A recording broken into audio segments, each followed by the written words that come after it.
Alrighty, folks, we're back with another stream. Sort of a last-minute decision. I wasn't really planning on streaming, as I usually do these days. I don't usually plan my streams out anymore, but it's been a long work week, and I want to just chill out and play some video games. And what better way to do that than to do a YouTube stream? This was originally going to be a Neo-Geo CD stream. I actually busted out my Neo CD and everything. And the disk drive's no longer working. That was a shock. So I thought about what else I had and what I haven't streamed in a while and whatnot. And so I went ahead and hooked up the Jaguar. And here we are doing a Jaguar variety stream. Now I do have a Jaguar game drive, so I have access to pretty much the entire library.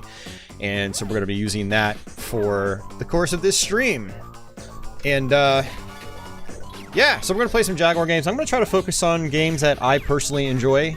Whether you think they're good or not is neither here nor there. It's just stuff that I kind of feel like playing. And I'll try to demonstrate some good games that are usually unanimously seen as good, but there's going to be some stuff here like Zool 2 I have a soft spot for. A lot of people don't like it, but I've had many ups and downs with this game over the years, and it's one of those games like I love and hate at the same time. So, but we're gonna start off with this game. I mean, what's nice about Zool 2 is it's got a phenomenal soundtrack, or at least a few of the tracks are phenomenal, especially by Jaguar standards. And the gameplay can be fun, but it gets extremely frustrating later on in the game, which is why I don't usually recommend it to people. But it is a fun, colorful game in the beginning of the game in particular, so it's a good one to show off. But yeah, we're gonna do some Jag games tonight. We'll bounce around from game to game and genre to genre. Jaguar has quite a wide variety of genres. Granted, it doesn't have the biggest library out there. It's only like 50 or 60 something games released like during the actual Atari era, before Atari basically just sold off to Hasbro. And that's not even touching on like the countless decades of homebrews and you know, stuff that like finished games that were found and released, you know, by companies like Songbird Productions and whatnot. So yeah, there's a lot of stuff in the system, but we're gonna be focusing on those, like, you know, 50 to 60-ish Atari era games, like when the Jaguar was actually on the market. And so I'm just gonna pick some games I feel like playing here and there, and just to show off what the system has to offer, and it should be a fun stream. Assuming we don't get any trolls, because consoles like the Jaguar are really reel in the trolls. We'll see what happens. The trolls and the armchair experts. Take care, the Atari Jaguar is the most powerful console known to man, and it will save the human race. Yay, air cars. So yeah, we're going to play some Jaguar. Let's go ahead and just start playing the game. And it looks like we got Carl out there, Grave Trigger, Karsten, and Gotcham, and Mark Havner just joined up. Welcome, guys. Welcome, welcome. Yeah, all is well, Mark. All is well. In the land of Atari Jaguar. Atari Jaguar land. Alright, so we're gonna go ahead and just hit options. Oh, I've got it on the hard difficulty. I think I was playing the hard mode recently. Not recently, but recently being like 6 months ago. I think I was playing hard mode and trying to figure out what the difference was between it and the regular, you know, normal mode. So let's go ahead and just hit start. You've got Zool and Zoos, and I don't really even need to explain all this stuff. I've done multiple Let's Plays of this game over the years. But you have slight differences with the characters. So you have slight different routes in the game. So it is fun messing around with the different characters. But yeah, yeah, so this is Zool 2. This was originally a, I guess, an Amiga game. And then it was also ported to MS-DOS, and then it also had a CD32 and a Jaguar conversion. There might have been another conversion or two out there I'm missing, but those are the core ones that I know of. And of the ones, I'd say the Jaguar is probably the best way to play the game. For one, it's got both music and sound effects at the same time. It runs fairly smoothly for the most part. I think it actually runs better than like the MS-DOS version. And you know, it's fairly responsive, which is nice. It's a good way to play the game. Now, whether Zool 2 is actually worth playing is another topic for another day, but I'm not going to go down that path right now. like I said, I enjoy the game, but I have a long history with this game. It was one of the first Jaguar games I ever got, and so I have naturally played it, you know, on and off over the years, and I've gotten pretty decent at it, to where, like, even when I come into the game completely rusty, I can usually still beat the game in one sitting. But the goal of Zool 2 is, it's a little weird. You have to pick up these items. So all these items that are like littered around the playfield or the levels, you have to pick them up and boost your number in the bottom left-hand portion of the screen to 99. If you don't do that, you can't exit the level. So it's actually imperative that you collect everything you see, preferably. So you can keep building your number in the bottom left-hand portion of the screen. You can see we're at 60-something right now. And, yeah. So just picking up as much as I can. These little guys are checkpoints. And I just picked up an item there that can take me to a bonus stage if I get a certain amount of them. So Zool 2 is you do have a jump button. You can jump regularly like this. You can also hop on enemies' heads like classic platformers. But ideally you want to press attack and jump together. You'll do this spin jump. And the spin jump keeps you in constant, you know, rotation, which is actually like an attack state. So if you're not doing that, you're going to be taking constant damage from all these respawning enemies. You'll notice that there's a lot of like kamikaze enemies just flying around randomly. You know, if you're not in constant attack mode like this, then you're going to take damage and you're going to die very, very fast. Yeah, so it's one of the things about Zool 2 that a lot of people don't like is it's the constant respawning enemies. And but you can use this attack state, jumping attack state, to destroy like these little eggs here. You know, which can make some extra items appear, which again boosts your number in the top left, bottom left. Man, I am so dyslexic right now. But so yeah, you're gonna see me like jumping around a lot like this over the course of the playthrough. Although I have played the game enough to where like I know when it's okay not to attack and jump, and when it's definitely like sort of mandatory. Lots of secret areas in the game as well. So you know, you could try shooting by just pressing attack. You do have a little projectile here, and yeah, you could bust open hidden walls with that attack. So on your first playthrough or a first gameplay session with this, you definitely want to be constantly shooting at walls so you can try to, you know, uncover those secrets. Uncovering the secrets will give you things like extra lives, power-ups. Like I have this shield right now. I'm basically invincible. Oh, it actually just wore off. That's okay.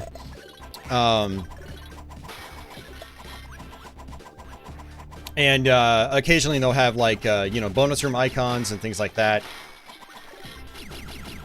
And, yeah, it makes life a lot easier, I should say. So we're at 98. We're almost capped out. So my health bar is in the top center. It's the little red, you know, blocks. And I believe what happens is... I don't know, where's an enemy? I kind of want to test it. Yeah. So what happens is, you know, you'll notice I have 0 health right now. And so even when all your health is gone, technically you're still alive. And once you have 0 health blocks, the next hit will actually kill you. So, hey John Smith, welcome back. This was before Dreamcast? No, Mark, it was 10 years after the Dreamcast. The Jaguar was so advanced that it outperformed the Dreamcast in both quality of games and sales. I'm just kidding. The Jaguar came out in 1993, guys. I mean, just look at this. Does this look like something that came out after the Dreamcast? I'm not trying to roast people on tonight's stream, but come on. Just look at this. Come on. But yes, no. So for those of you guys that don't know, and I'll pull back on the smartass meter a little bit. The Jaguar came out in 1993 as a test launch, and then I think in very early '94 got like a nationwide rollout. But yeah, we're talking a platform here that was meant to compete with things like the Super Nintendo, Sega Genesis, 32X, things like that. So yes, no. Several years before the Dreamcast. Yeah, Dreamcast was 98 in Japan, 99 North America. And, yeah, Jaguar was 93. And 93/94 is probably the best way to put it. But yeah, came out in kind of a weird time in gaming. And so what you'll find with the Jaguar is that its hardware set, it's not really on a level where it can really compete with something like the PlayStation or Saturn in terms of 3D. But it is powerful enough to really like give you some really quality 2D stuff. And it was also designed with like flat shaded polygons in mind. And so it kind of excels at those types of games as well. We'll definitely play some 3D games over the course of tonight. I'm sure I'll show off Iron Soldier, because I think that's actually a really good, solid game. And yeah, that's kind of where like the Jaguar excelled. The flat shaded polygons, garage shading, and some quality 2D games. So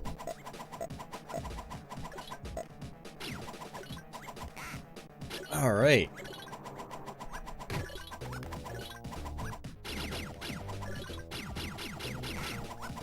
All right, so you can see I don't have 99, so I have to actually go back and try to grind out on enemies and pick up some items that I missed.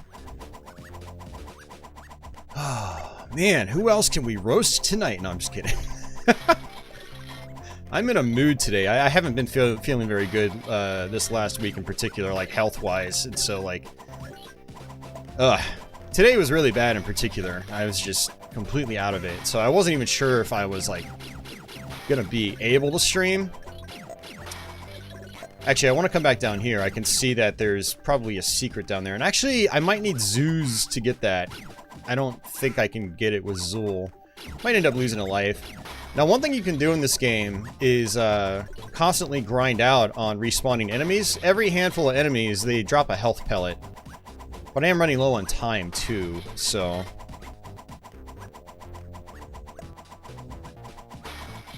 Mark, let's level here for a second, dude. Use your eyeballs. Okay.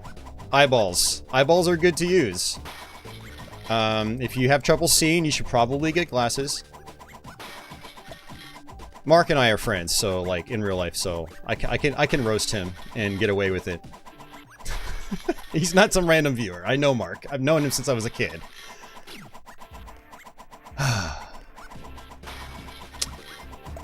Him and his brother were really bad influences growing up, too. Really bad influences. Holy crap. That's another story for another day. We should have a childhood reminiscing session one day, Mark.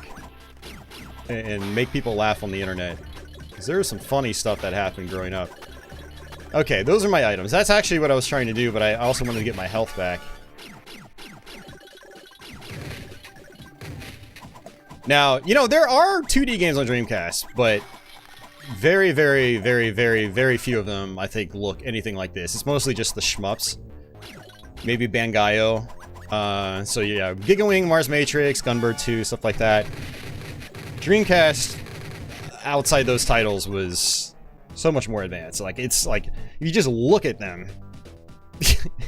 that you'll answer your own question. So that's why I gotta be hard on some people sometimes. Hey, Dimitris, welcome back. People love the system for homebrew games, says Karsten. It is a very good platform for homebrew. It's got a very busy homebrew scene. There's a lot of really fun stuff on it, homebrew-wise. A lot of it's free. Others, you know, you can pick up from the Atari Age store.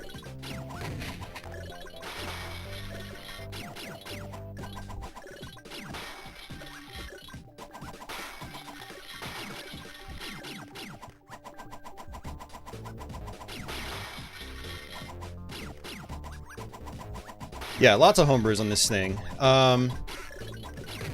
Yeah, it's definitely good for that. It's a little bit like the Atari 7800 in a way. Although, personally, I think as far as like the stock games from the era go, the Jaguar was a much better console than the 7800. But both systems have kind of found like a second life via the homebrew scene. and a, you know, very dedicated sort of user base that, you know, pretty much buys every homebrew that comes out, for better or for worse. Now, you know, just like any other platform, there are really bad homebrews in the Jaguar as well. Jag Zombies. Don't buy that game. But, you know, there are, you know, lots of quality homebrews as well. So. Alright, so how long have I been playing Zool 2? We haven't gotten past the first level yet.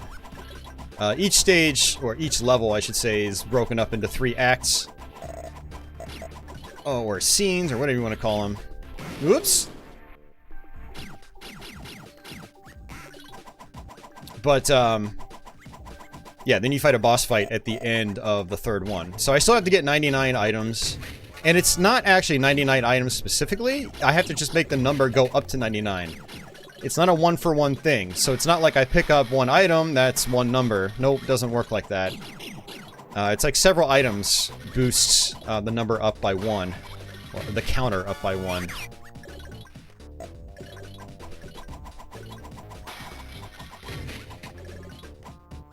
Alright. Now, I'm obviously not trying to collect everything. I'm just trying to get my number up, and that's pretty much it. So if you like you miss a couple items here and there, it's not the end of the world. You know, it's not going to make a huge difference. It's like the really big, like, groups of items that are definitely worth picking up. Because those will absolutely boost your number fast. Come on down here, wiggle back and forth. Do a little dance. Alright. Got another bonus level icon. I like the bonus levels in this game because they, well, for one, they're fun. But it's like it's a breakout style game, which is cool. Kind of fitting for an Atari console, right? You know, considering Atari basically created Breakout. So I don't think that was the intent with the bonus stages.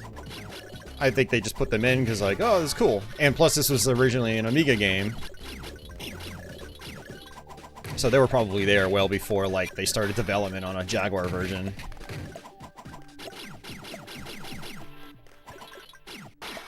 But it's still cool. Alright, we're up to 95.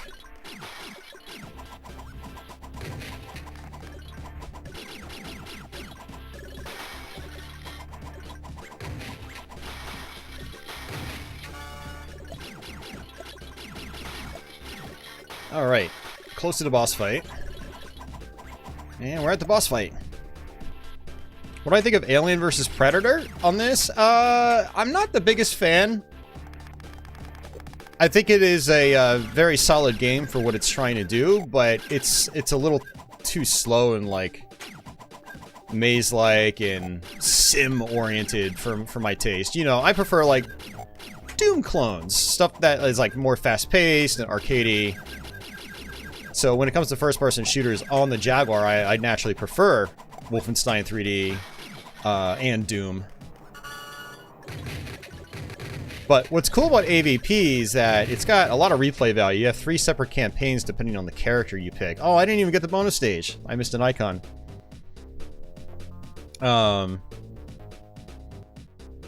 So I think it's definitely a very solid game for the platform, but it's also kind of like an acquired taste. It's not, that's actually, that sums up the Jaguar library really well. It's got a lot of really cool games, but a lot of them are acquired tastes. You know, like stuff like Iron Soldier, right? Really solid game. But again, it's not for everyone. It's kind of slow plotting, it's mission oriented. It's not just you just run in and shoot stuff and then that's it. You know, there's a lot more to it.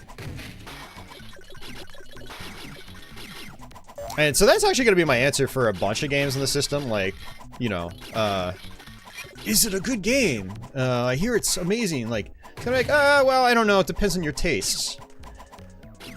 And it also depends on your tolerances these days for, like, low frame rates and stuff like that.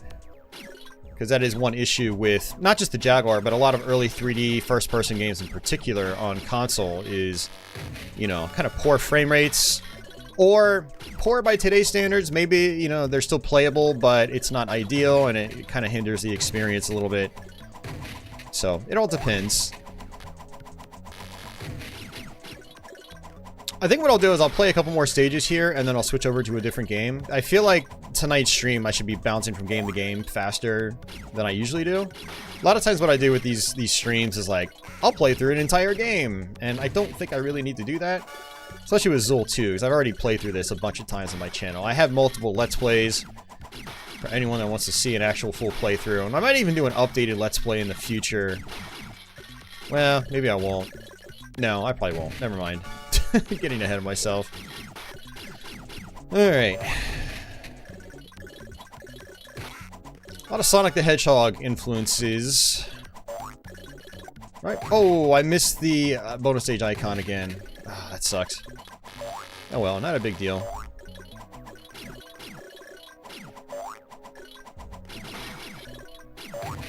Yeah, Zool 2 is one of those games where it's like, you know, when you first play it, you're just like slamming into stuff left and right. And I understand why some people don't enjoy it that much. You know, it's definitely one of those games where like you've got to put a lot of time into it. And you have to actually like get good at it. I mean, it's a lot of...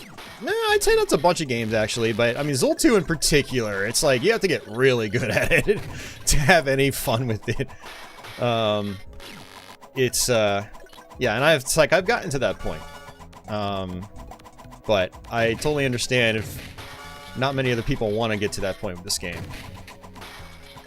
There are some it's like a certain type of challenging game that I kind of just get naturally drawn to.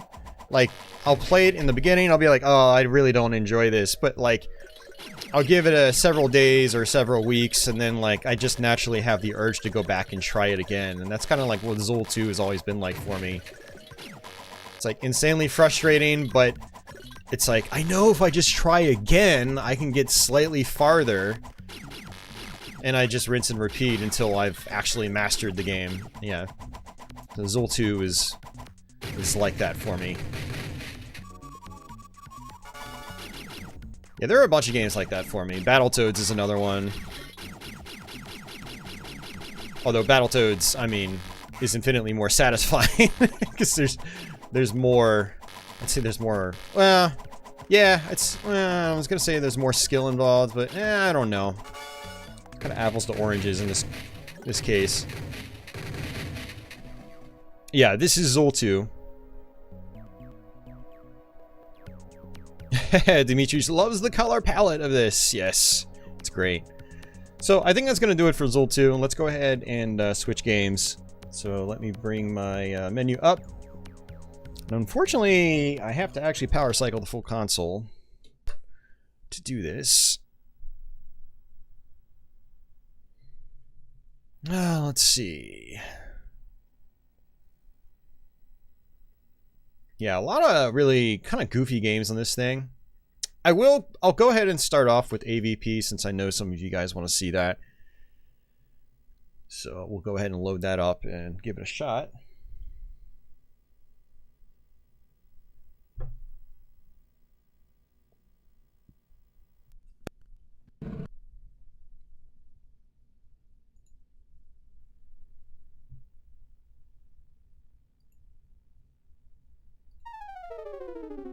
Now this is the Jaguar splash screen. You can actually skip through this once it sort of like validates the cart and knows it's working. But you're going to see that probably a lot over the course of the stream.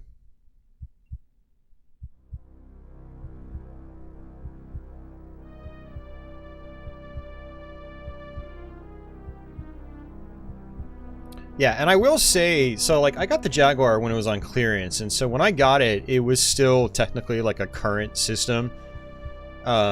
So a lot of these games were a lot more impressive back then than they are now. So it's something to keep in mind when you're like revisiting stuff like this. Yeah. Let's go ahead and do select character. So you have 3 different characters you can play as, and they each have different goals.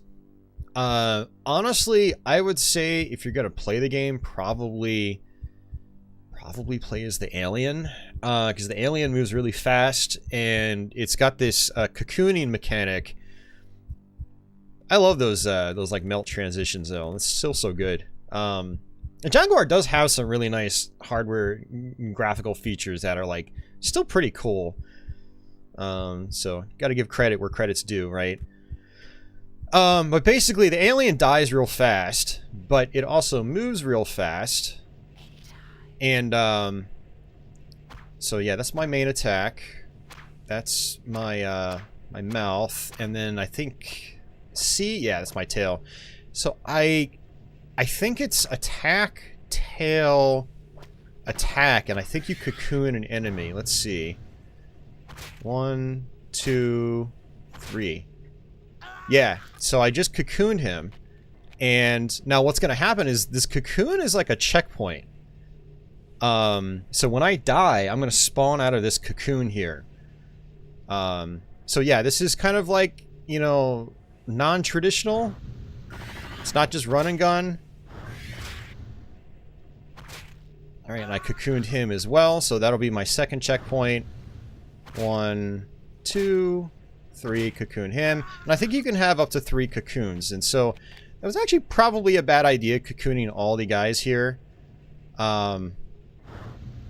Because those are going to be my next 3 checkpoints, even if I make it out of this hive area. Alright, so who's hitting me? These guys.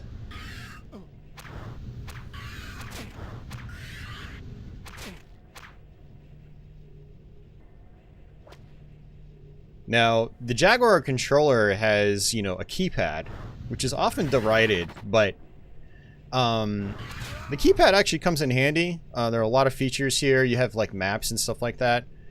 And yeah, there we go. I just pulled up it's an actual on-screen map. So, which is extremely rare for first-person shooters on consoles from this era. So I can use that map. Now I think I actually need, like, this is like the alien hive or something like that, or alien ship. I don't know what it is.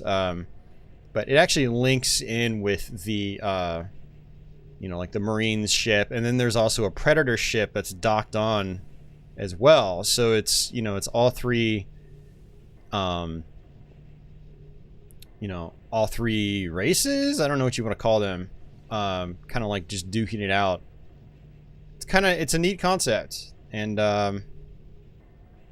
I'm just trying to find my way onto the Marine base. And I think the entrance to it is probably towards the beginning where we started.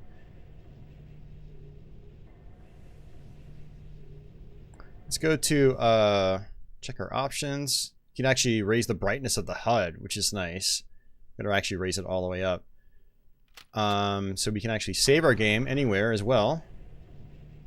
And if you press it doesn't look like... Oh, that's actually really interesting. Normally in Jaguar games, what happens is if you pause the game and then press, like, you know, A, B, or C, it'll bring up a volume menu, and it's actually interesting. AVP doesn't have that. I'm actually really surprised.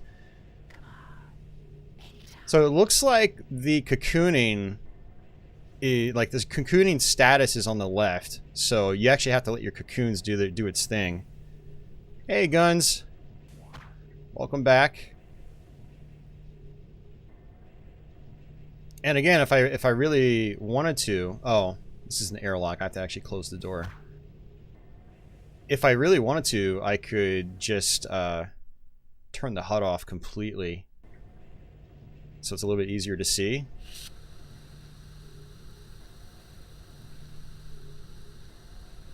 Thursday is back, right, guns? Yeah. Just these last couple of weeks, this has just been when I felt like streaming. So... I'm trying to think, like, I think strafing in this game is... Yeah, it's down there on the keypad, unfortunately. So that is kind of archaic. If you use a Jaguar 6-button controller, it might actually map to the shoulder keys properly. So I have a...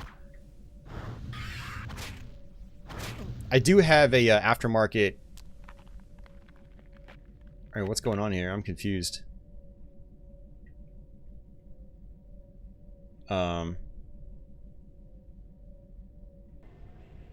Oh, I must have just died. Yeah, I died and then went back to a cocoon. Let's go ahead and put the HUD back on. Yeah, Anna, welcome back. What's going on? So now I have to actually find my way back. Oh no, it doesn't fill in the map. Oh, jeez. Okay. I don't know where I'm supposed to go, because everything looks the same. Sounds like the story of my life. Alright, let's try this way. Yeah, and see, that's why it was a risk. Not really a risk, but maybe a bad choice, just cocooning enemies in here. But you kind of get the idea. Let's, like, restart. And I'll show you, like, maybe, like, the Predator. The Predator is really interesting because, like, if I remember correctly, he gets, like... You have to, like, hunt with honor. And his arsenal gets upgraded based on how well you hunt enemies. It's one of the reasons why this game is really cool, because it's like 3 very distinct playstyles. Yeah, attack when visible to gain honor and points. Lose points by killing without honor. So if you go into, you know, invisible mode, you don't get points. Or you lose points. Points gain access to superior weapons.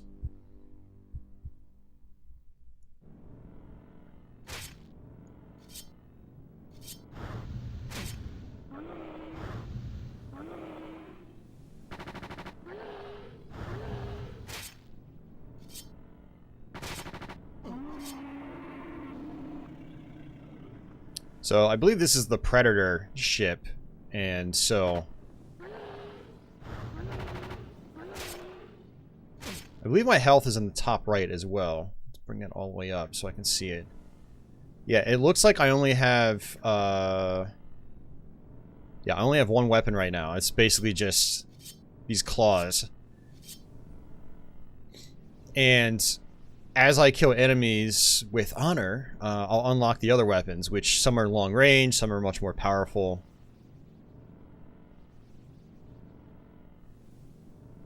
And I'm trying to remember how to boost health with the Predator. It's been so long since I played AVP. I played this a decent bit back in the day, but I don't remember exactly like how the operation works here. You can see the frame rate's not amazing, but it's still totally workable.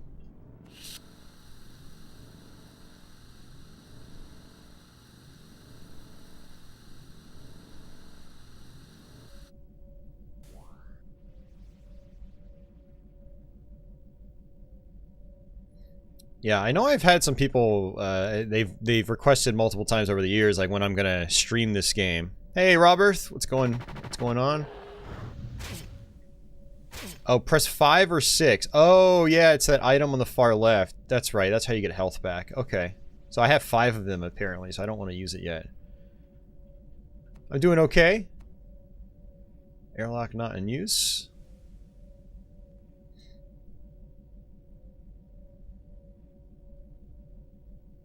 This game's also meant to be, like, very atmospheric.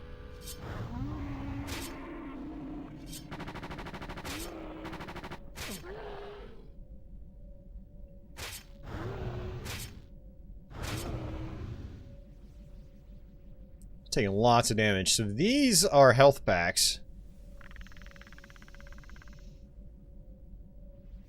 Huh. So that actually does something for me. Let's go ahead and hit 5.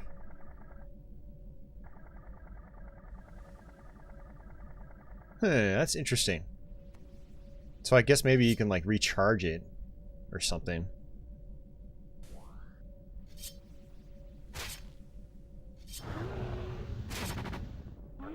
Yeah, not much music at all in this game. It's again meant to be very atmospheric. One of those games where, like, you play it with headphones on in a dark room with, you know, the volume up.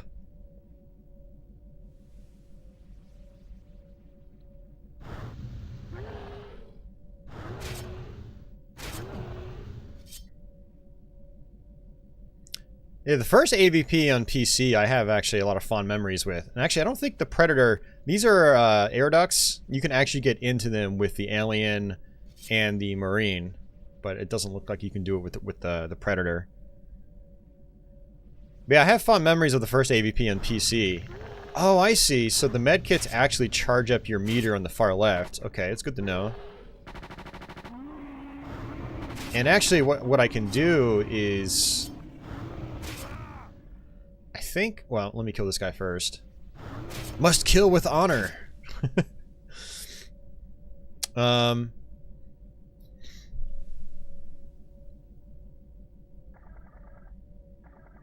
don't think I've got my, yeah, no, I definitely don't. Oh, there it is. Okay. My cloaking mode. So basically what I can do is I can use this to sneak up on enemies and then come out of it and then kill them.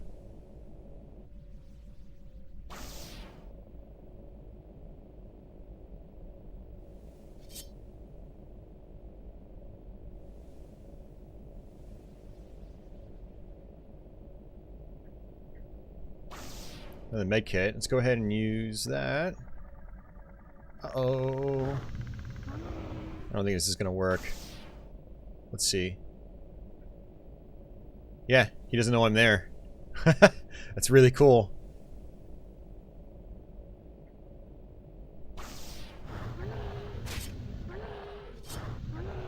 So I can cloak, get behind him, then uncloak. It's really cool.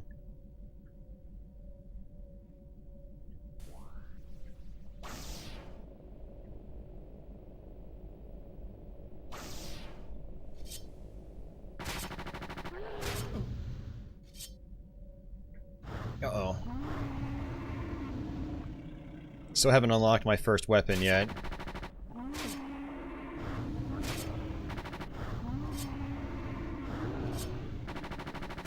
Collision detection is not the best. Thank you. Almost feels more like an Elder Scrolls game than it does a first-person shooter.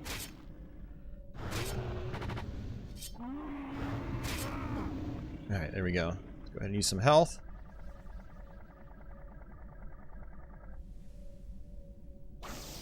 Yeah, part of this is me just trying to figure things out again, because I haven't played this in such a long time.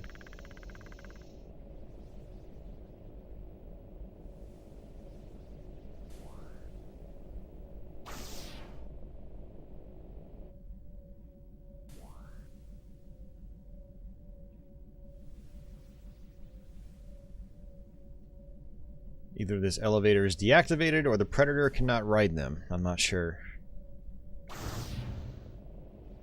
Sub-level 1. It's another one of those games. Impressive Morrowind for it. Yeah, right? This is one of those games where it's like, it's kind of imperative to map out the whole place. If you're not doing that, you're gonna get lost real fast.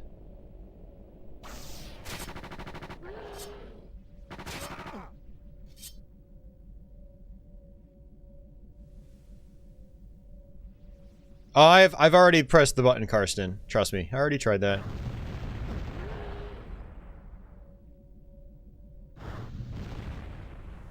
So these are explosive barrels. You don't want to attack them.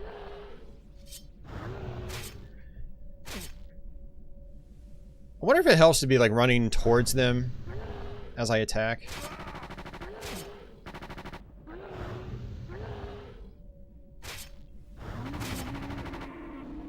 Fire, a predator's greatest foe.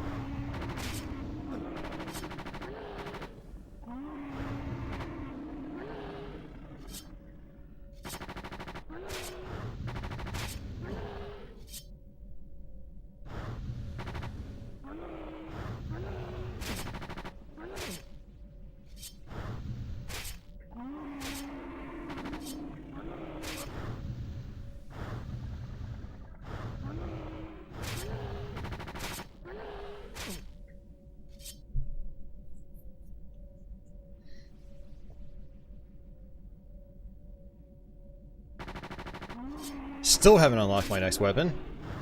I don't know when it's coming.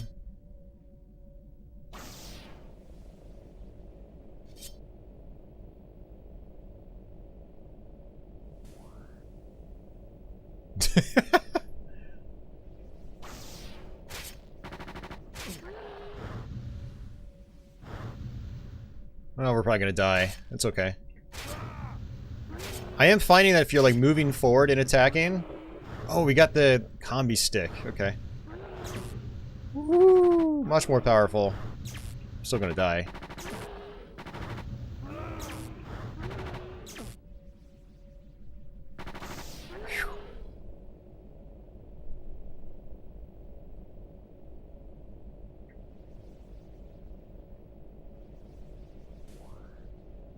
Predator needs food badly.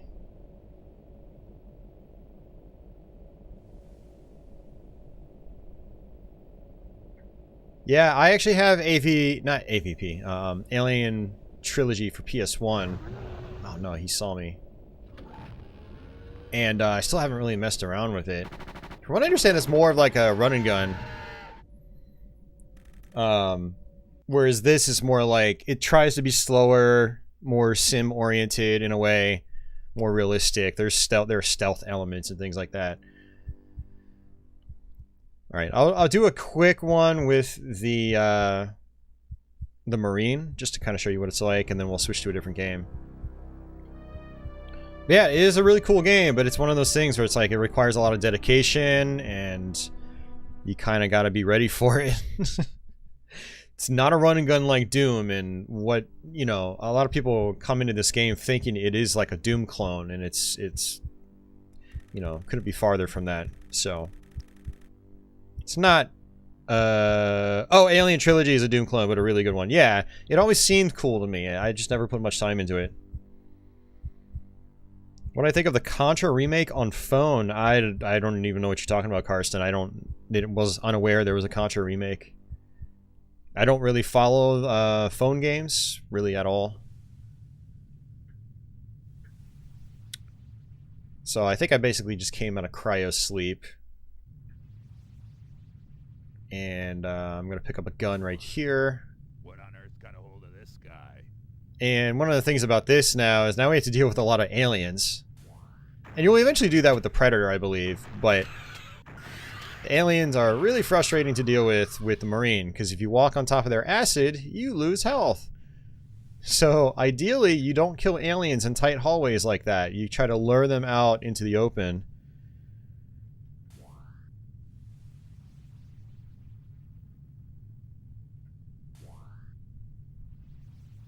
I don't remember there really being much in this early area here.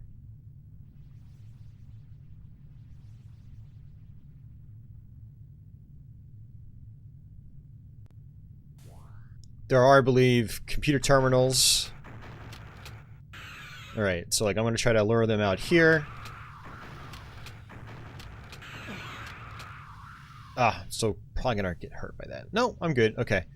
So yeah, you lure them out into the open. That way you don't walk over their acid. I don't think... Yeah, I didn't think so.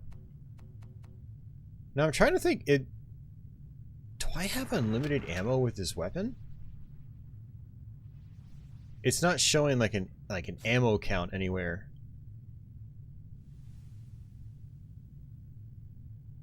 Yeah, so I think weapon number 1 is unlimited ammo. That's interesting. Weapons 2 through 4 are limited. Hey Andrew, welcome to the stream. And yeah, so you can access these computer terminals with the Marine. Oh, interesting. So, yeah, there are multiple levels as far as I'm aware. Like, there's elevators, there's air ducts, and it's like, oh. There's one reason why I've never, like, really dived hardcore into this game, because, like, there's so much to explore, and, it's very easy to get lost. Alright, general log. You guys know me, I'm dumb. I need Doom and Wolfenstein. So there we go. Yeah, just lots of stuff you can read through. Yeah, so the dead bodies with the Marine actually serve a purpose, whereas like when you saw them with the Alien or the Predator, there wasn't really much use to them. Well, actually, I don't know about the Predator. I don't know if the Predator can get like key cards. But the Marine, you have to walk over bodies and stuff like that. You will get things like key cards. Oh, I actually ran out of ammo, so it's not unlimited ammo. Okay, well, that's fun. God damn it. I'm so dead. I thought it was unlimited ammo because like it kept firing even though my ammo wasn't there. Yeah, I've got nothing. This is real fun.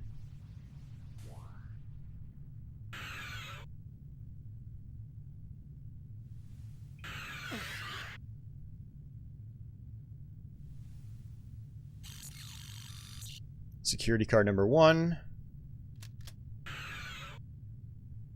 How about giving me some ammo? There we go. Okay, so it is not unlimited ammo. God damn it. Oh, I was gonna say I'm super dead. It's like I only have so much ammo. I don't want to try to kill all these guys. But if I get cornered, then I'm pretty much screwed.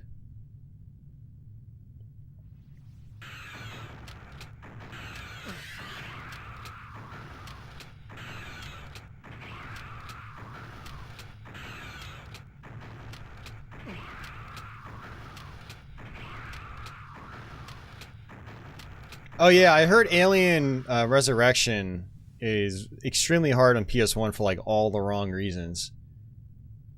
Like enemies move insanely fast in that, and it's like almost impossible to actually hit them.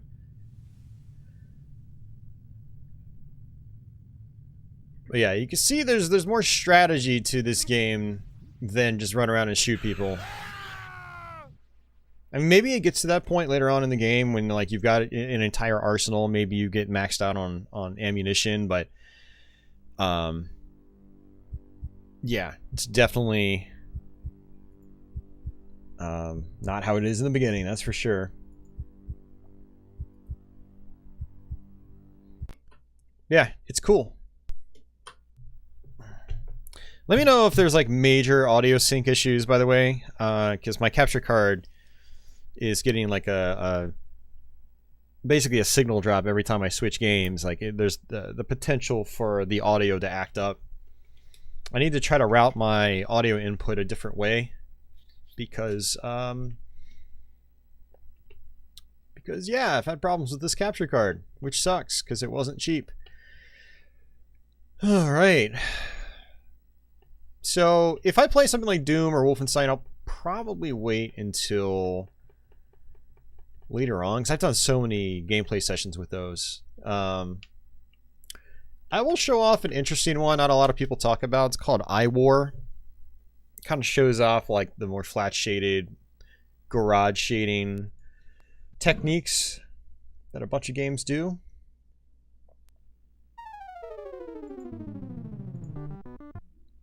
And again, we can just skip that.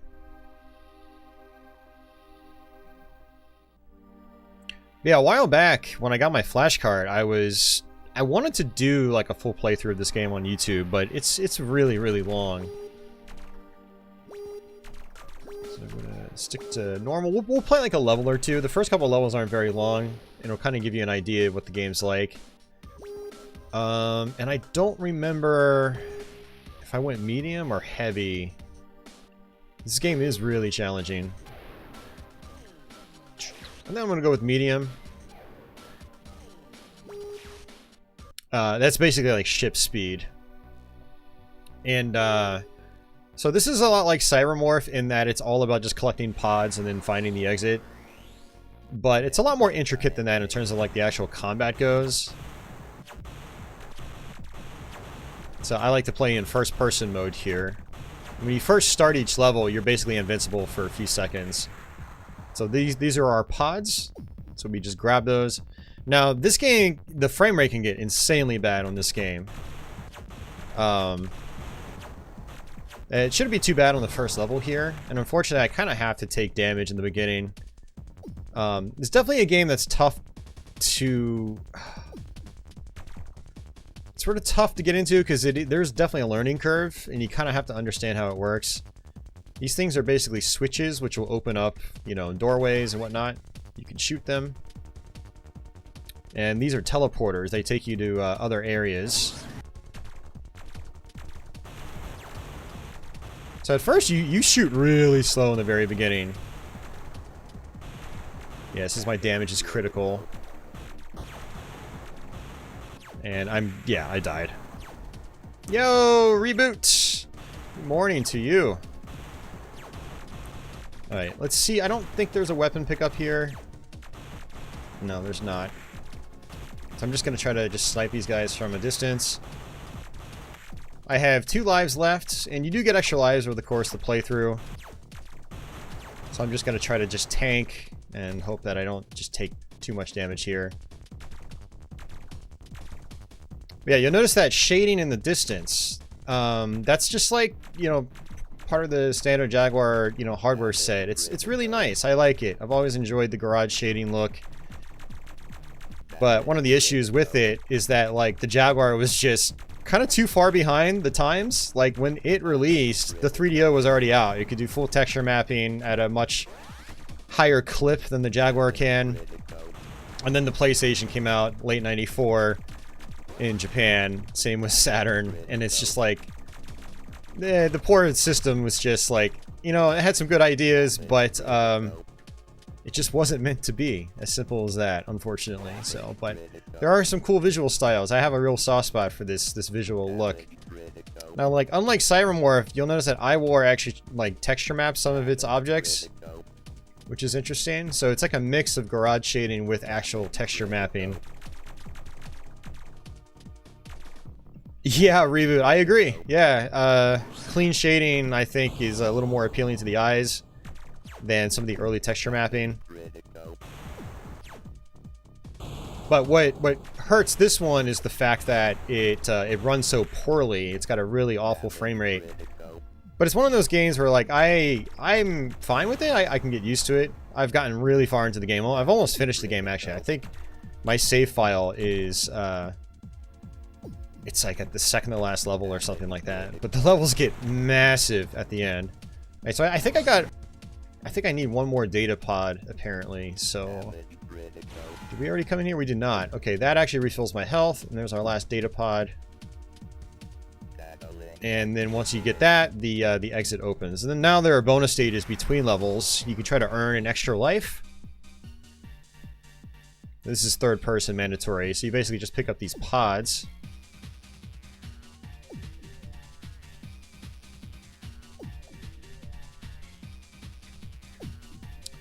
But yeah, I guess what I personally mean by, like, the flat shaded stuff has held up better than early texture map games is in relation to stuff like what Sega made in particular, like Virtua Fighter and Virtua Racing, stuff like that. Because not only do they, you know, they look abstract and fun, but they also run at a very smooth frame rate, and so they're still insanely playable too.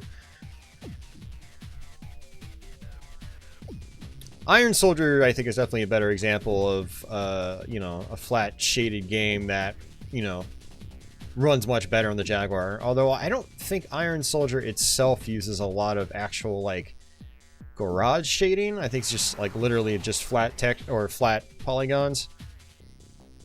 You know, something like Cybermorph or Battlemorph or iWar here, they use a lot of actual, like, garage shading. So lots of, you know, things that are dark in the distance, things like that. It's really cool. Alright, so that's level 1. I'm just gonna continue. I'm not gonna save. And I'm not knocking at all early 3D. I mean, don't get me wrong, like, all textured early 3D. There's still a lot of early textured stuff I really love. Like, I love the Panzer Dragoon games, you know, Ridge Racer, stuff like that, you know. But I do think that, especially once you get farther into, like, the PlayStation era, where they were really trying to push the console at the sacrifice of frame rates and stuff like that, you know, things start to get kind of nasty. Like, Assault Retribution. I don't know if that's the right one I'm thinking of, but, like, lens flares everywhere and stuff like that, and it's just kind of hard on the eyes. Oh yeah, Virtua Cop was... I love Virtua Cop's look. Anna, definitely. Alright, so there's an enemy flying in the air. Well, you eventually get, like, homing missiles. Let's see. Did I get anything else? I don't think I did. Oops. Don't want those view modes.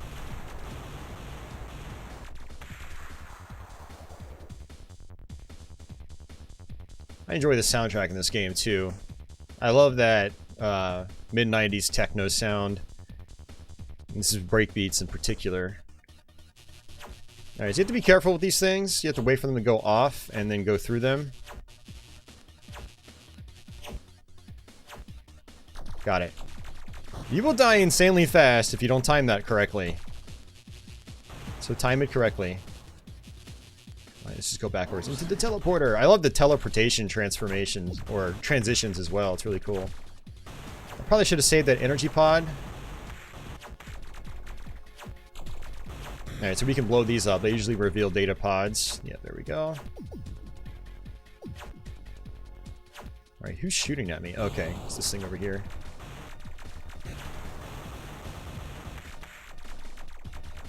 Hey, JD, is Pitfall, I would say, is not all that good.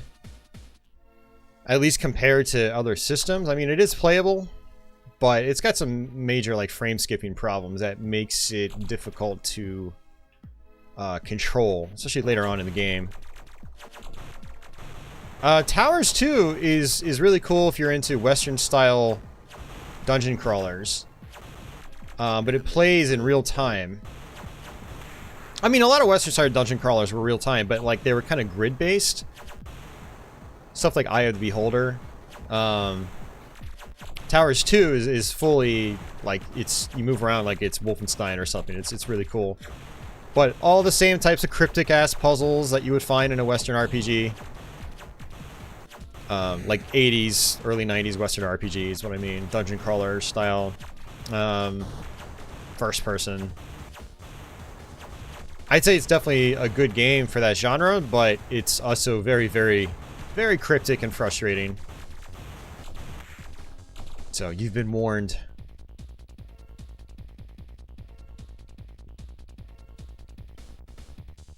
Yeah, and I do feel like the more abstract games from that time period have held up better visually, because they are abstract. They're not trying to replicate, like, real-world objects and stuff like that. So, you can kind of go in with an open mind and just, you know, there's room for interpretation and stuff like that.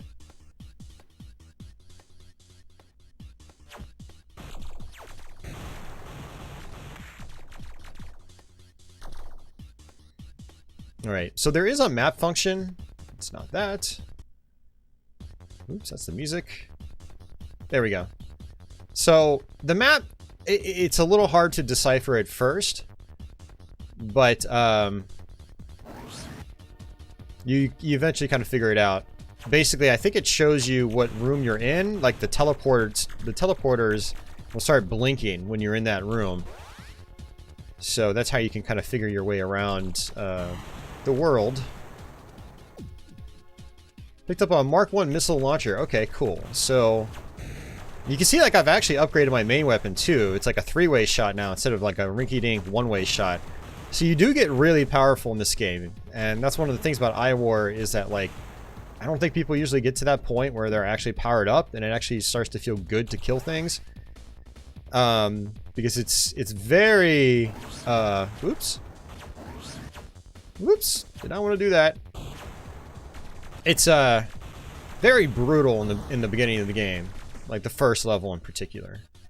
Wait, let's see. Trying to remember my damn controls. Oh, there we go. So I've got that missile. It's a homing missile. Oh, this guy's moving towards me, so it doesn't work that well. It's better when he's moving in the opposite direction. Okay, why is this guy... my God. Let's see. Maybe I just missed that one. Alright, let's try this again. He's gonna go over me. Dude, is he dropping fucking tanks? I think he's dropping tanks. And the problem is like he's, the tanks are getting in my way. There he goes. Get him, get him, get him. Didn't get him. Alright, well we ran out of missiles.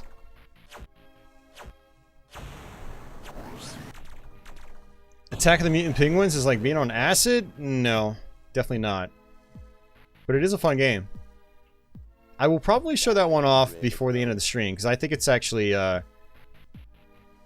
hey dudes, it's a hidden gem! Maybe not quite like that, but it is a fun game.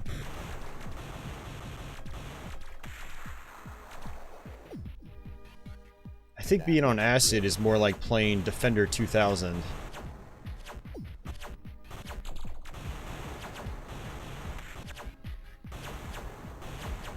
Oh, I appreciate that, Karsten.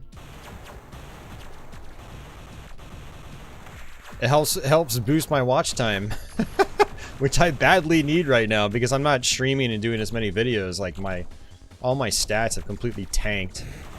My subscriber growth is dropping, and yeah, it's stuff I try not to worry about too much. But on the same token, it's like I do still worry about it because I want my channel to grow. So hey, if you guys fall asleep to my stuff, I'm okay with that. It helps me out.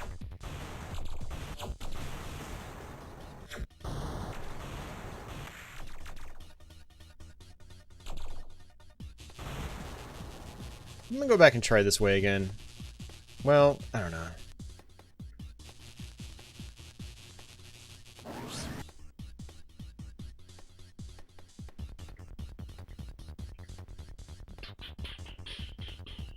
Where's my teleporter?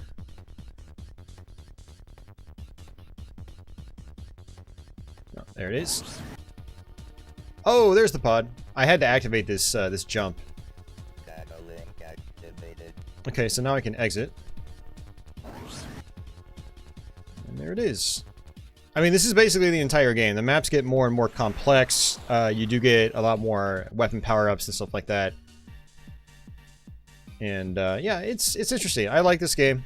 It's cool. Again, like a lot of other Jaguar games, it is an acquired taste. But like a lot of games, familiarity goes a long way. Like, kind of understanding what you're actually doing helps a lot. But definitely not the kind of games for everybody. And the Jaguar has a lot of games like these in particular, where it's like, oh, mission-oriented, this or that, or collect the pods and escape, and that's like the whole game. Which is fine for a few games, but there's actually a disproportionate amount of these types of games in the system. And that sort of gameplay wasn't really the sort of thing that like appealed to a wide, you know, array of people back in the 90s. Probably one of the many reasons, many reasons why the Jaguar did not light the sales world on fire. But it's okay. It's still fun playing these games and experimenting with them. Alright, I'm not going to do that, so let's go ahead and switch games. I just wanted to show that off.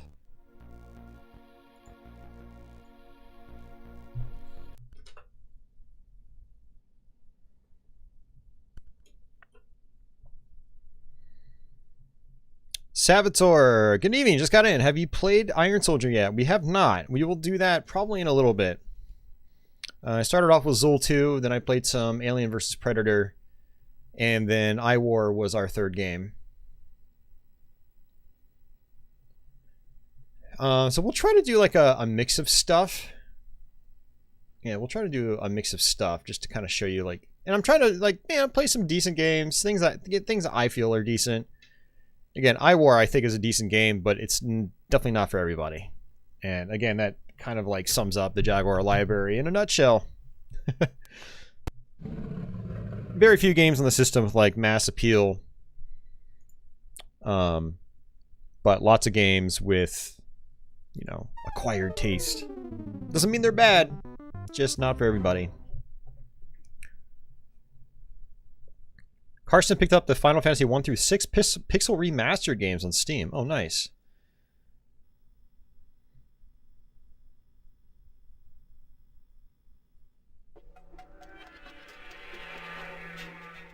Presented in 3D sound. Yeah, so this is the Jaguar version of NBA Jam Tournament Edition. It's a really solid version of the game.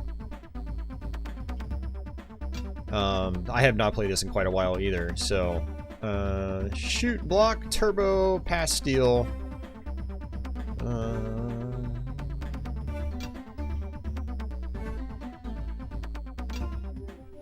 Welcome to NBA Jam!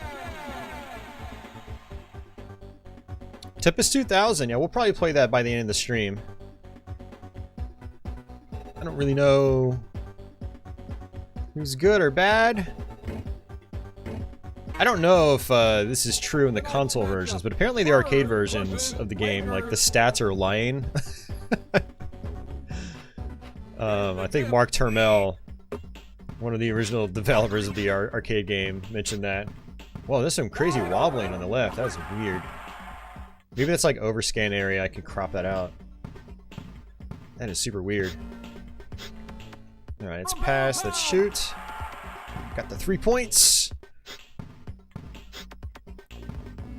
Yeah, let me actually pause this real quick. I'll do a quick crop in here. Because that is really weird. Yoink. Yeah, like that must be like overscan junk that you normally wouldn't see on a CRT. Oops. Okay, that's still the shot, but I'm still trying to get used to my controls again.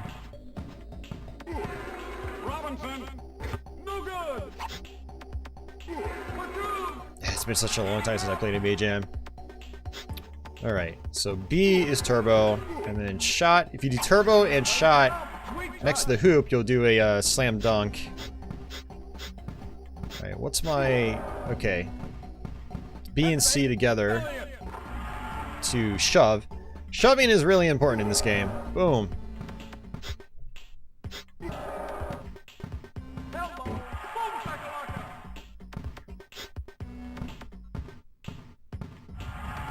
Alright, nice. That's so satisfying. Not a sports guy, but I love these old Midway sports games. They're a lot of fun.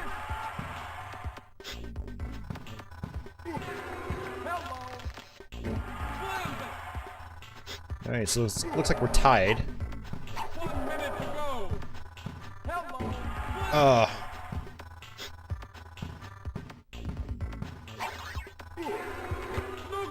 Need those 3 points. Goaltending. That's not good. You basically give the other team points for doing that. So if you've never played NBA Jam, 3 shots in a row without losing, like without the your opponent's scoring in between, you will you'll go on fire, and I think your shot ratio just like goes up significantly. Oh, okay. I have not Karsten, no.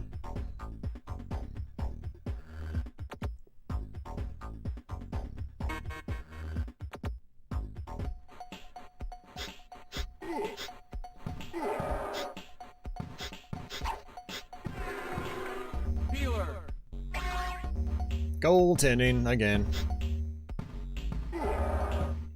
Oh no.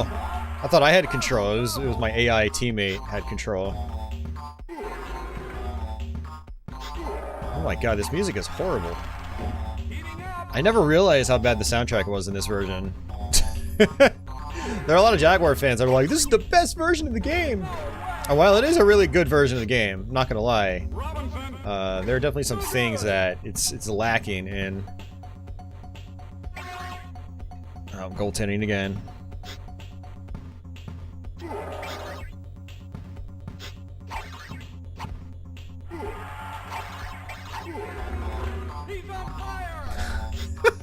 Oh my god, this music's making me laugh my ass off.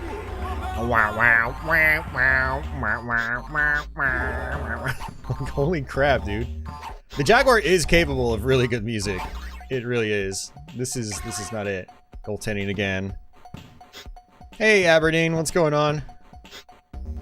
Hey, give me that ball back. Thank you. I'm not trying to mock the Jaguar. I like the Jaguar. I just... Some of the aspects of some of these games is really surprising me, as I haven't played them in such a long time. Oh, that was way too far away. Wow, I actually got it. Holy crap. Whoa, an animal on fire! I keep pressing the wrong button. Ah, well, there goes my fire.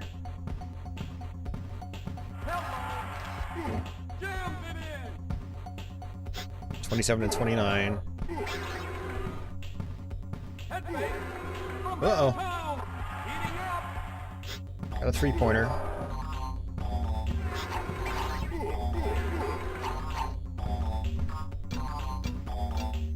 Still pressing the wrong button. That's in. The heat's been really bad here too, Aberdeen. It's been really bad. It's the first half. We might as well just play this out completely.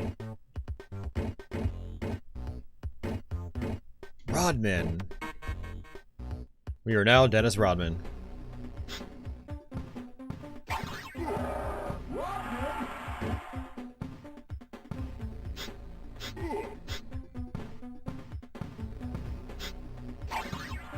Oh, not good. I think it's bad all over the place, guys. It's just been a really bad summer for a lot of people.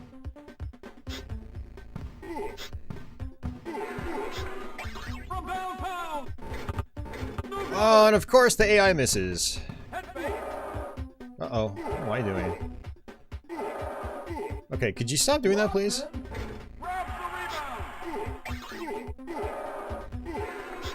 Oh! How did you still grab that? He was like in the middle of the air and I shoved him and he didn't drop the ball. Tyler, it plays well. It's a good version of the game. I don't think it's the best home version, but it's a huge step up from like the 16-bit versions. Oh crap. Alright, that's fine. I'll take that.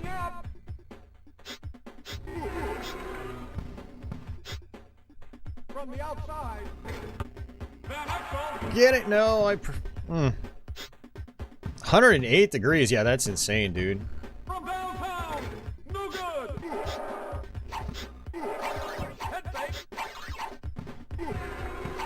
From downtown. There's not. I don't know why like people feel the need to bash the controller. The controller's fine. If you've actually used one and actually played the games for more than 5 seconds, it's actually fairly comfortable. From downtown. No good. Head fake. I mean, get this. 3 main buttons and a D-pad, and it works. Wow.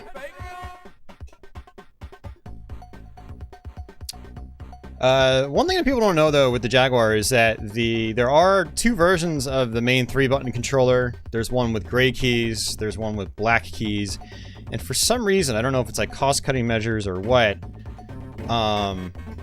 the black button version, like the D-pad is insanely stiff. So if anyone's out there maybe thinking about trying the Jaguar or wants to put more time into it, if you have the black button controller, keep that in mind when you are judging the controller. But yes, the controller looks unwieldy, but it's actually fairly comfortable. It sits in your hands quite nice. It usually gets a bad rap because it's got so many buttons. Oh my god. What will I ever do with all those buttons? Well, I don't know. You might actually use them in a game like Iron Soldier. Or Alien vs. Predator, but for something like NBA Jam, it's perfectly fine. This is a good, solid 3-button game. Works fine on the Jaguar. So, hey, Obscure Media. And did I go through Tempest 2000 yet? No. I will probably play it later. Will I go through the whole thing? Probably not, because I've already got, like, 27 streams on Tempest 2000. Raise it up, and got it. Man, we're still tied. Nope. Hey Jeff, welcome back. Heat index here in Alabama is 110. Ugh. That is not fun. Not fun at all. Oh, no, no. Intercepted.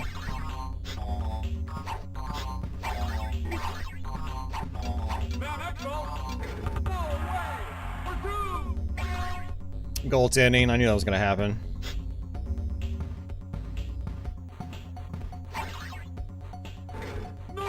I need those 3-pointers, but it's not working too well. There we go.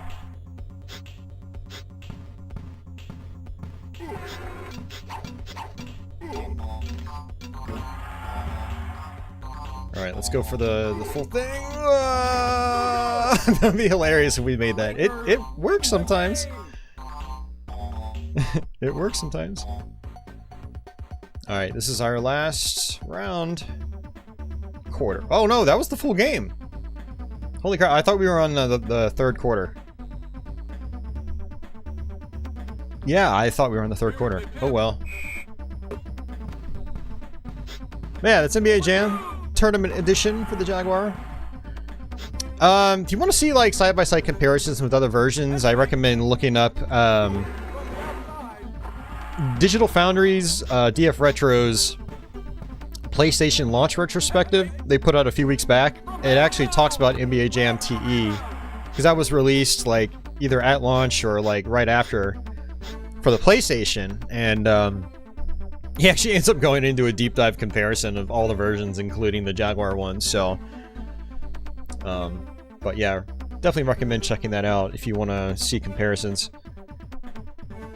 All right, and I'm going to bring my crop back out.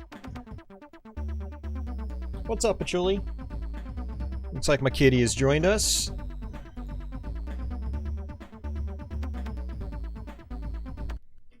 All right. I think I'm going to try to jump around from like 2D to 3D and vice versa. Because, you know, the Jaguar was in that era where there was a big mix of polygonal stuff as well as just classic pixel art stuff. So, yeah, Iron Soldier was mentioned, so we'll go ahead and fire that up.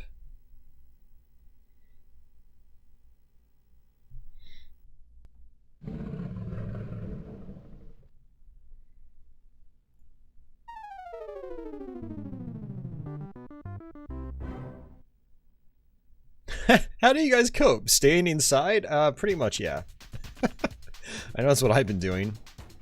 I open up my front door and it's like a wave of heat. I'm like, nope. And I just shut it and I go right back to doing what I was doing.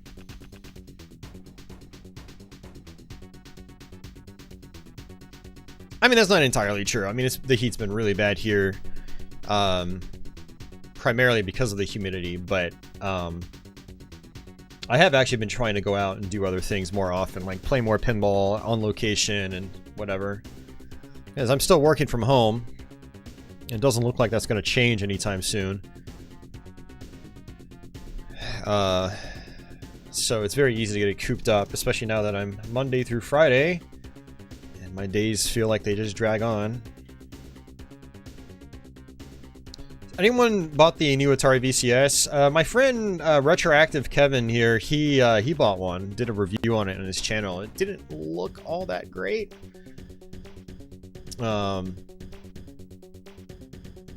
Especially for the price.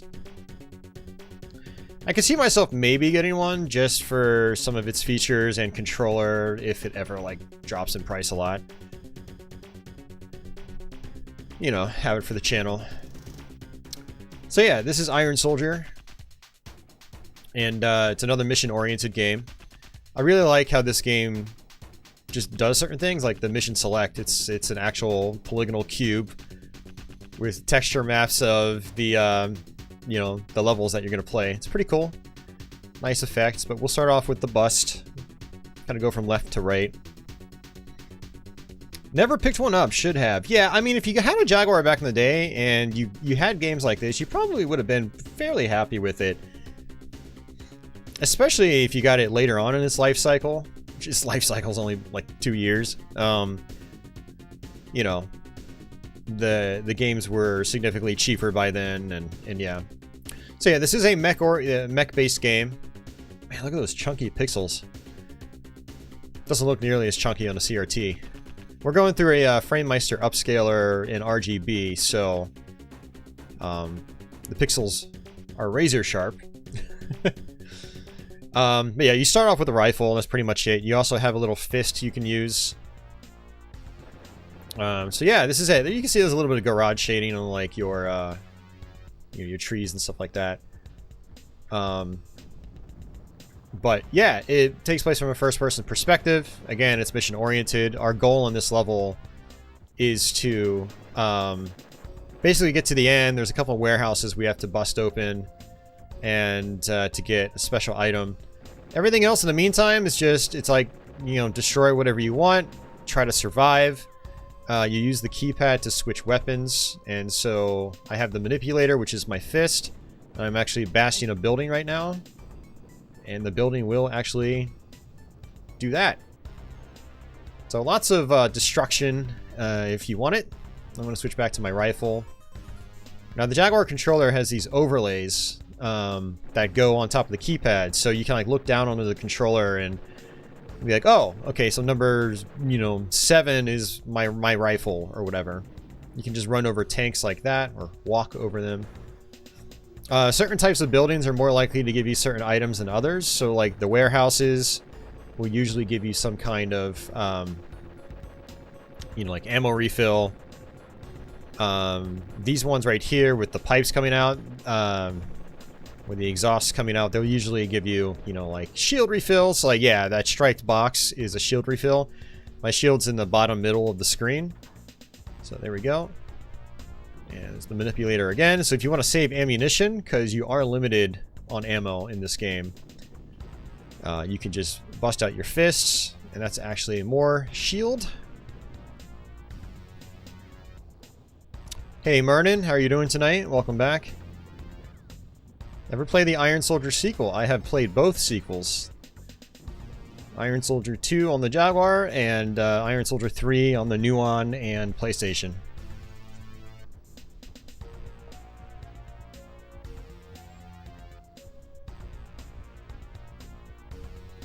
A Street Fighter live stream? I've done a couple, yeah.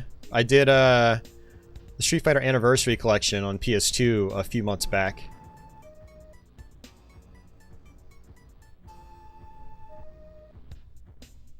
One of these years, I'll probably do another Street Fighter stream. Bust out like the Street Fighter Alpha Collection, or load up just a bunch of Street Fighter cores on my Mister. Not really too worried about damage at this point in the game. I mean, it's just the first level. Now, there are a lot of controls of this game. Like, if you hold in C and move around, your cursor moves a lot faster.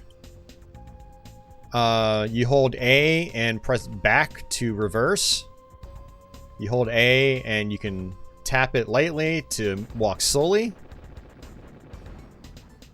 And your mech just walks on its own, by the way, unless you're at a complete stop. Then you have your attacks. And then you have all the keypad functionality as well.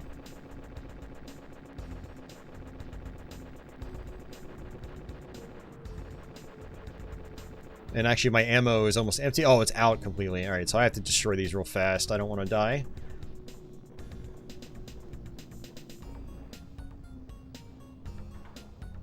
Alright, got a new weapon. That's probably the either the chainsaw or the Gatling gun. I can't remember which one comes first. Alright, repair.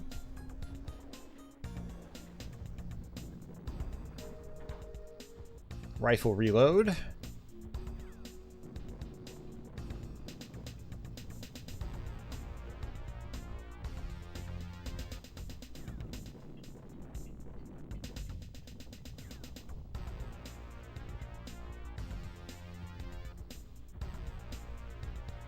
Let's go ahead and destroy these.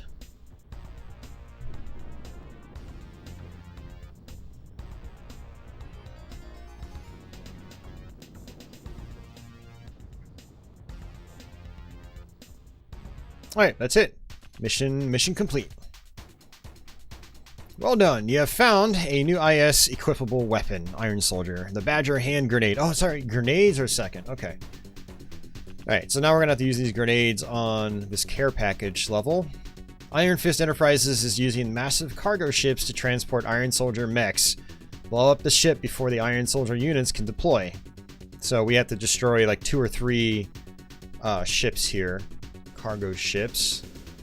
We've equipped our grenades and our assault rifle, and that's pretty much it. Playthrough of the Mortal Kombat games on PS2? I don't know, man. I tried Deadly Alliance last year, and I just was not having a whole lot of fun with it, so... I was technically gifted a copy of Mortal Kombat Deception on PS2. Will Haynes actually donated for it, and I still haven't streamed it. Mainly because I didn't have much fun with Deadly Alliance. So... I don't know, it's not looking good for the near future. I've got a lot of other stuff on my plate, including like real-life work-related stuff. It's probably going to get in the way. So I have to prioritize things differently than I would like. But we'll see. Alright, so where is my first ship?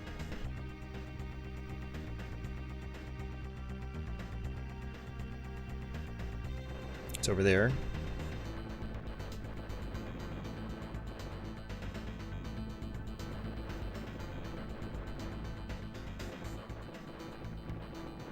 Alright, switch over to my grenades. And I don't know how close I have to be. I think that's going to do it. Yep, got him.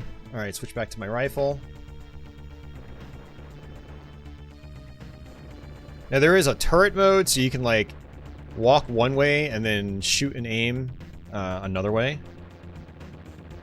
Hey, wired up? You're welcome. Thanks for stopping in. Yeah, Iron Soldier's I think it's a really solid game for the Jaguar. Leo, you missed NBA Jam, Zool 2, and iWar, and Alien vs. Predator. Oh, have we already gone through those games that fast? It's nice. Alright, I'm going to come over here, see if I can destroy these, see if I can get some health back.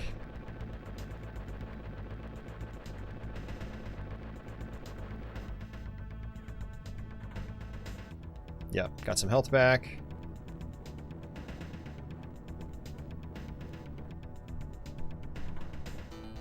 Rifle reload.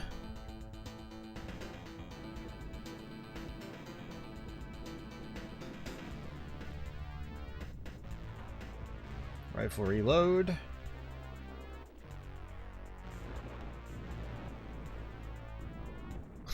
I love just walking over the tanks. It's so nice. Man, I lost a lot of health again. Alright, those are houses. They won't do me any good. And I gotta find the other ship.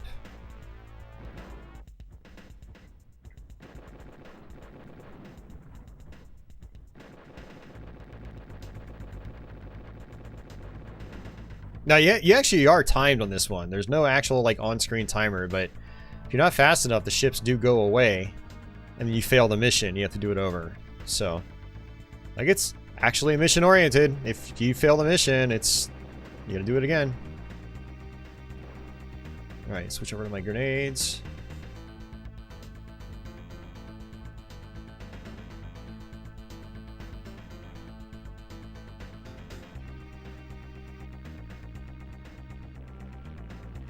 Trying to get close enough. 1, 2, 3, 4, 5, 6, 7. I think we're good. Now you can actually blow yourself up with grenades, so you have to be careful. Oh man, well thanks Salvatore for checking that out. I got really salty on that stream, man. That game really pissed me off. Oh man, well, I'm glad you enjoyed it. I've got pretty much anything here, Obscure Media. I'm using the Jag Game Drive flash card for this. Alright, so now we have to destroy some bridges. It's a lot like what we were just doing with the previous mission, except now we're destroying bridges. I think I can squeeze my way through here? Yeah.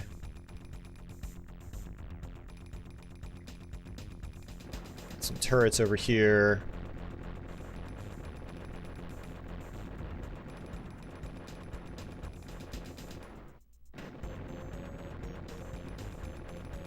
Missile launchers, gotta get rid of those. More turrets. And we've got a flying bomb dropper, whatever you want to call it. Where the hell is he? There he is, right there. Is there another turret? I think there's a turret behind me. No? Must have just been this helicopter. Yeah, that helicopter is shooting missiles. Ugh, the missiles do so much damage. Alright, so you actually have to hit the, these things over here. 1, 2, 3. Let's see if that does it. No. There we go. Okay, cool. Let's see, where's my rifle? It's manipulator. Need my rifle. Actually, you know what? I'll use a hand grenade right here and switch over to my rifle. Nice. Yeah, see, sometimes these drop shield refills.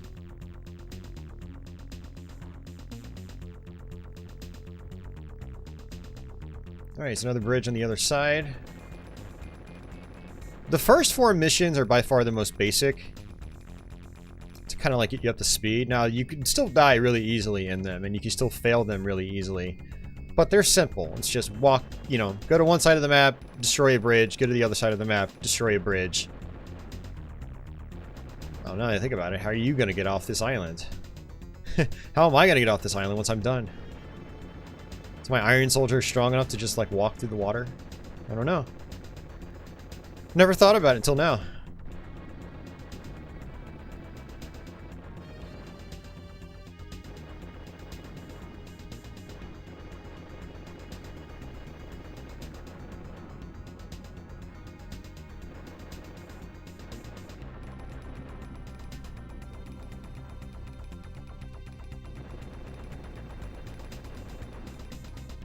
Alright, almost out of rifle ammo. Alright, so we're gonna get right back here, do the same thing again. Hope it actually works.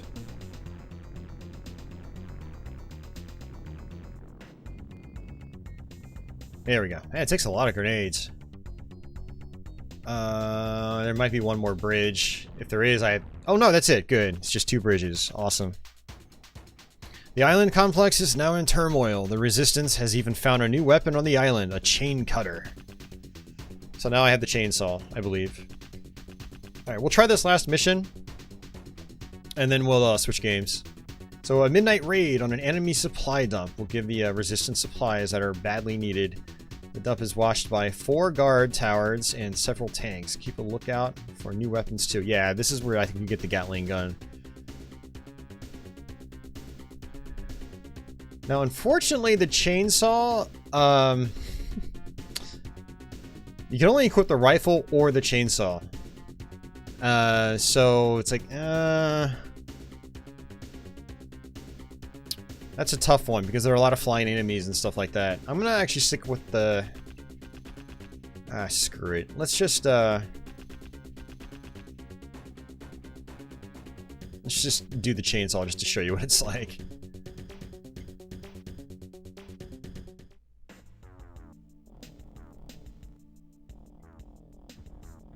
So you can destroy buildings and whatever a lot faster with the chainsaw. Oh yeah, much quicker.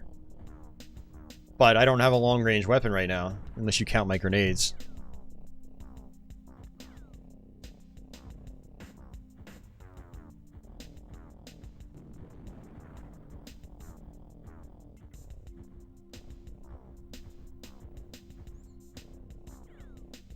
I've been going for almost 2 hours. Maybe at the 2-hour mark, or after the next game, I'll take a quick break, grab some water or something like that. Stretch the old legs. Unfortunately, I don't think these regular buildings usually have any power-ups in them. So I'm not going to bother destroying them.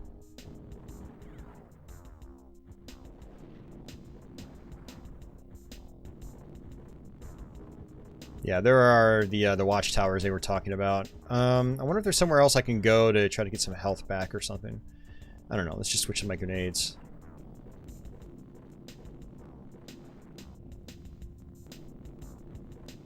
Oh yeah, just blow up the whole place. That's what I'm talking about. Pretty effective.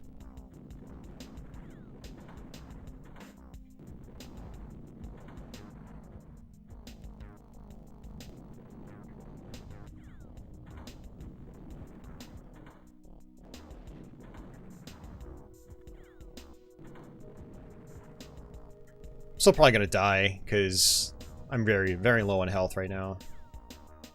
There's a turret right next to me shooting. Yeah, I'm dead. I'm so dead.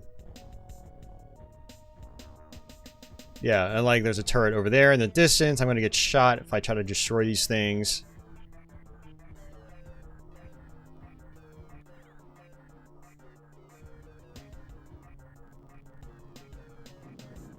Yep, I'm dead. God damn it. No, I'm not going to continue. You guys get the idea. That's Iron Soldier.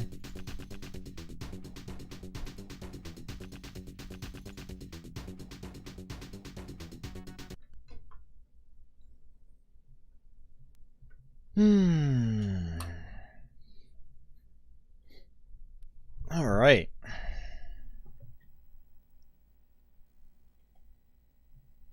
Alright, so that was Iron Soldier. Now let's think what else I can play. Well, I guess let's go with the shmup. I thought about doing an updated Let's Play of this game, but with all the other stuff I've got going on, I'm not sure if that's ever going to happen anytime soon. So we'll go ahead and play it right now.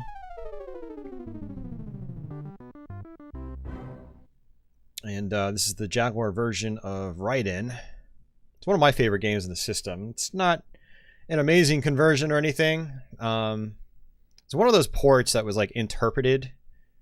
Like they didn't get the actual source code from the arcade game or anything, so they had to just like, I'm guessing, look at an arcade machine and just try to recreate it pixel by pixel.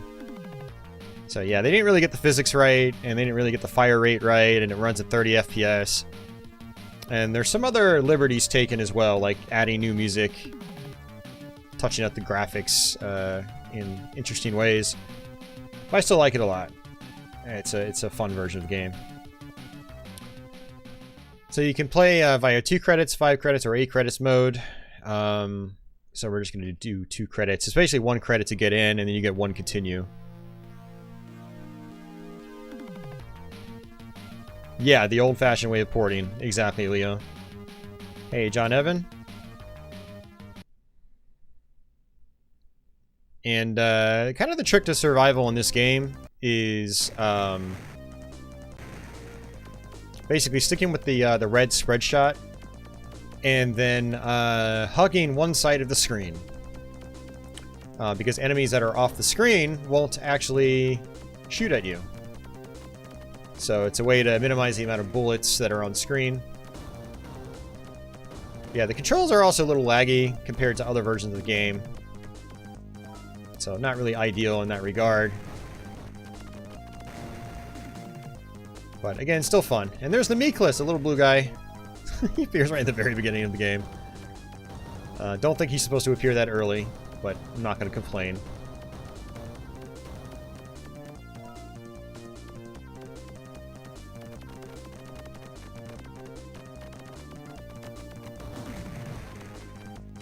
I missed a power-up.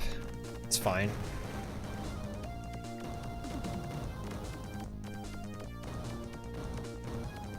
And let's see, I think... Actually, I don't know if the fairy is here. Alright, I'm just not even going to worry about it. There's a little hidden fairy you can uncover in the Raiden series, and if you collect her, when you die, she'll come back out and drop power-ups for you to make survival a little more doable. Yeah, I'm definitely missing some power-up canisters. Normally I'm supposed to have a 5-way shot by now. Doesn't look like that's happening. Go ahead and grab the red. There we go. No, I'm not gonna be focusing on like bad games, Leo. Just gonna drop a bomb. Just gonna do it.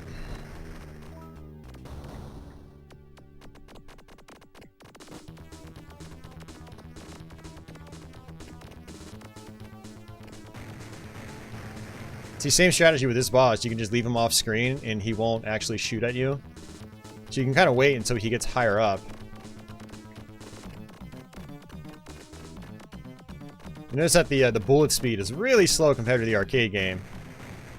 Every time you beat the game, it loops again. And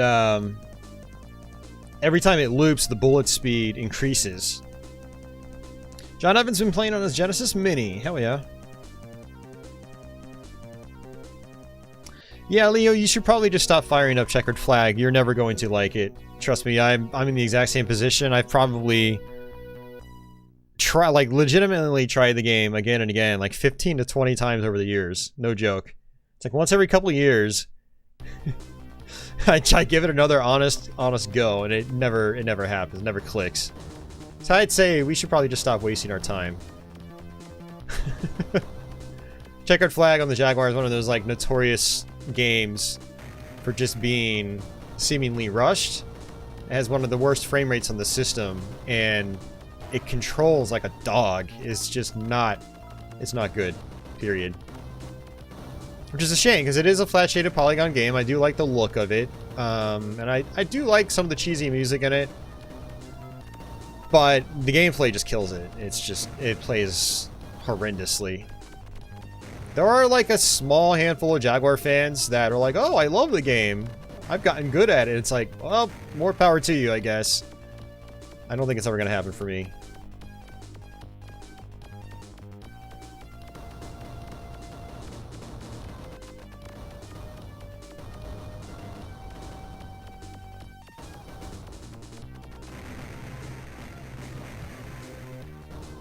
Gotta love the spread shot. Nice and powerful in this version of the game.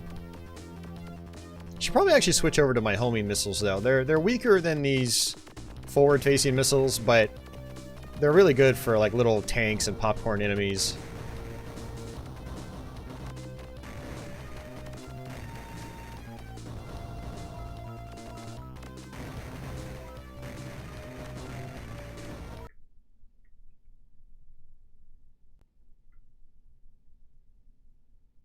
There we go. I think I'm maxed out on firepower now.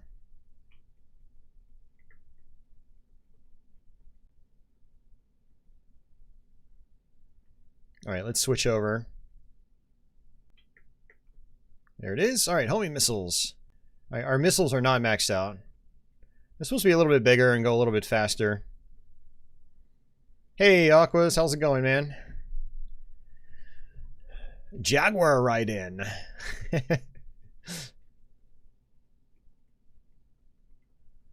Americanized Raiden. I think Imagitech was American. They did this conversion.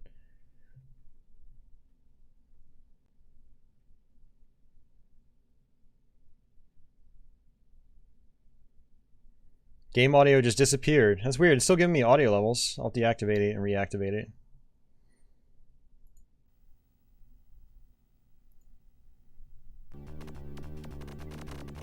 Let me know if that fixed it. I don't know why, but I've just been having major audio issues with my capture card. And I think I'm going to have to try to run the audio into my line-in on my sound card, which I was doing previously, but it was onboard sound and it was just really bad quality. But I installed a Sound Blaster in my computer. I fixed it. Okay, well, thanks for the heads up, guys, because to me it looked like it was fine because it was still giving me audio levels.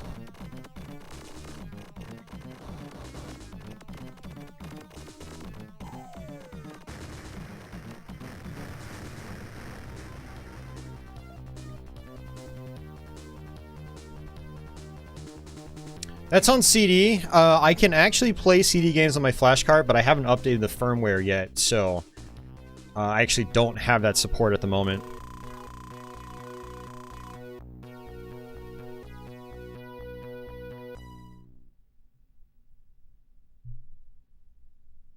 Blue Lightning was also on Jaguar CD, Anna. It was a pack-in game for the system. But yes, the first version came out on Lynx. Kind of a big title for the Lynx. Not such a big title for the Jaguar. CD version of Blue Lightning can be fun, but it looks kind of fugly and honestly doesn't play the best. But maybe one of these years I'll get around to that. I'll get around to showing that off.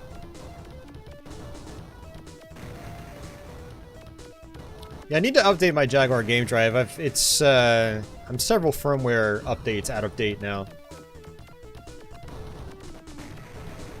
But the Jaguar hasn't really been on like the forefront of my mind. Oops, I did not want to do that. So, yeah, I've got dozens of consoles, so it's like there's so much stuff just like vying for my attention. So Jaguar's kind of been like low priority lately, but these last couple of weeks I wanted to try to knock out some streams just because I'm on a different work schedule now, and like my just work-life flow is just very different than what it was, and I find myself really bored at night, and so I'm trying to think of new ways to keep myself busy. So doing the occasional YouTube stream again can help that. Which means more variety streams, potentially. Potentially. And so, yeah. Jaguar is one of those platforms I haven't covered in a while here, and it make for a good variety stream.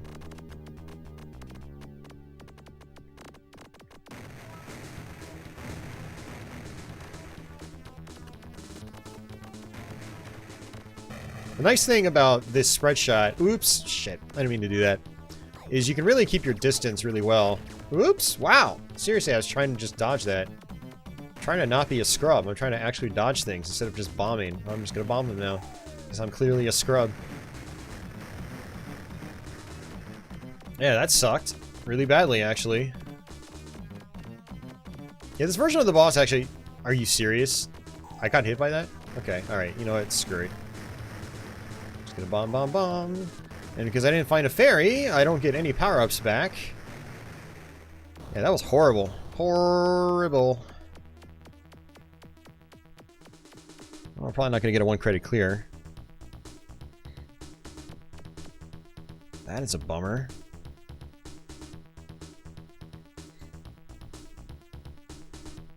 But yeah, I was like, how, you know, these last couple of weeks I was looking at my more obscure consoles.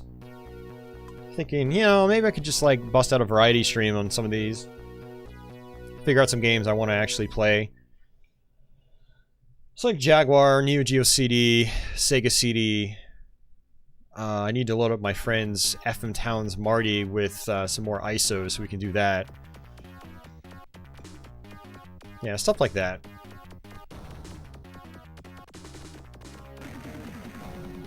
For anybody just joining, I found out earlier tonight that my Neo-Geo CD's disk drive took a crap.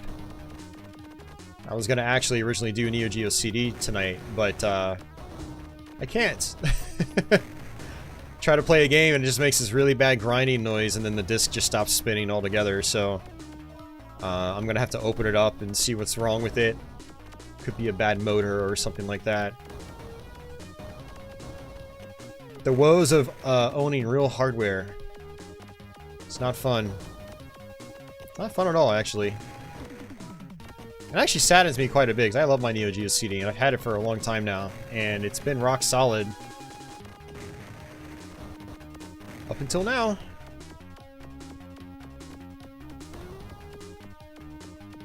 You still play your Sega CD often? Hell yeah, that warms my heart. I love the Sega CD.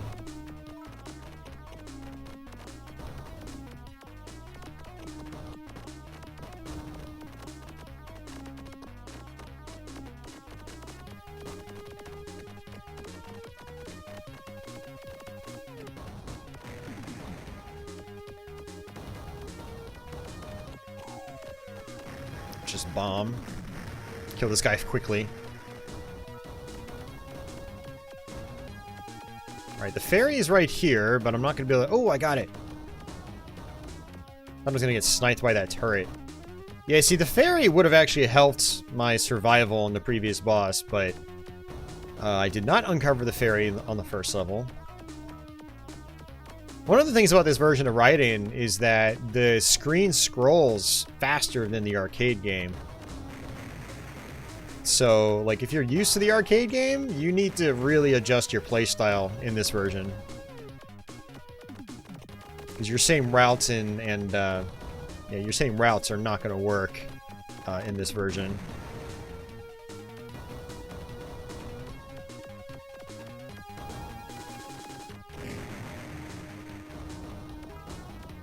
I actually did not want the missile. I wanted to keep the homing missiles.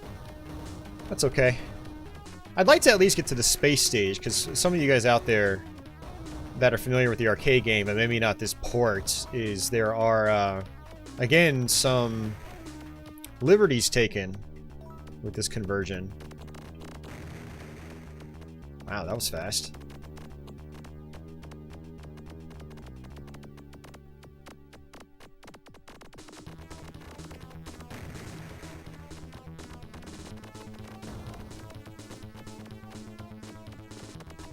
Oh, and I'm out of bombs, too. It's not good. Probably gonna end up dying here.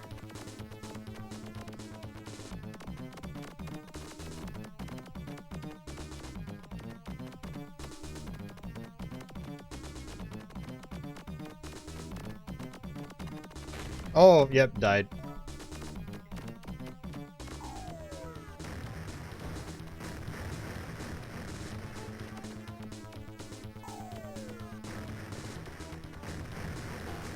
There we go. And I got an extra life. Sega CD was given up on too fast? I don't really agree with that. And by the time Sega officially discontinued it, it was like early '96. I mean, Saturn was already well out, you know, by the time they stopped it, so. Hey Mo, how's it going? I mean, you can't keep supporting a product that's not selling, right? Obviously, it instills customer goodwill if you keep supporting it, but no one does that. And it's not in the company's best interest to keep supporting a platform that's no longer making the money. And by that time, they discontinued it, and Sega CD wasn't making the money. So you could probably argue it never really made the money, period. So the fact that they supported it for, you know, 3.5, 4 years is, you know, it is what it is.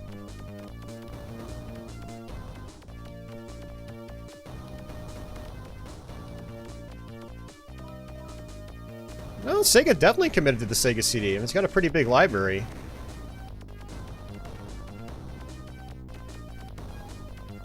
Yeah, they absolutely committed to it.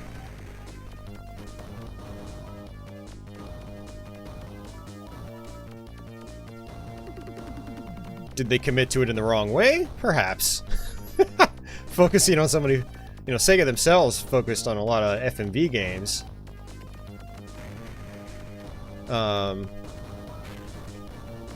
Like those were like the biggest titles that Sega themselves were trying to push. It was like, you know, in the beginning it was like Sewer Shark and stuff like that, but then it was like Tomcat Alley, Ground Zero Texas, you know, stuff like that. I think that was published by Sega.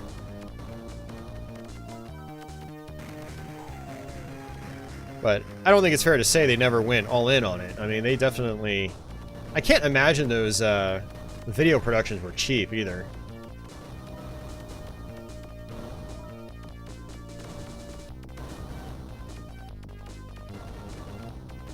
But yeah, personally, I would have rather have seen them take advantage of the hardware in different ways instead of focusing on full motion video, because that was obviously a very short-lived gimmick.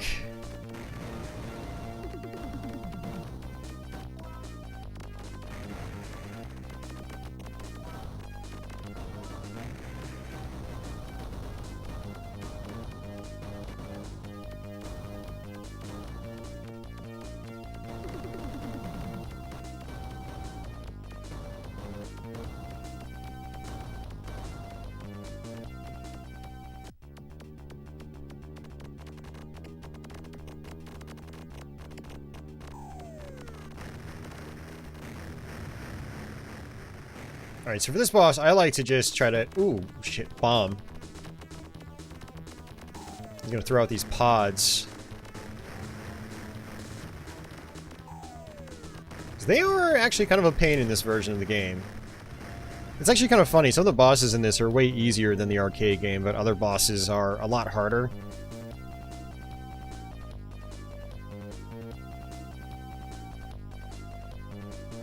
Well, I mean, the other thing is, Anna, if you weren't out at, like, you know, retail stores all the time and really looking for it, then maybe it would have seemed like, you know, oh, they just didn't support it. Yeah, I mean, perception is obviously a big part of that.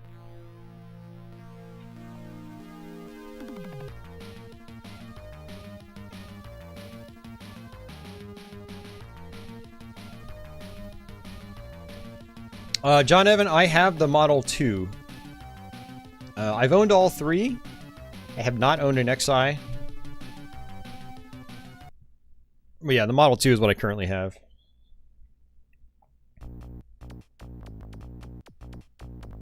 Hey, Mike. Very nice, man. How are you liking that 8-bit dose stick? Yeah, so this is one of the liberties taken. They completely redid the rocks in space. It actually looks quite nice here.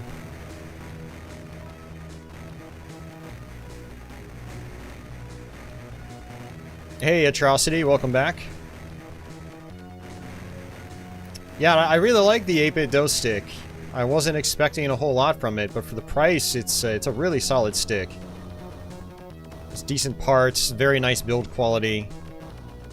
Some nice little touches, like your button labels lighting up. It's pretty cool. Wired or wireless. So in this level, I like to try to hug one side of the screen. The right side, preferably.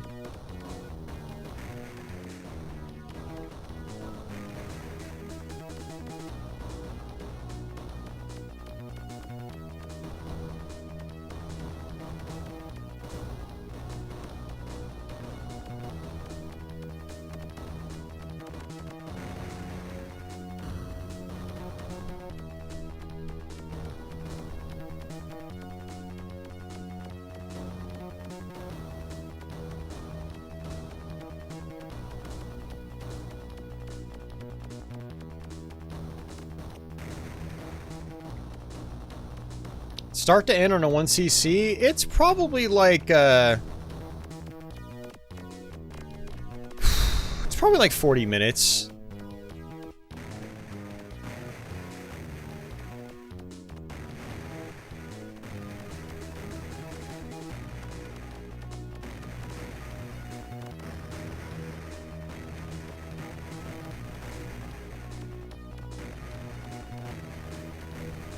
If you pick the same power-ups again when you're maxed out, you get 5,000 points. So that's a scoring strategy.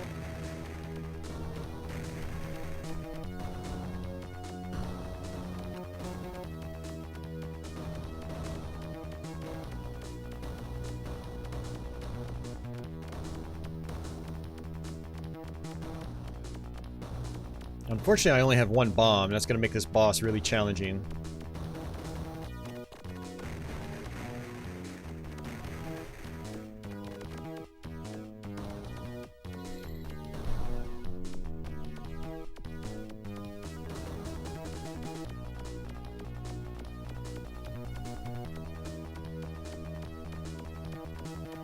Alright, boss time. Now, rocks fly in from all sides of the screen here.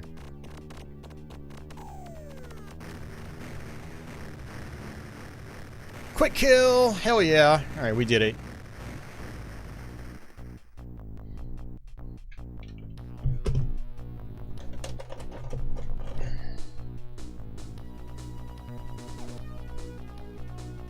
$40 minutes is, yeah, that's about average. They can go longer, up to like an hour and a half, or they can go shorter, down to like 15 minutes. Depends on the game. But yeah, 40, 45 seems to be, you know, kind of baseline.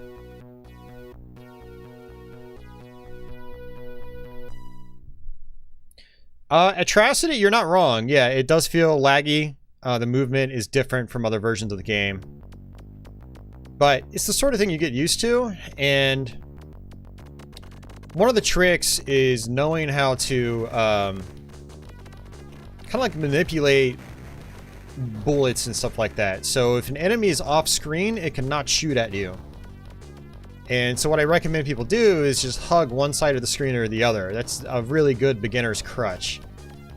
Get the spread shot, and keep it and hug one side of the screen or the other. And try to stay as far back as you can. There are a couple points in the game where enemies come up from behind. You have to just memorize those locations. This level, enemies will not come up from behind as far as I'm aware. I think it's all kamikazes from the outside of the screen. Outside edges. So you want to sit all the way back. Don't get cocky with power-ups and stuff like that. You just want to play it safe on this level.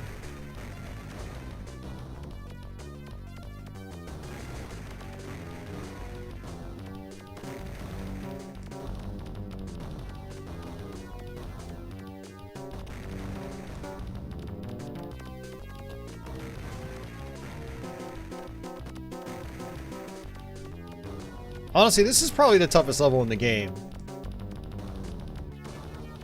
Because of all the kamikaze enemies from all sides. But sitting back with your spread shot is usually a good strategy. And again, I'm hugging the left-hand side of the screen. So all the enemies on the right-hand side cannot shoot at me. Because, yeah, it's just how it works. Because they're off-screen.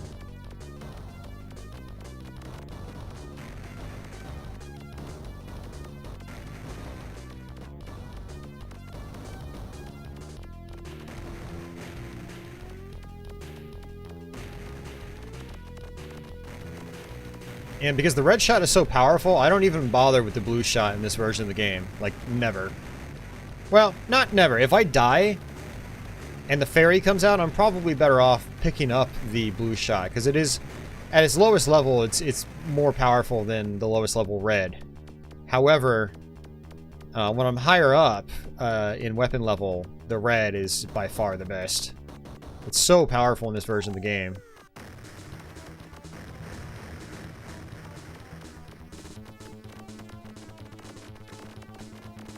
There we go. Alright, so we're on the final level now, guys. Hey, Liberal Arts guy.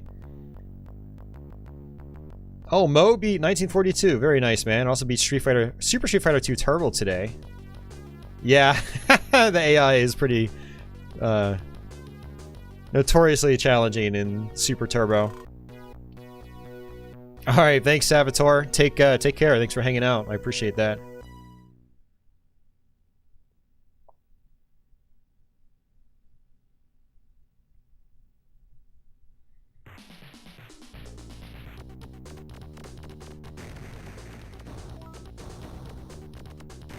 Nice, let's see what we can do here.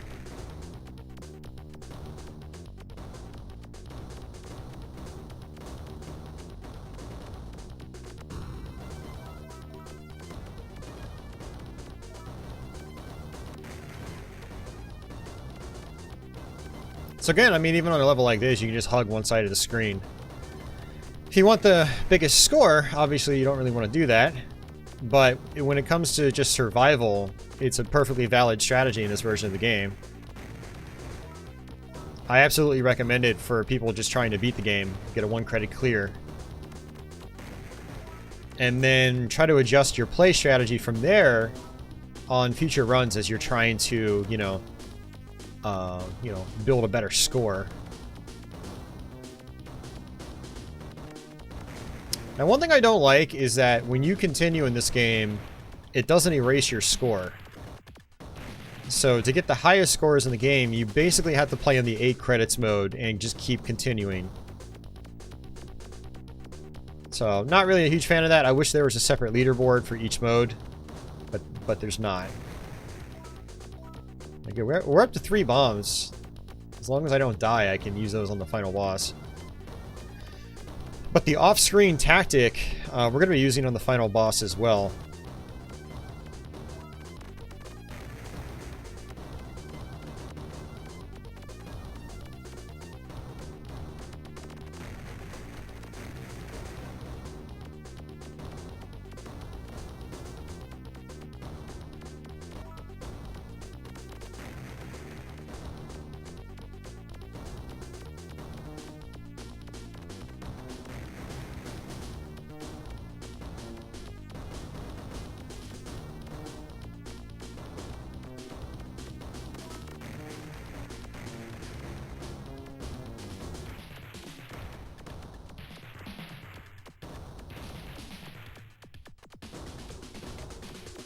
Alright, getting close to the final boss.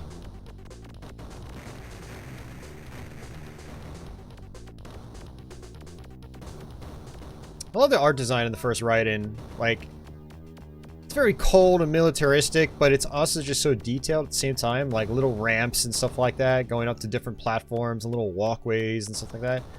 It's just very detailed. And considering like the original Raiden was 1990,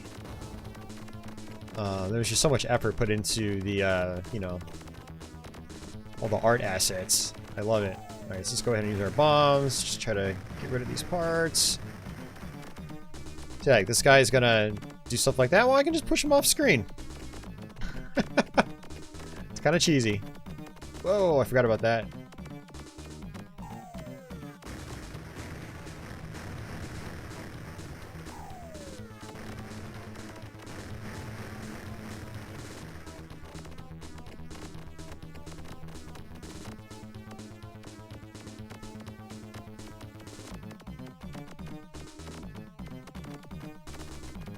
It's cheesy, but it works.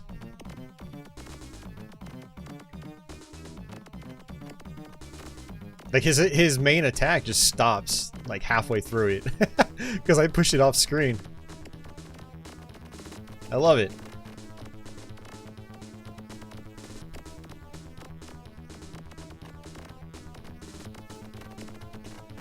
There we go. We got it. All right, we just beat the game.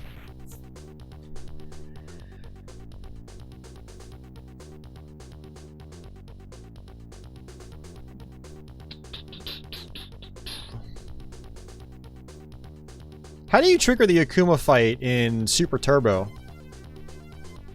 Hey, Scruff, welcome back. Oh, you played the PC version of Raiden back in the day, so that was also another version made by the same development studio.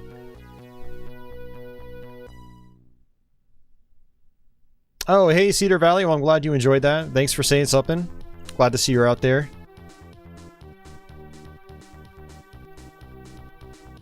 Yeah, Atrocity. I mean, to me, right, the original Raiden arcade, kind of hardcore shmup players that are just, all they do is play shmups. For some reason, they knock it. They kind of like, I don't know. To me, Raiden arcade was like a huge step forward in the evolution of the shmup genre. It took a lot of the ideas that other developers like Toaplan had, you know, kind of set in place, and it took them and it just like refined them. From visuals to music to the snappiness of the gameplay, stuff like that, to other mechanics. Now, Jaguar Raiden doesn't really show that off quite as well as the arcade game. But, I'll play just a little bit into the first level just so you can see, like, the bullet speed difference. Or I'll try to get to the first boss fight. Thanks for the GGs, everybody. I appreciate that. And actually, I'll probably intentionally get a game over just so I can, you know, log a score on here finally.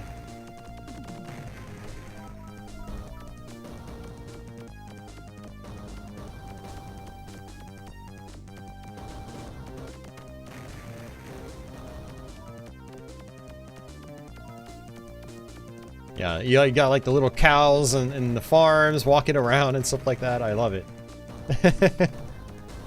There are other parts of the game you see little dudes like walking.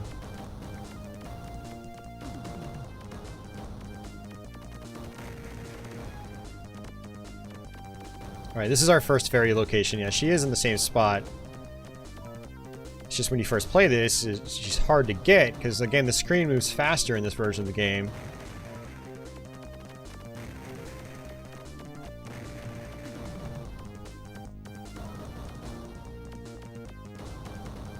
Now, the bullet speed I don't think is that much faster on Loop 2, but it's definitely significantly increased on Loop 3. I'll go ahead and pick that up.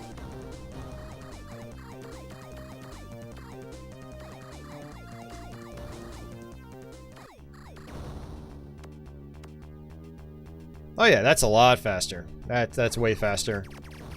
I think it's like probably twice as fast as that on Loop 3. And now I'm not really sure how many times this game loops. I think I've only made it to the end of Loop 3, or close to it. What's funny is with the bullet speed increase, the bullet density is actually less. Like they're not as close together. So it's in a way it's easier to dodge. You just have to know the bullet patterns and you know where you need to be. Hey Andy. So Super Turbo, you don't lose any rounds. You think you won a few rounds of supers. You heard you have to do it within 10 to 20 minutes. You weren't timing it. There's saves coming. Okay, I see. Well, that's interesting. Yeah, never knew what the rules were to unlock Akuma or fight him. Alright, I'm going to game over just so I can log my score. Now, you have to be really careful. If you want to try to do this on 1 credit, you have to make sure you're not pressing any buttons when you die and get a game over. Because before the continue screen comes up, it will let you continue. So I'm like, my hand's completely off the buttons, the face buttons right now. Yeah, it's another feature of classic Raiden. Your ship blows up and shrapnel goes everywhere.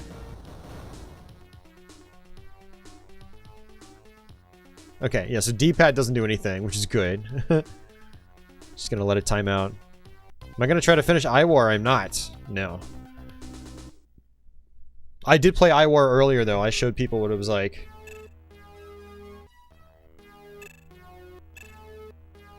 Here we go. Alrighty. What I'm going to do is actually take a quick bathroom break. So don't go anywhere. I will be right back.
Alright. Let's cycle out.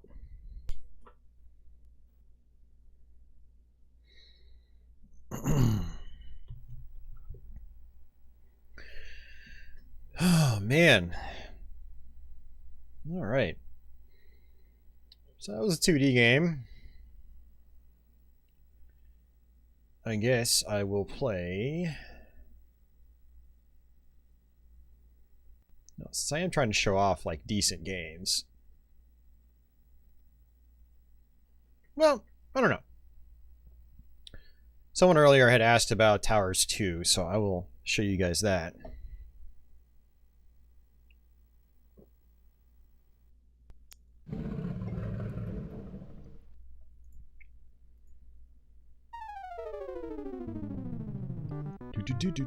Do.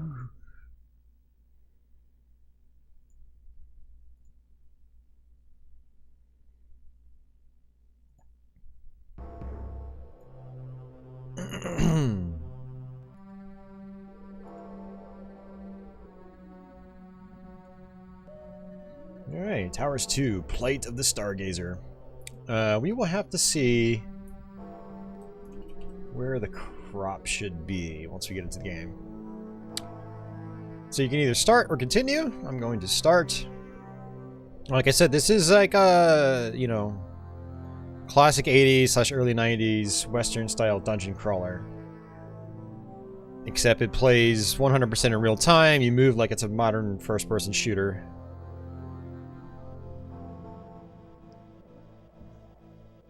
Hey, Major Havoc. Leah's never seen this one in action. Okay. Well, now you're going to. Alright, we're going to go ahead and just, you know, take whatever this roll is. I don't really care that much.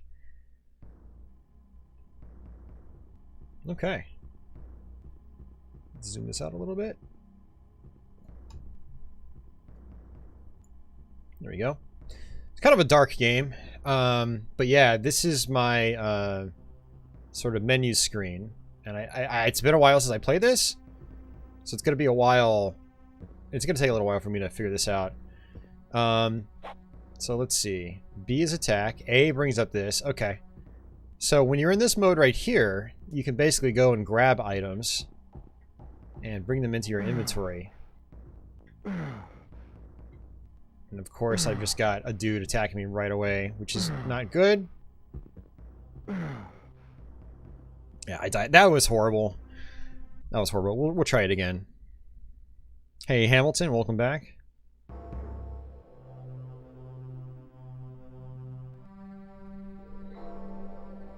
I'm gonna guess that was just bad RNG. Yeah, this game was also on the PC. It was a Windows game. I'd love to play the Windows version, but I've never been able to get a hold of it. Oops, pressing the wrong button.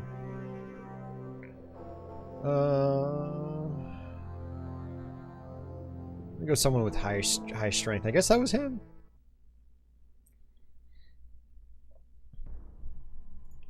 Alright, let's try this again. Let's see. Yeah, I don't have any weapons or anything right now.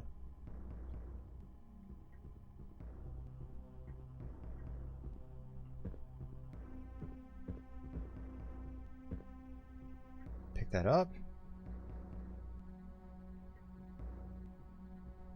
Let's see. Where can I put this?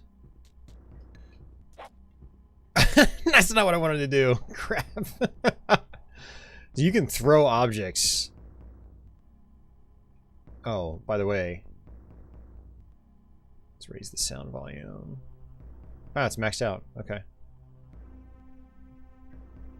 Now, I don't think I can, like, pick up stuff while I'm paused.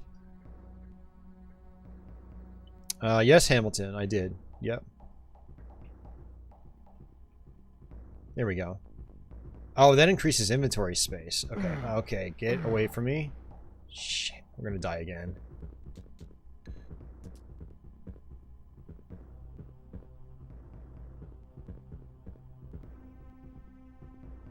There's an apple. I definitely want that.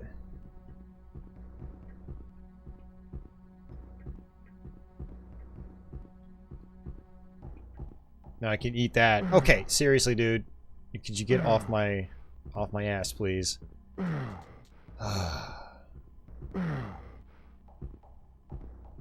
This is bad. I don't remember this happening when I first played this game. Like, just... I mean, it's possible. I might... You know what? Let me see if I can punch this guy to death. 1996. The final game by Atari Like, kind of like the last official game that came out was Fight for Life, and I think very early '96. Telegames continued to release games after Atari basically discontinued the system, and Towers 2 was one of those games.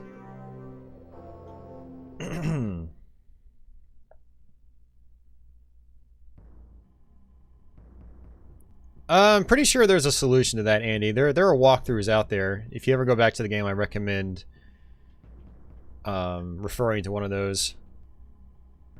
Yeah, there are people in the Jag community that have beaten the game, no problem. You know, it is, you know, obtuse and cryptic.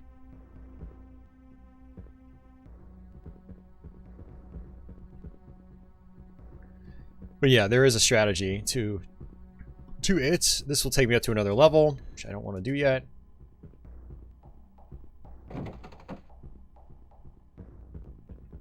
So you can actually, like, pick up a mop.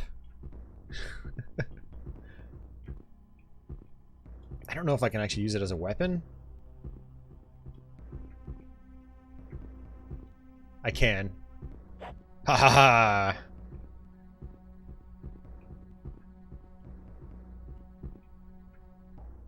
I don't remember how you talk to people. Can't remember any words.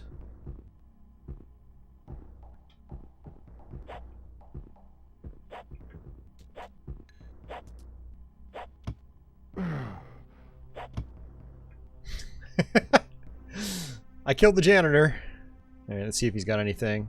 Oh, he's got a silver key. Okay. And probably a mop. Yeah, another wooden mop. I mean, like I said, this is like a classic style dungeon crawler, just like pretty much in real time. Cloak. I'm gonna guess I can equip that. Alright, I did. I forgot how to do it, but you can sleep and stuff like that to get some energy back. And then... Okay, so we can use the... Okay, number 2 is my stats. Number 3 is I sleep. Okay. You have to be careful about sleeping, because I'm pretty sure you can wake up and there will be someone like right in your face.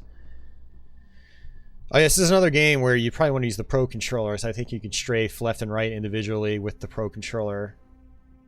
Let's see. Oh yeah, there's a auto map. Where is it?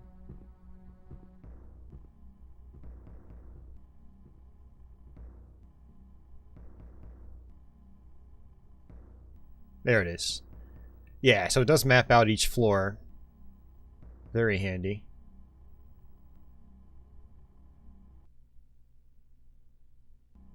Alright, that's that. No, it's called Towers 2. Plight of the Stargazer. Yeah, the Neo-Geo CD died. The disk drive, anyway. I think it might be the motor. It's making, like, when it tries to spin the drive, and it goes like... And then it stops spinning. It's bad. Alright, let's actually see if this key works. No. Oh, it does work. Okay.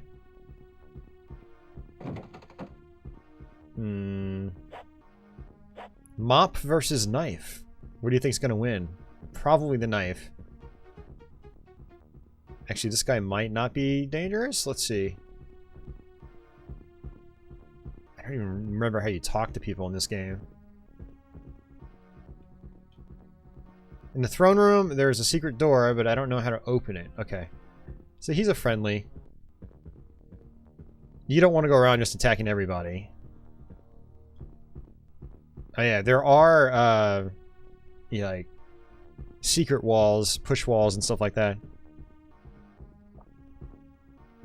Yeah, just post it on my Discord, Uber, if you see it, or find it.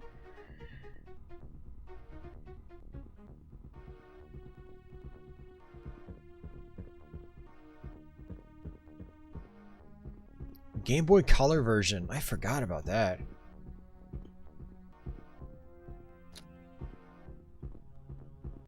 He's not going to be friendly.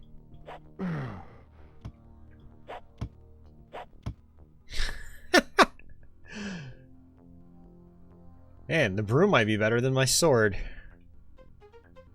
But the other funny thing is you can actually throw these items at enemies.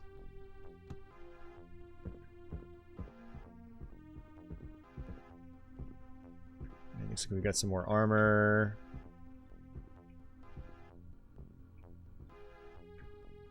More daggers. You can just throw them at guys.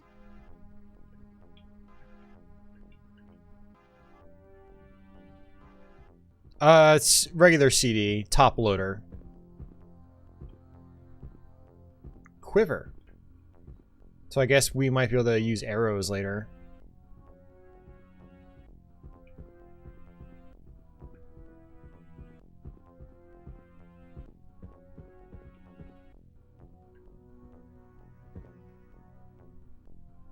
You fall asleep. Yeah, I get my health back when I sleep. Okay.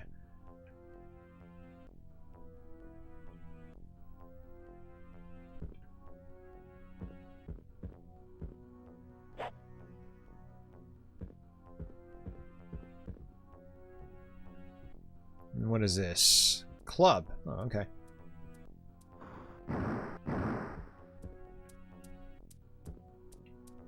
Yeah, Carson, this is Towers 2.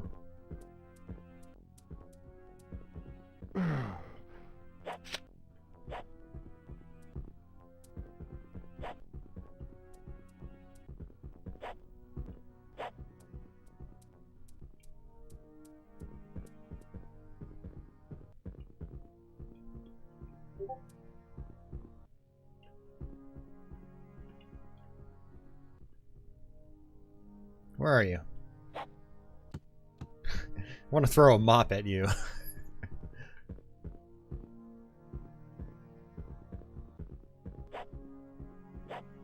Wonder why he's running from me. Alright, whatever. Let's sleep. Where is he? Is he still around here? He is.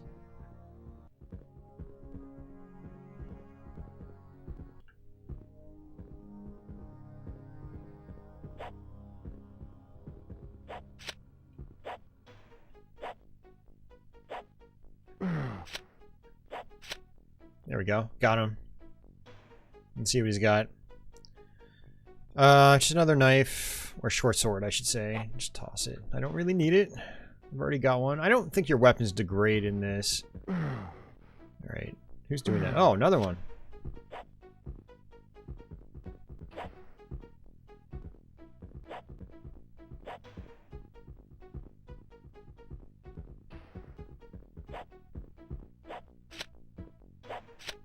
There we go.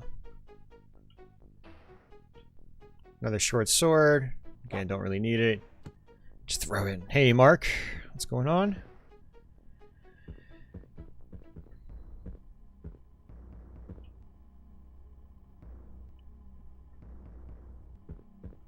Robert, I played Alien vs. Predator, Zool 2, iWar, NBA Jam, Raiden. Probably missing something. It's usually what happens when I play this many games in one sitting. Alright, is this the door I opened? No, that's the ninja guy. This is the one I opened.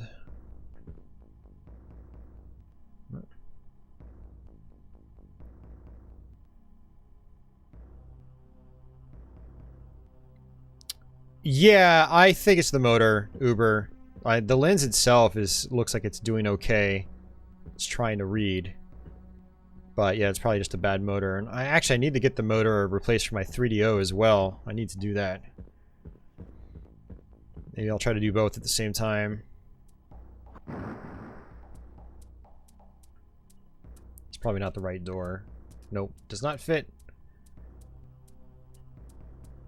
It's $20 shift. Okay, it's not bad.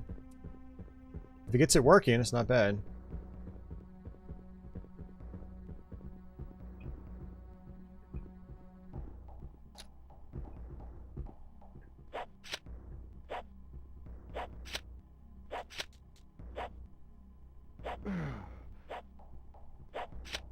Here we go.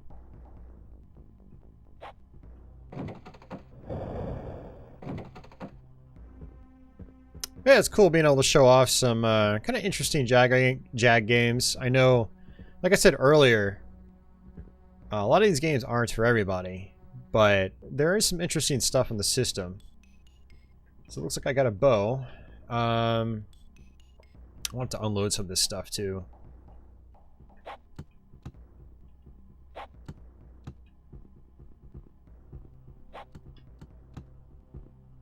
And it looks like my food, which I think is the blue meter, my hunger is fine.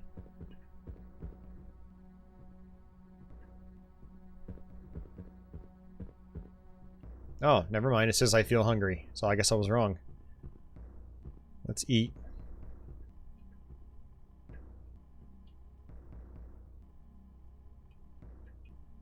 Eat. Oh, that's a club. I thought it was a drumstick. Never mind. Eat the club. Yeah, you give your character food, and I think it makes like a chomping sound. Good day. Good night.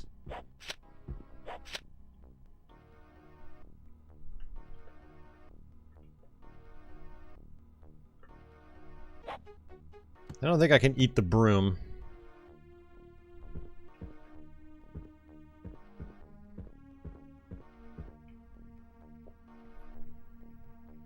Yeah, so that's just like a big hallway. I'll probably find food in the main area.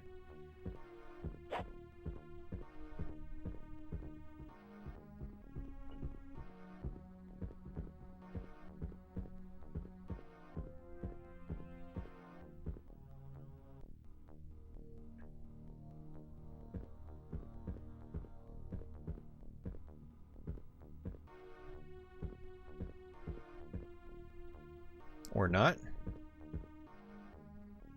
Door is locked.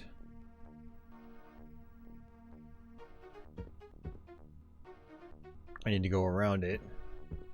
Oh, I can't. Okay. I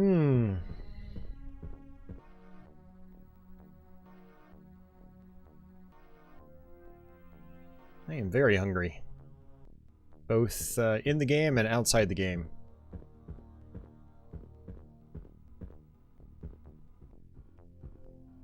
Ah, there we go. Okay.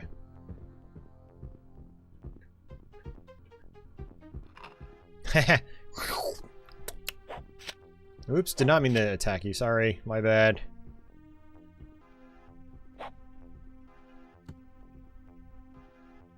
Oh, never mind. I got a gold key. Not my bad. Alright, let's see.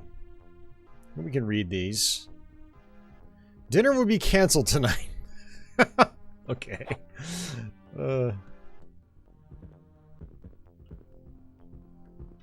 glad it was canceled because all this food is mine. That's cheese.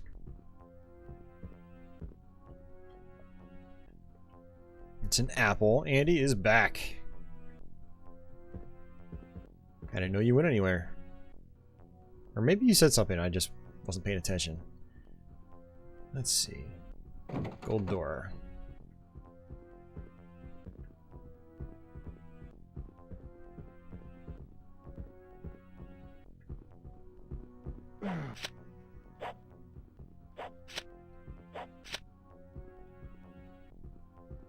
And just a knife. Yeah.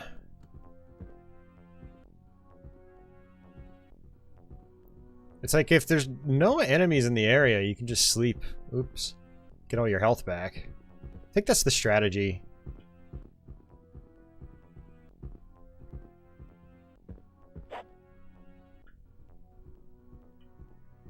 Greetings, sire.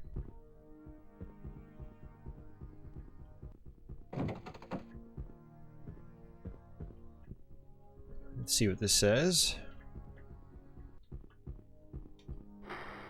You quickly duplicate Spirit Axe. Okay, so that's like magic or something, and I have no idea You failed to cast the spell. Okay. That's something I'll need explanation on later.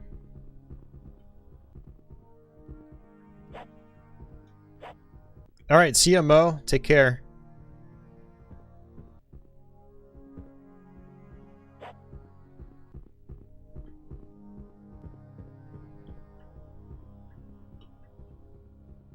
Eat. Nice. I guess oh, I can't pick those up. Okay.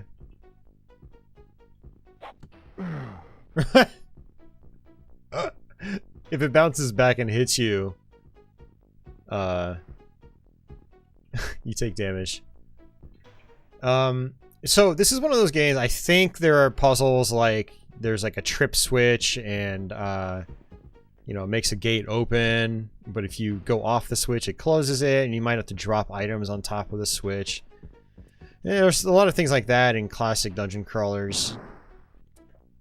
I'm gonna assume this game has stuff like that. It's been about 20 years since I put a lot of time into this game. I got probably at least halfway through the game back in the day, and I've never really gone back for a serious attempt since. Okay, we're probably gonna die here. Let's see. I don't know, this other dude's just like, hey, whatever. Cool. Okay. Could we sleep? Good. We get to sleep without dying. Oh, man. Now, I thought there was a way to save the game, and I don't remember how that works.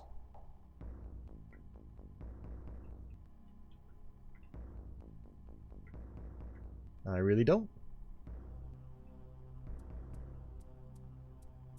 Is this a long game? Yes, I would say it is. Yeah. Oh, look at this. Little notch. The door is locked. The key does not fit. Okay. Key does not fit. Interesting. Yeah, so there's a secret door here, and you need a special key for it, I guess. Yeah, so you gotta watch out for things like that in this game. Like I said, it gets pretty cryptic.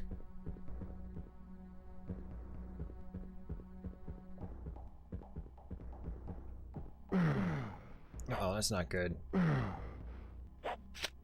Definitely gonna die, because there's a guy right behind me.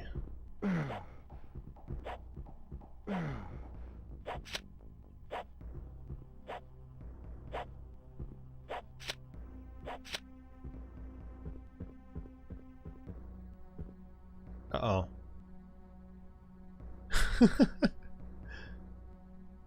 Okay, I will do that.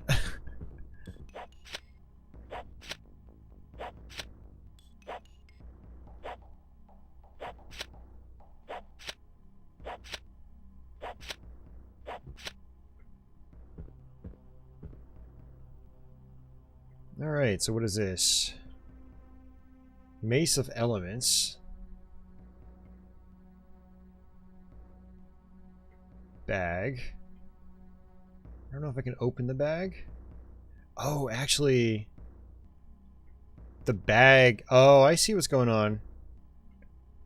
It's different inventory slots. That's clever. Nom nom nom nom nom. Alright. What do we have here? Black Pearl. Oh, I bet this is like a sort of like a puzzle item.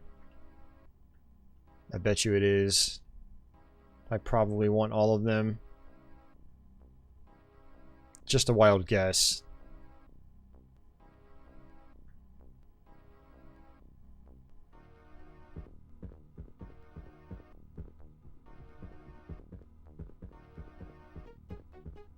Alright, so, I mean...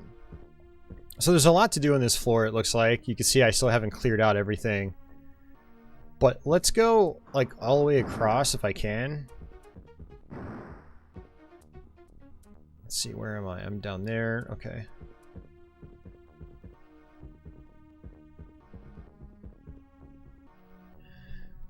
Back down here. I wish there was an on-screen auto map. That would have been so useful. Back up there. Okay. Alright, see if I can go all the way across.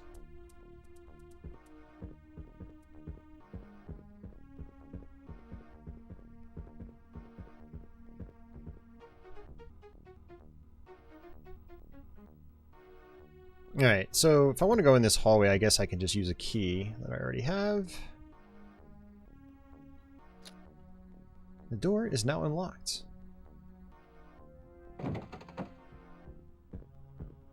But I wanted to come back down here just to show you that, like, this is a floor-based game. So the world is completely interconnected, or the world you're traversing, which is inside this tower, I guess. And so now we're on floor 2. Level 2. And the idea is just to go all the way up the tower and beat the game. But there are, if I remember correctly, I think there are things on, like, one floor that can affect things on another floor, and it gets pretty dicey.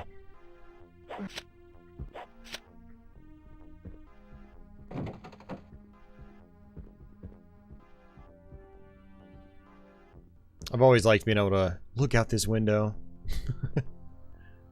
It's not much. It's something.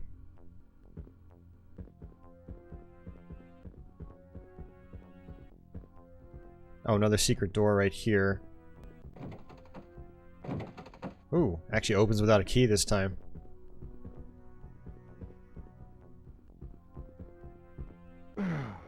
There's someone behind me.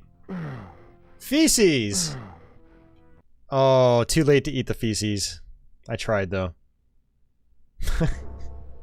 That's Towers 2. It's a cool game.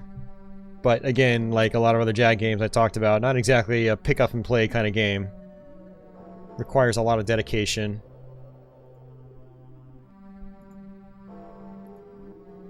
Alright.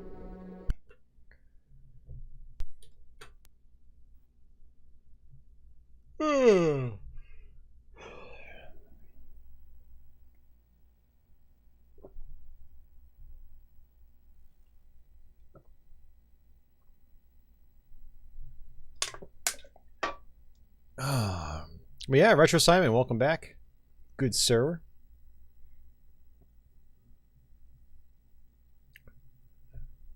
We shall do a tiny bit of Rayman before it gets too late and people can't watch anymore. I don't really have a time limit on tonight's stream. You know, I can probably go for at least another 2 or 3 hours if I'm feeling it.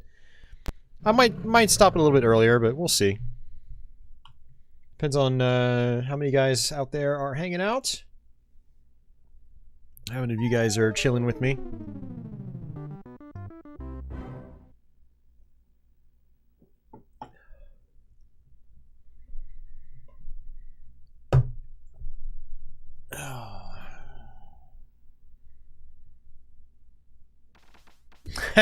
For you. It's 9 p.m. for me. I guess I can probably turn this up a little bit. Rayman is a quiet game.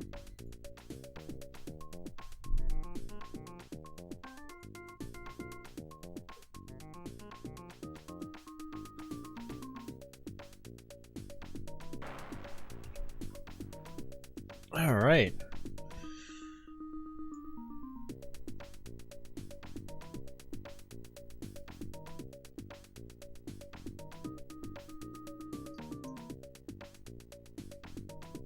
Alright, Rayman, let me play the game. Let me play the game, Rayman. Yeah, me too, Atrocity. I've never actually beaten this game. I heard it's kind of a pain in the ass because you have to get all the tings. And it's also just, like, genuinely challenging. I do not, Karsten. I used to, multiple times. I sold it years back. Hey, Deadly. The Jaguar CD is one of the biggest wastes of money you will ever... Well, if you buy a Jaguar CD, it's one of the biggest wastes of money you'll ever do in video gaming. Alright. Don't get me wrong, there are a couple of games on it I do really enjoy legitimately, but you know, even when you can buy one just for like 100 or 200 bucks, it was kind of not a great investment. For a while, it was a good way to play homebrews, but that's kind of... There's like really no need for that anymore with the flash card and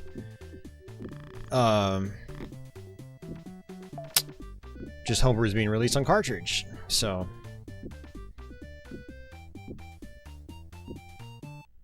right, little introduction stage. Hey, Pin Mike. It's like Kingsfield, albeit jankier. No, I don't really. It's not really like Kingsfield. I mean, they're both first person, but they're both influenced by two different genres. Well, Kingsfield kind of does its own thing. I mean, I wouldn't really say that it was like Towers 2 is literally like, you know, you take something like, was it Dungeon Master or Eye of the Beholder or stuff like that on classic computers, and you make them free moving like they're Wolfenstein or something, and that's Towers 2, like to a T, really. Oops. Kingsfield is, I mean, there's similarities for sure, but it's also quite different at the same time with how the execution goes. Personally, I think Kingsfield's more fun. But Towers 2 is it's cool. So yeah, this is the Jaguar version of Rayman.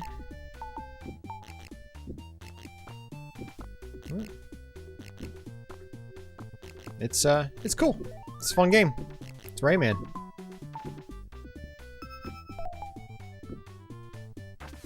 These are checkpoints right there. I realize the screen doesn't flash in this one. I think it flashes in the Saturn and PlayStation versions. There are a lot of interesting differences between this and the 32-bit console versions. So we can't really do a whole lot right now because I don't have my attack functionality, but I'll get it here in just a minute.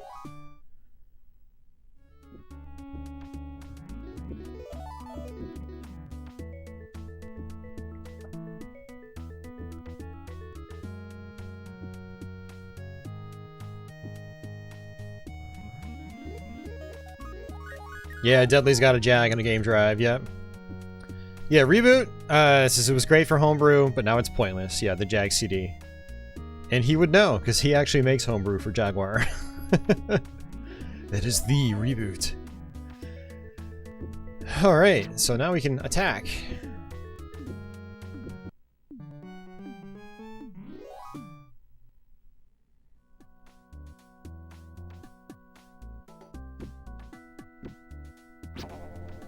There's our first ting.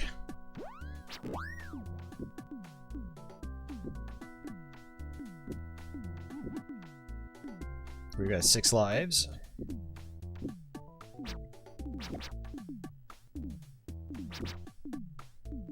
Now you can also charge up your weapon to do stronger attacks.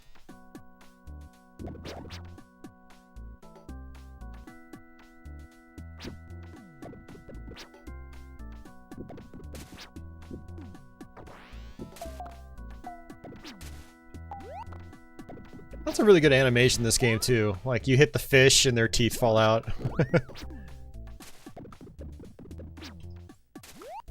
I always like that.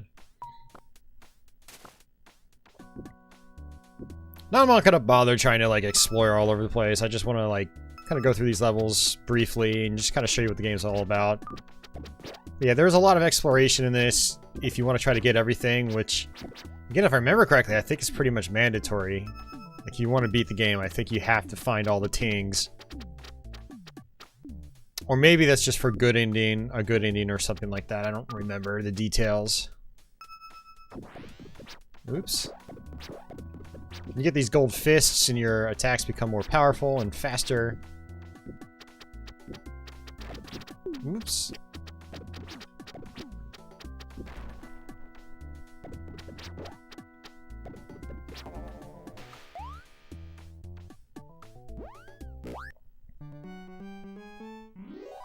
Jag CD is the first good home version of Dragon's Lair and Space Ace? I don't know about that. Game saves. There we go. I mean, I'd probably go with like the 3DO there, or the CDI with the digital video cartridge. I mean, not that those games really worked well at all on a home console anyway. Just something felt off about all those games on home console.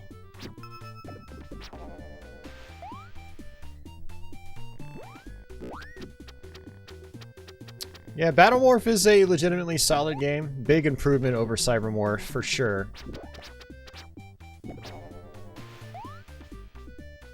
Hey, Cafe Man.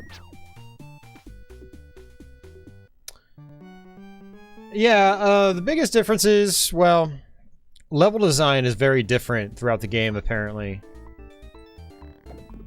And the Saturn and PlayStation versions have a lot more background and foreground objects and stuff like that.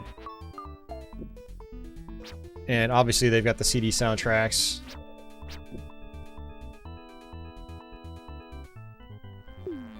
Again, Digital Foundry, DF Retro actually did another really good comparison of Rayman in their PlayStation launch video a few weeks back. I do recommend checking that out. Lots of good info there.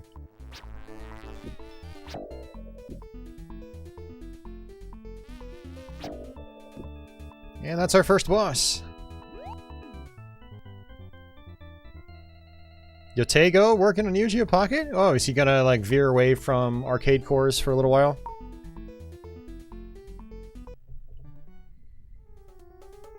But yeah, I would love Neo-Geo Pocket.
This is 1364.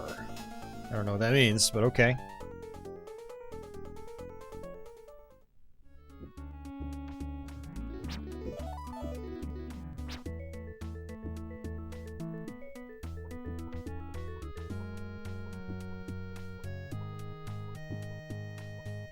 Don't make you buy a Mr. You should buy a Mr. Uber Disco. I know what you play, and like you need one. No, you're like, oh, I need a 15th CRT in my setup. Like, god damn it, dude. Oh, you're hilarious, man. Oh man, yes, you do need a Mister.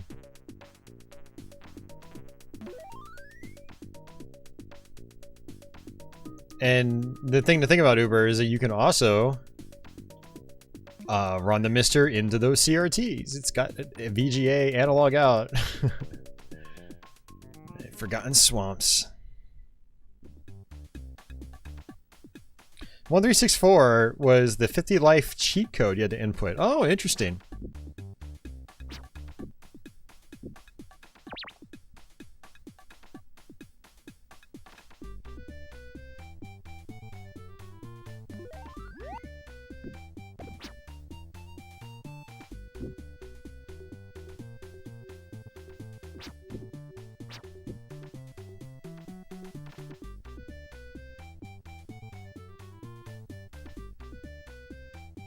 Oh, there it is, finally. I was like, how do you do it?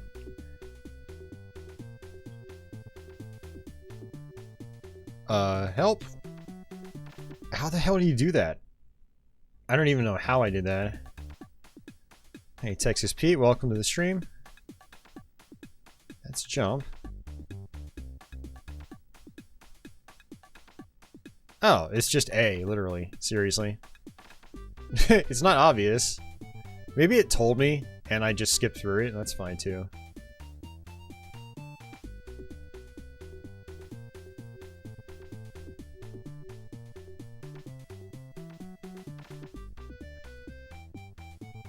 Oh, I think I turned off sound effects. I don't know, I'll fix that after this level. Uh-oh, not good. Alright. Yeah, I think I disabled sound effects by accident. I had to figure out what this is.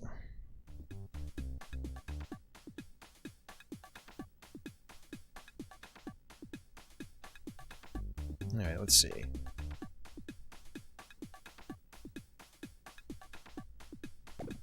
There it is. Yeah, it looks like in this game, number 8 actually turns off sound effects. There we go.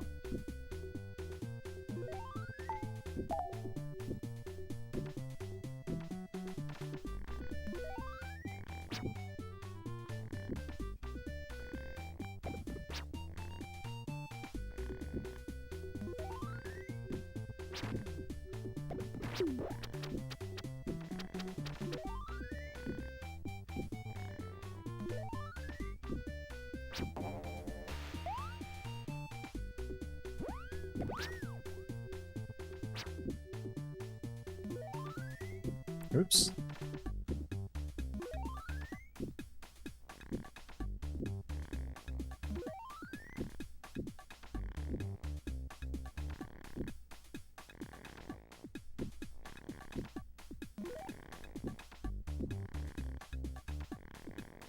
Oh, I didn't get... Oh, you gotta be kidding me. Oh, Reboot, you actually got the Mister. Oh, hell yeah. Welcome to the Mr. crowd. Welcome to the Mr. party, I should say.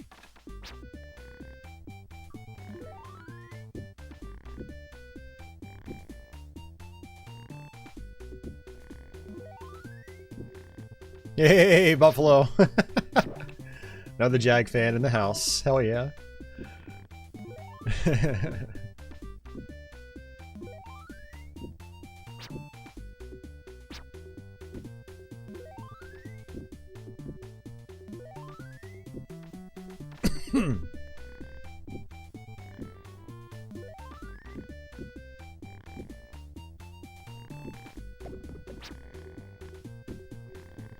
Alright, let's bring this up. Uh-oh, this is bad. Okay, no, we're good. Can I just walk right through him? Oh, look at that. Oh no! Give it to me! I got it, I got it, I got it. I saw that one up and I was like, I need that.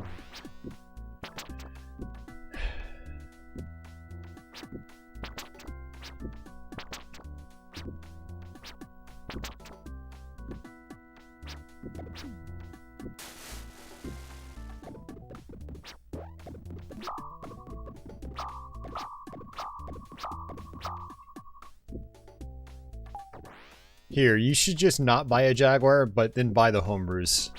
Put them on your shelf like everybody else does. Like with any game. You'll be actively supporting the scene, but you won't have to pay hundreds of dollars for a Jaguar. Yeah, I mean, Jaguar is a system you guys know for a long time. I've always enjoyed. But the cost of the console is it's going up big time. It's kind of hard to be able to really legitimately recommend it to people. Do you want to pay $300 plus for a console? I think most people will say no. It kind of sucks. It really does, because like I've always loved singing the console's praises, but it's at a point these days where it's so much money to get into. Oh no, Rayman can't swim, even though he looks like he should be able to float. What a ripoff!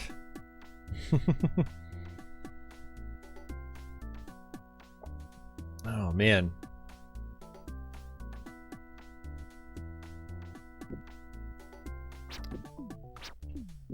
Oh, you gotta be kidding me. Well, okay. Thankfully it respawns, man. Okay.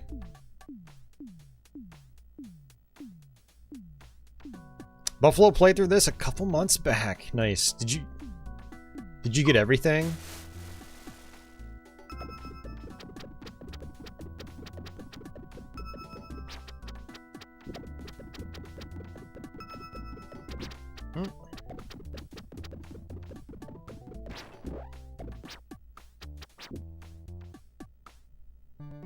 Yeah, there's a lot of stuff I missed on that level. That's okay. I'm just like kind of like, this is like a taste test of a bunch of different Jaguar games. So, just for you guys. Not necessarily for me. Some of it is. Let's go on up here to Bandland, change up the scenery.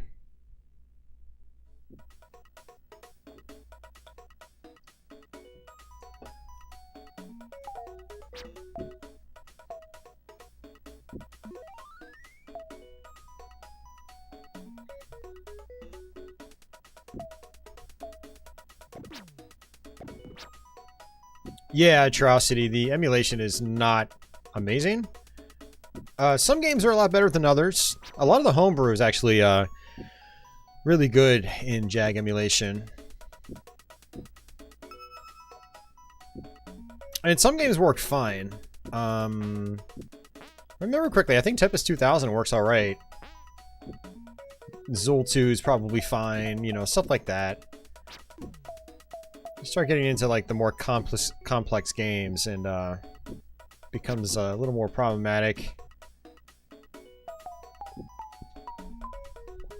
So Rayman could basically make his hair turn into like a helicopter blade, and it allows you to you know, sort of like float down a little bit slower than usual. And I think that power-up might have been in the forest area. So I probably should have just completed that area first, but yeah, whatever.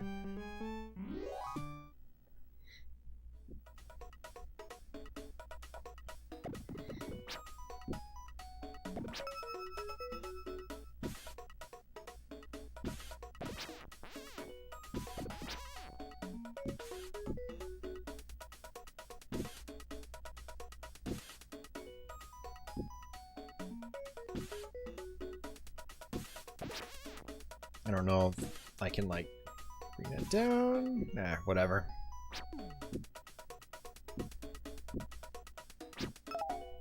Those are some pissed off looking bongos.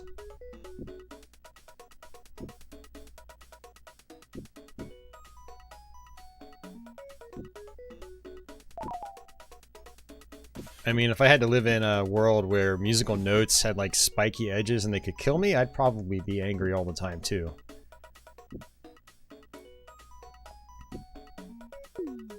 Whoops, and that's it. Alright guys, well that's gonna do it for Rayman. I think you guys get the point. But yeah, solid game for the system, for sure.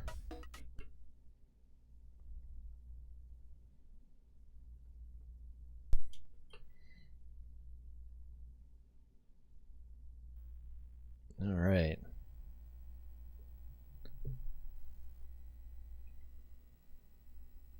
Let's see, what else could I do? Well, we might as well do a teensy tiny bit of Tempest 2000. So I'm kind of trying to bounce around between like 2D and 3D stuff.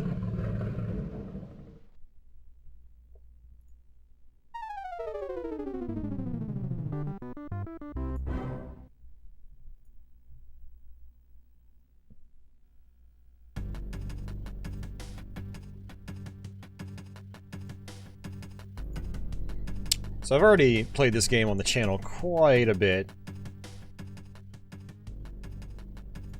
But we'll play it some more. Yeah, Defender 2000. Yeah, Cafe Man, it was. Yep. This is Tempest 2000. I mean, for those of you guys that... Most of you guys out there familiar with the Jaguar, you're familiar with this game, but...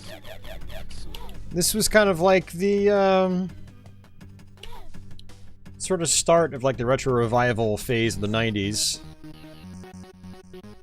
And, so yeah. I'm gonna go ahead and skip up to make things a little more intense right from the beginning. We'll go with that. So yeah, it's, you know, kind of like a refresh of Tempest, classic Tempest, but with power-ups and new gameplay system mechanics, new gameplay systems, I should say. It's super fun. Very fun game.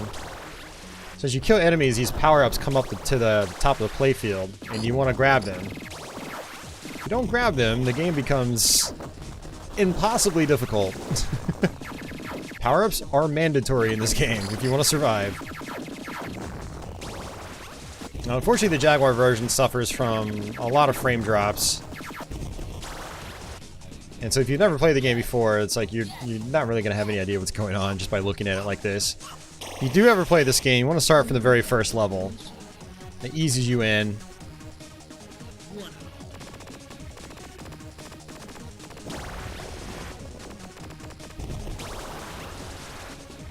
Who wrote this? Someone who likes furry creatures a lot.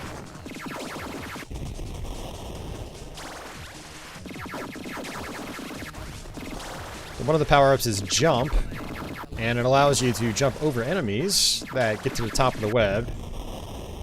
Oops.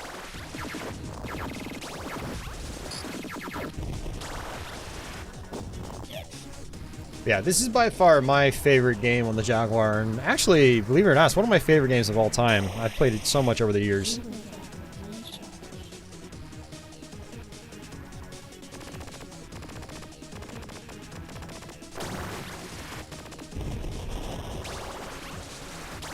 Reboot was being facetious, guys, by the way. He knows who made this game. He's even worked on some of the Yak's classic games, porting them to the Jaguar, I believe. I think there's a compilation you can get on Atari Age.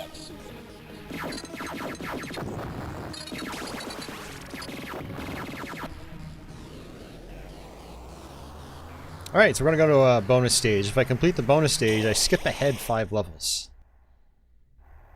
So you just have to go through these rings. And the closer to the center you are, the more points you get.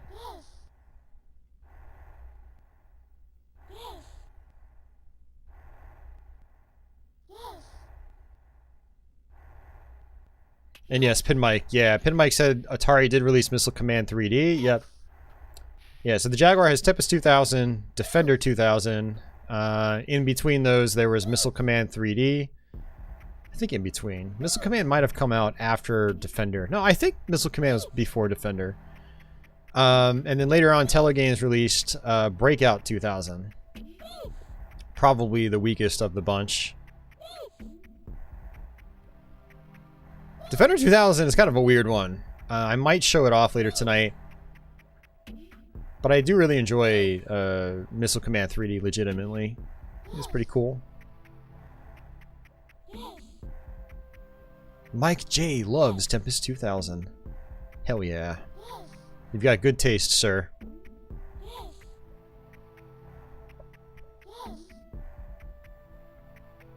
This is true, Deadly. And you can actually unlock the VR mode and play it if you have a Jag VR headset. There are a few Jag prototype headsets out there in the wild. A few people have them.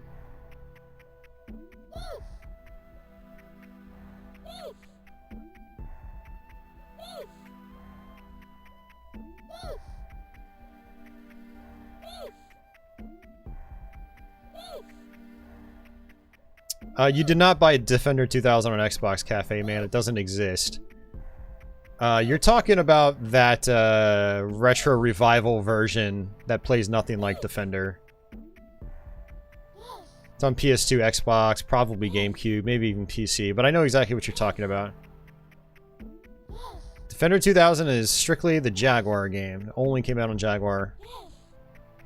So these yellow arrows are actually really important too. There's an invisible barrier above and below this swirly texture.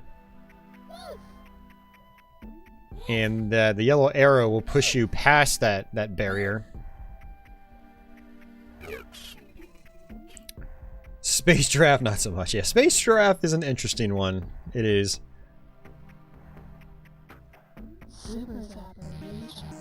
Yeah, Pin Mike, we'll probably play Super Burnout, because that's definitely one I want to show off. Solid game. Little bare bones, but still fun, solid, plays well. Whoops, I missed my first power-up. I'm gonna go ahead and use my Super Zapper.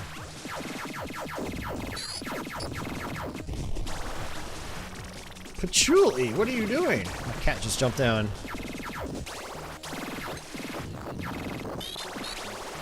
Gotta be not lazy and get my camcorder set back up again so you guys can actually see the cat.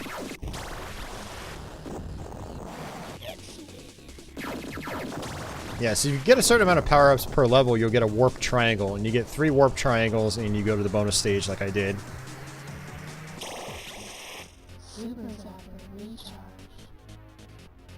Yes, Andy, I don't think it was because people got sick. I think it was because Atari just ran out of money and they were tired and they got out of the business.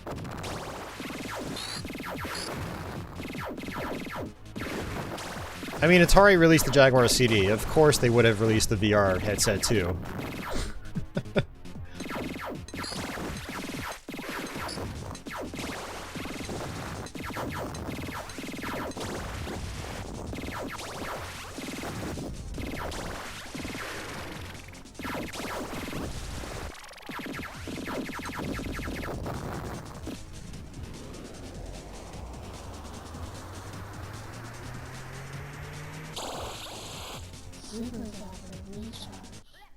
What game is this? This is Tempest 2000. We actually have a full playthrough of this version I did earlier this year. And I actually have playthroughs of the other released versions as well. Like the Saturn and the version built into the PlayStation Tempest X3.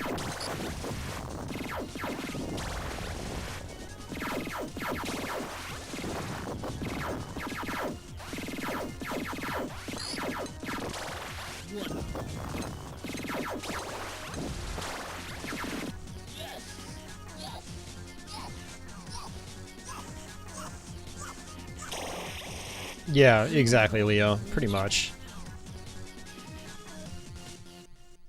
Pretty much. Sad story, but, you know, it is what it is.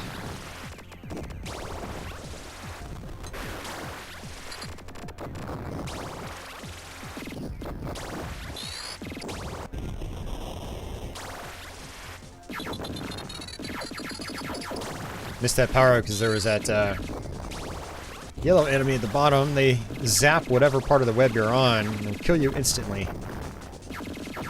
So you gotta be careful.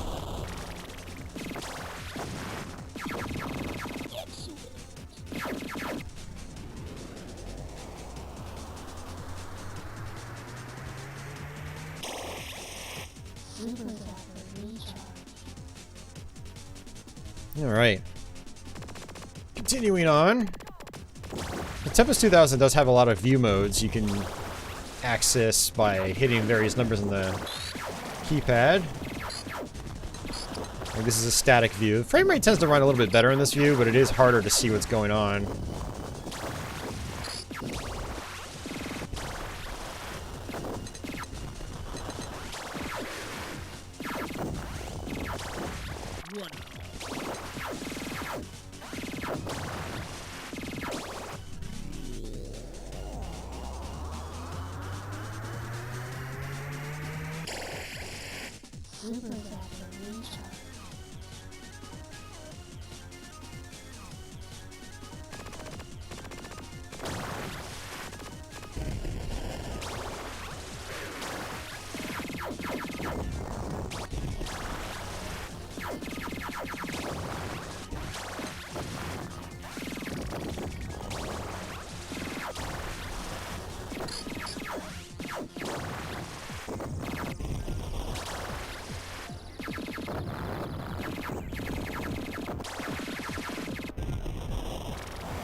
Alright, on to another warp.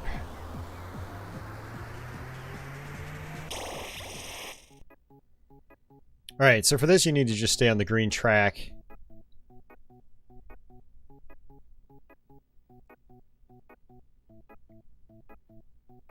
And if you don't, your tail decreases in length, and once it's non-existent, it's pretty much game over on the bonus stage.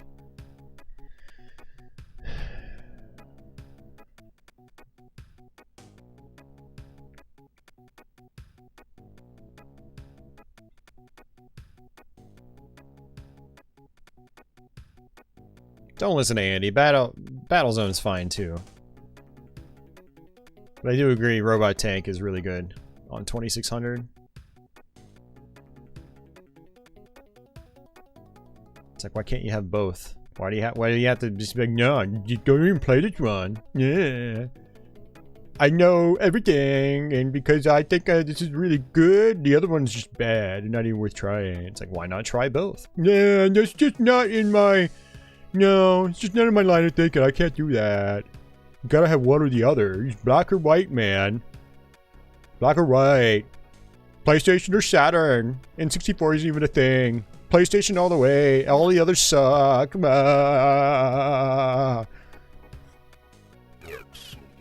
how Andy sounds to me.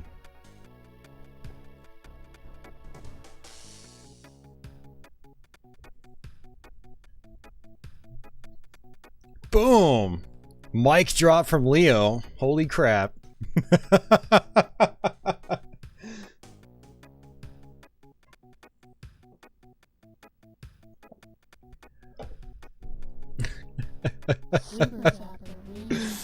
I like both games. I mean, is that a crime? Some people apparently it is. You're not allowed to like more than one thing.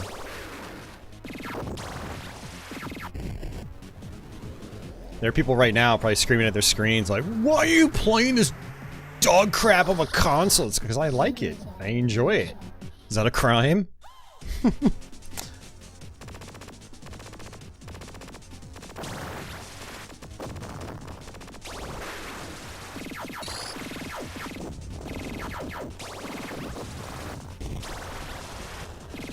Well, I might switch games, because again, like I said, I did multiple full playthroughs of various versions of Tempest 2000 earlier in the year.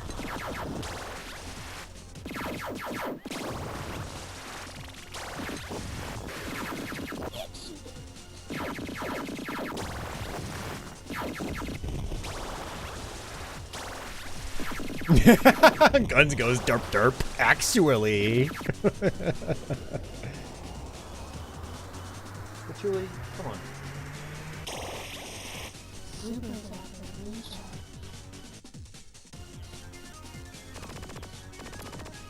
Oh man, yeah, Gary, Twitter's a bad habit for me.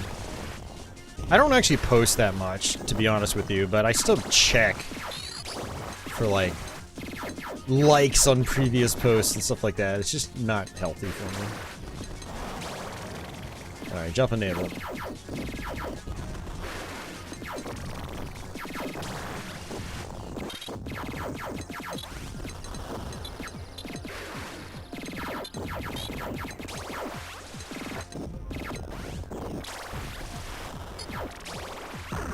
Oh.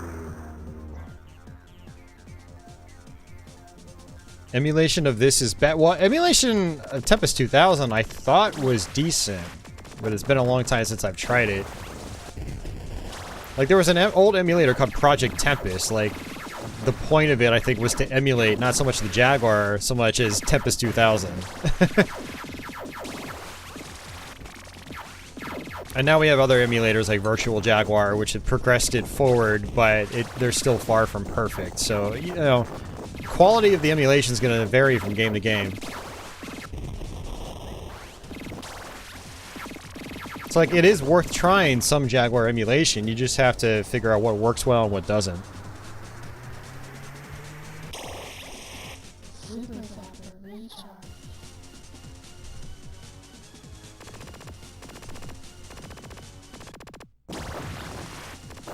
Yeah, Gary, I will say Twitter's really good for getting like Mr. Updates, that's for sure. That's actually been very productive for me.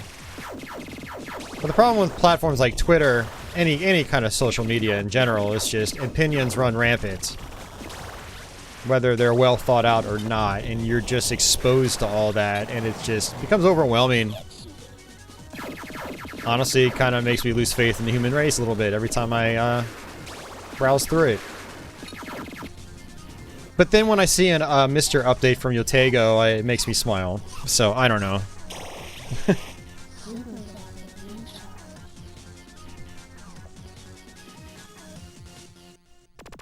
Oh, and I like Uber Disco's cat pics. And CRT pics.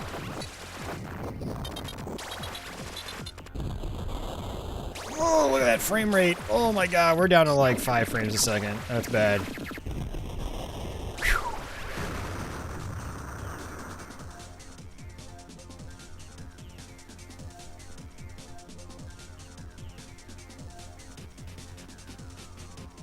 Alright, well you guys get the idea. Tempest 2000. Again, I've got multiple attempted playthroughs of this, and then I have actual full playthroughs on my channel too, so... if you would like to see those, they are there. Just go to my main page, search for Tempest, and you will find them.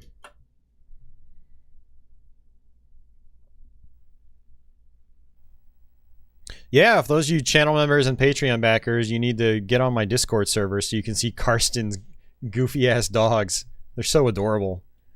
And he's got cats, too. Alright. So, man. Okay. So you guys wanted to see Supercross 3D, right? No, I'm just kidding. I won't subject you to that. I'm trying to... I mean, I could do a separate bad Jaguar Games stream, but I try not to focus on the bad too much, you know?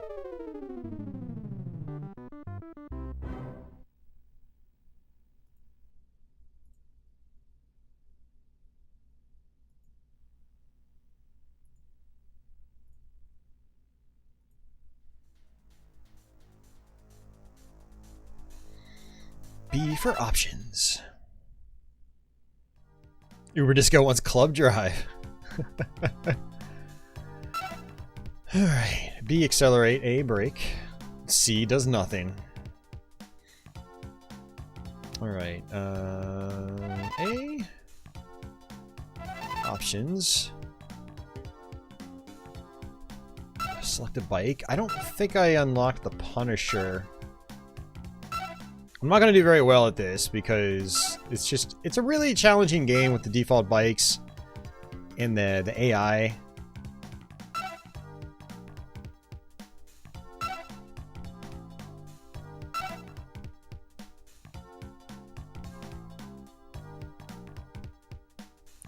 Well, I mean, there's also the fact Pin Mike, he's been very consistent with it, and he's also been on the platform, I think, since it was like just in TV. So he's been around forever. So I found that a lot of the guys that have gotten more popular on Twitch in the retro scene, they've been around the block a long time. And they're generally not assholes either. Unlike me. Alright, no, I like to say I'm a dick, not an asshole. Alright, we'll go with Super Rabbit.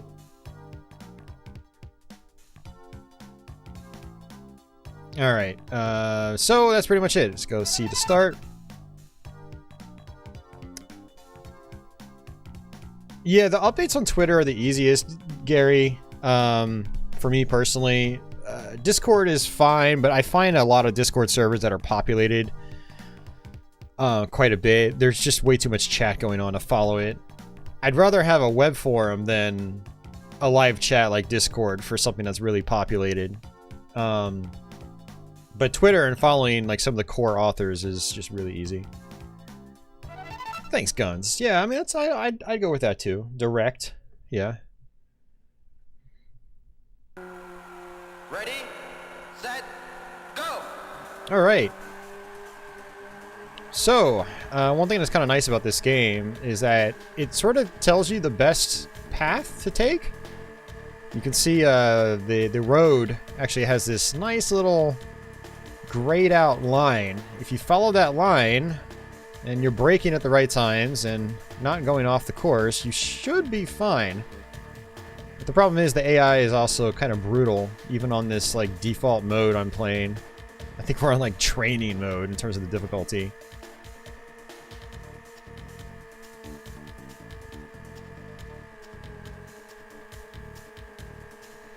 It's all about learning what corners you can just go through without braking. Best time. I think this might be one. No, I had to brake just a little bit. Yeah, look at it. Like, he just goes right past me. This is one thing I hate about European developed games, is like their difficulties never made any goddamn sense. And Super Burnout is like a perfect example of that. It's like trainer mode, and the guys still fly right past you. Like, give me a freaking break, man. But trust me when I say, when you get good at the tracks and you know, it is actually a lot of fun. And you really don't want to... It's a record. You don't want to hit the ground at all. See, like that, it slows you down so much. Just the tiniest little touch will do it.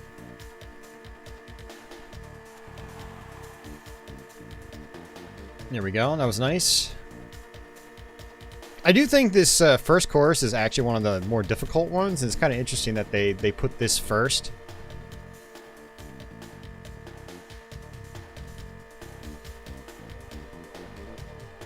Yeah, it's not just European developers. I think there's a bunch of American developers as well, where like the difficulty settings make zero sense and they don't really seem to actually affect the difficulty. You'll put a game back down to like the easiest setting and it's still ridiculously difficult.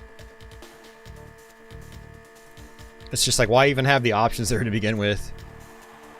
It's probably something like just wasn't, I don't know, wasn't well thought out, or sometimes maybe it wasn't even really programmed in. You can like flip easy to normal to hard, but it doesn't actually do anything. I don't know. Maybe it like changes the amount of lives. Like, give me a break.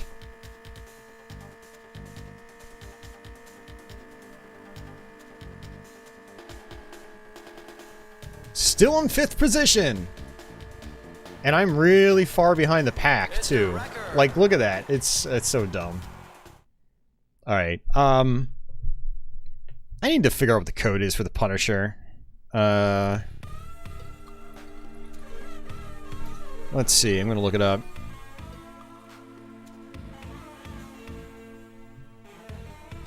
Oh yeah, you like those sweet, salty tunes, do ya? Well, I do too. Hey, Boss and Burf. Where is the cheat?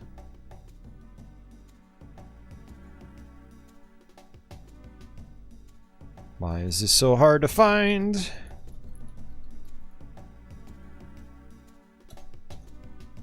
Okay. So, Punisher Bike at the title screen. Alright, I got it. Alright, so 21794. Got it. Alright, we're gonna use the Punisher Bike. Because the game doesn't make any sense with anything else. Go to options. Racing trainer mode. Give me a break. Alright, championship. Oh, I guess trainer mode is actually just, it's like practice. Alright, that was part of my problem. And I had the drones on medium. Okay.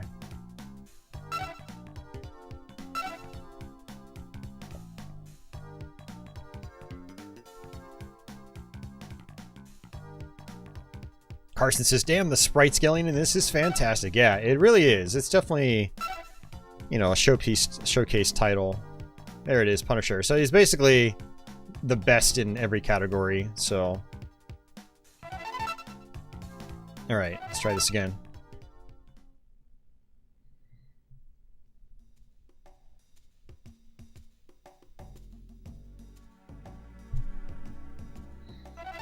Let's try this again.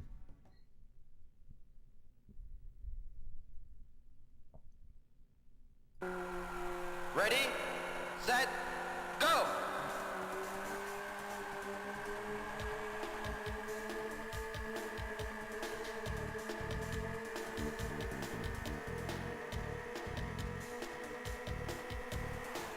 Oh, you gotta be kidding me. I ran right into him.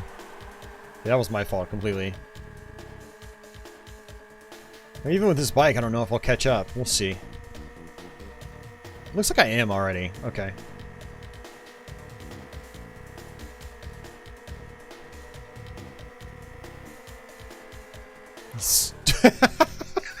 Maybe I'm a little too fast now.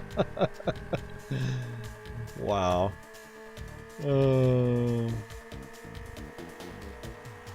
Best time. 3 laps to go.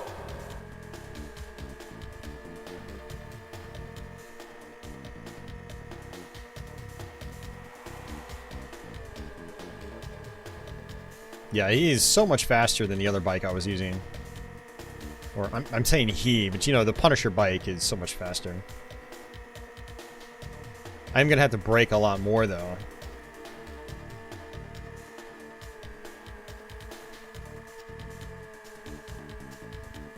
Yeah, when we did the Atari Jaguar High Score Club years and years ago, we would play this game, and we basically make it so everybody just had to play the same bike. And that's kind of how we balanced out the times. Because, like, someone that uses the Punisher is going to beat pretty much anybody else, any other bike, I should say. But there'd be competitions where we'd be like, okay, use this bike instead of the Punisher.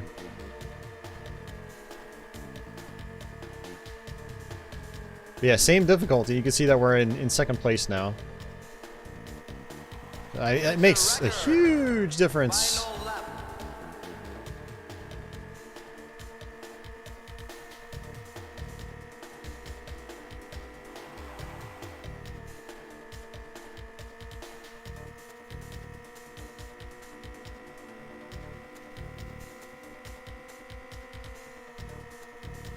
I think we're gonna get it.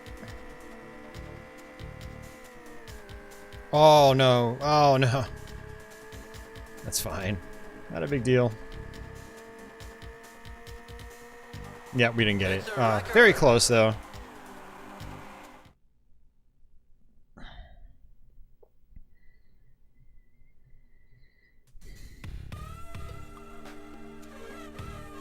Oh yeah. Sweet, sweet love making music. Yeah, yeah, yeah.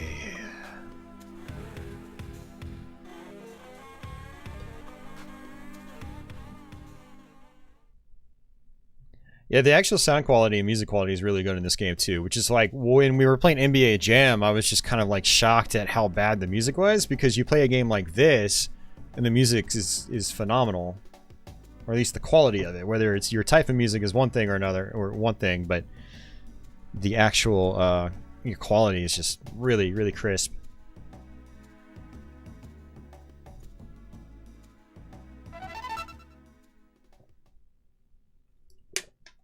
But yeah, the game is very bare bones, but what it does well enough. Ready, set, go!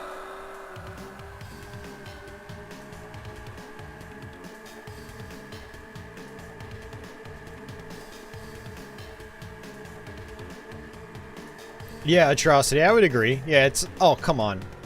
It's a lot like Power Drift, for sure.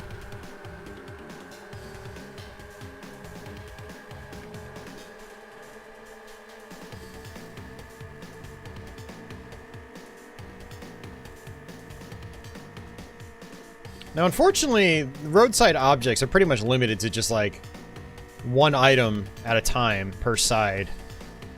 So you never have, like, oceans like you do in, say, Outrun, or, you know, things like that. So it's still not quite as amazing as, like, some early, Sega's earlier, like, super scalar games, but it still looks really nice and moves really well. I don't think it ever drops beneath 60 FPS. And once you kind of understand its like super sharp turns, which are kind of jarring, to be honest, and you understand how they work, it's fun. It's a record. Once you learn the courses. And there aren't many courses. There's only like 6 or 7 if I remember correctly. Oh, jeez.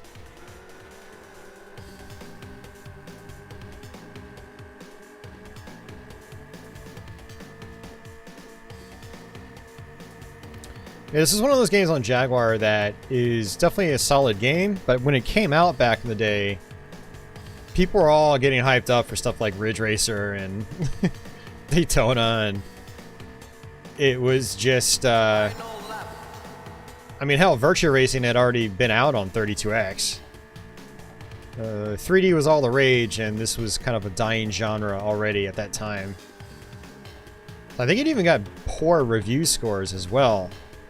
A big part of it was because of that. Oh, it looks like a last-gen game, that sort of thing. It was a bummer. It's a solid title.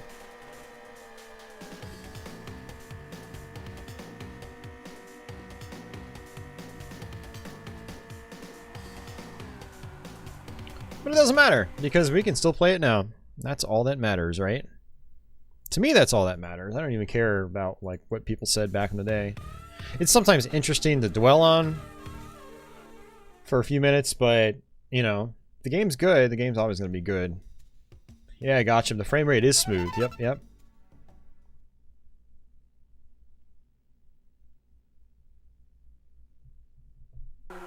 Mike, which is Road Rash, scrolled this smoothly.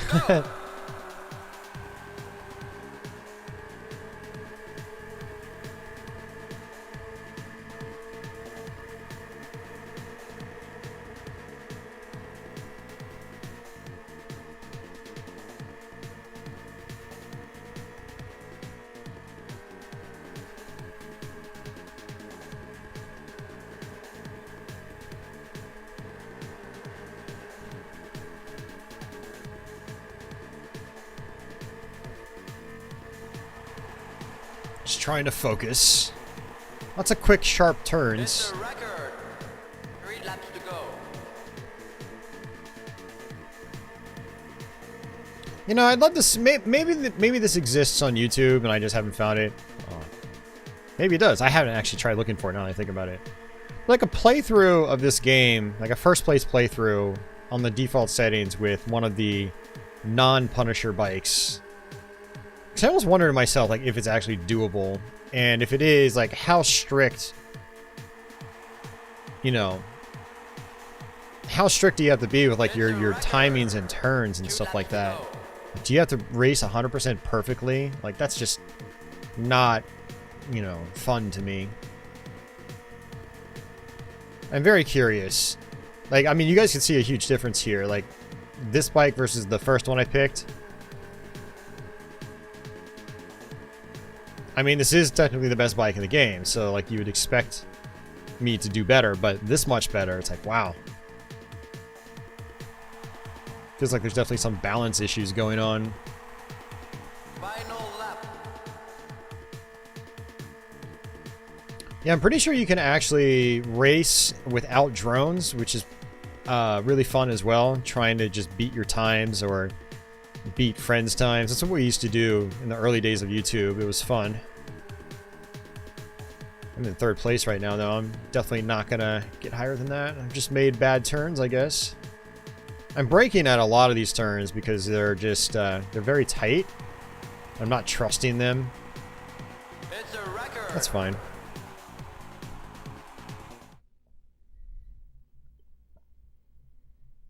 The 15 FPS texture horror. No, I agree. I agree. Me too. But I mean, like, the early, like, a lot of those early 3D racing games in particular were, some of them were really solid. Like, Virtua Racing on 32X is awesome. Ridge Racer on PS1 is awesome. It's 30 FPS. It's not 60, but, you know, it's, I don't know, apples to oranges, I guess. But yeah, if it's 15 FPS and whatever, like, Supercross 3D. I know exactly what you mean there. But you start getting into like the Ridge Racers on PS1 and stuff like that, it's like, I don't know. kind of a preferential thing at that point, right?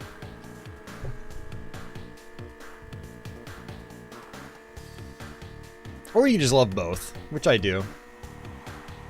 I don't really prefer sprite scalers to 3D and vice versa. It just depends on the game, right? Like, I love sprite scalers, but if someone puts Sega Rally 1 in front of me, I'm just like, I'll play that all day long. It's one of my all-time favorites. It's a record. 3 laps to go. So, it all depends. But the original Outrun, simple, straightforward driving game, it's still one of my all-time favorites. Man, if someone put Sega Rally in front of me and Outrun, I'm not really sure which one I would play at that point. That's a tough one. If only I could play both at the same time.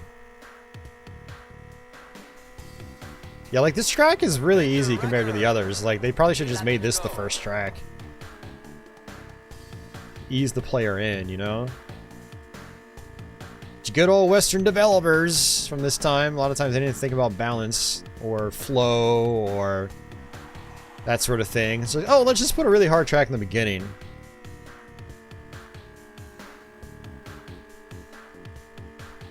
That'll make people, like, not want to play the game, actually. You gotta think about this stuff as a developer. It's a record. Final lap. Designer.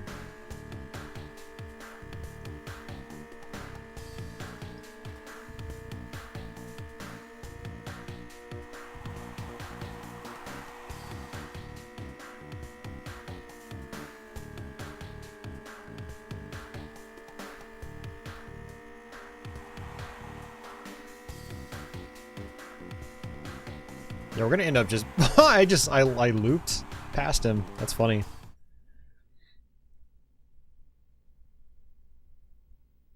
If it plays well, that's all that matters. Well, not entirely true, Mike. You still have to make a good game. There are games that play great, but they're boring as hell, and you'll never want to play them again. It's the thing about games. It's just like, it's not one aspect to game design like rules all. It's like, you gotta get everything right, or as much right as you can. Which it really annoys me when I see, like, in certain cases, and I don't want to, I'm not talking Jaguar guys specifically, but like certain homebrew authors in the homebrew scene, like they'll have like a really good engine and collision detection and all that, but the level design is terrible. And it's like, well, it plays really well, but it's not that much fun. But they just, that's it. They release it as is, and it's like, oh, here's my homebrew. I was like, man, it could have been so much better with just some more attention to detail here and there and effort put into the project, right? And the same thing goes for just even back in the day, or even now, you know, full game studios, you know, they might have to rush something out to meet a deadline, and part of the game is half-baked, and even though it might play great, it's not that much fun, because it's, you know, lack of effort in other areas.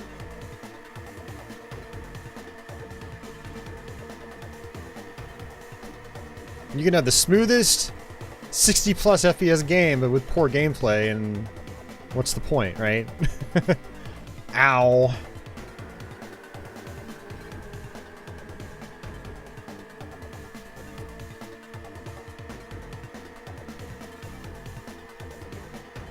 Yeah, some really tight corners here. There we go. I should be looking at my map.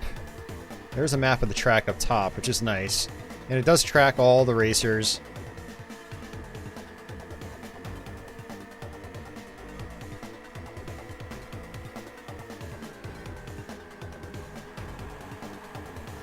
Best time.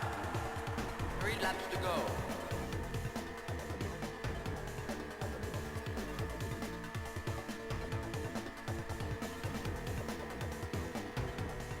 Yeah, definitely. I mean, not maybe necessarily OP, but, you know, try to get as close to it as you can. Like, if you're creating something, you want it to be good and long-lasting, right? You want people to talk about it years down the road. Man, that was a really good game. I really enjoyed that. I don't know. I bring up the homebrew aspect because like homebrew developers for the most part, they're not living off this, right? It's like a passion project, so it's like you can take the time to make it as good as you possibly can. You don't have to rush it out. There is one infamous Jaguar homebrew developer, I should not say his name, that has a tendency of like getting foundations in place with his games and then not even fleshing them out or developing them, and it's just he craps them out and releases them as cartridges, and it's a really bad look. It's a really, really bad look. Games are terrible, and it's just those of you guys in the Jag scene will know exactly who I'm talking about.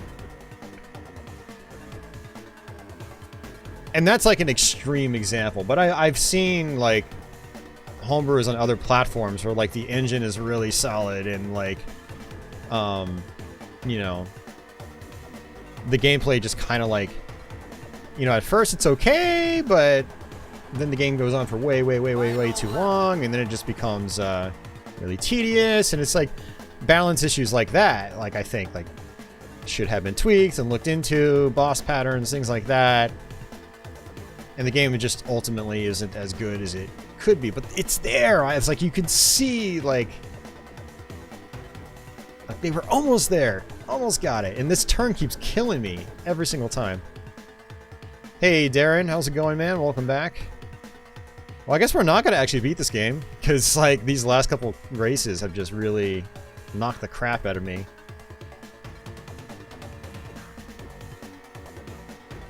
I guess ultimately I just want to see people, if they're making content of any kind, even if it's not video game related, you know, it's about putting enough effort in to making like the package feel like it's, you know, reach a lot of its potential at the very least.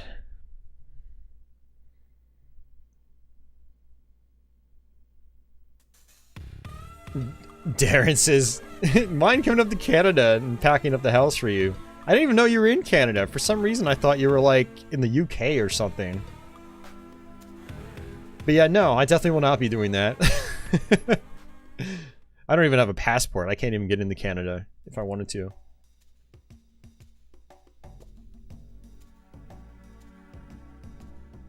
Exactly, Atrocity. That's a great way to put it. Yeah. Good level in game design is underappreciated because when it's done right, you often don't notice it.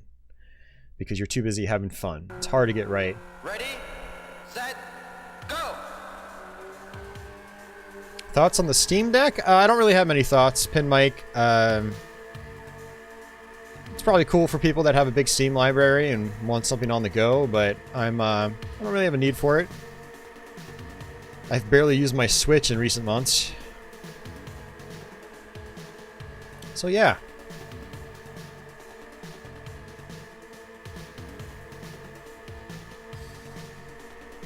I mean, I'm glad it's a thing, because, I mean, it's good value, based on what I'm seeing.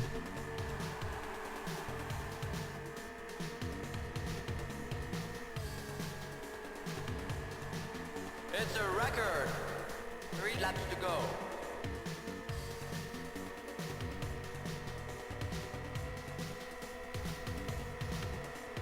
There we go. If you get your turns right at full speed, it's like you're unstoppable with this bike. It's a big if. For me. Yeah, for most of these games, you guys can probably tell I am not well practiced at. It's usually the case when I do a variety stream like this. It's a record. 2 laps to go.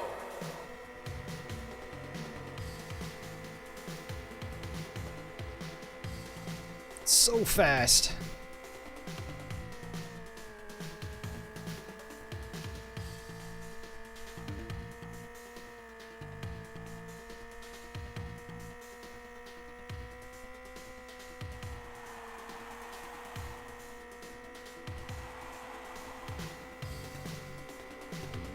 Oh, okay. I was gonna run into those trees. Final lap.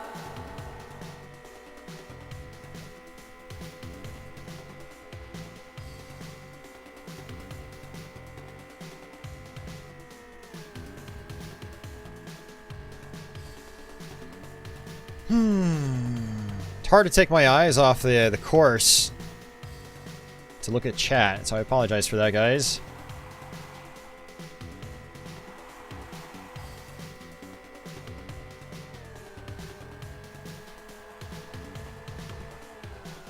There we go.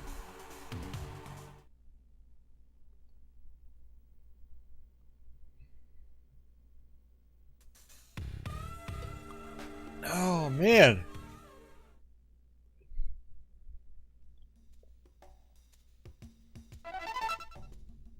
I forgot what the last course is. Thanks, Boss and Burf. Thanks for the GG.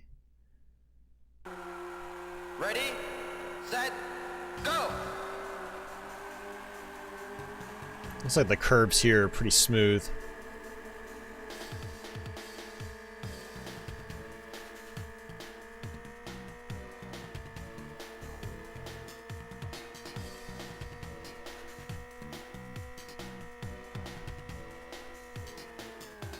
Except for that one. That was tight.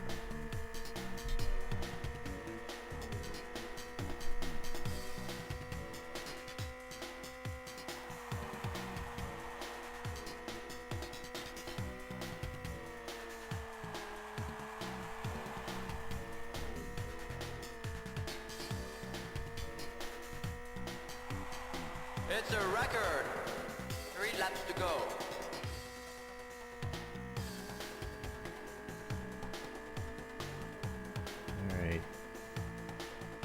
Alright, we're good. Gotta go fast.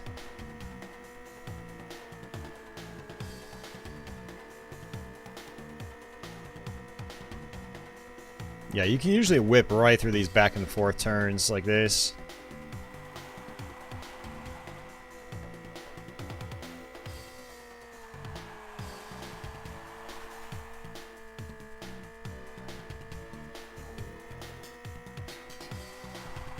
It's a record. 2 laps to go.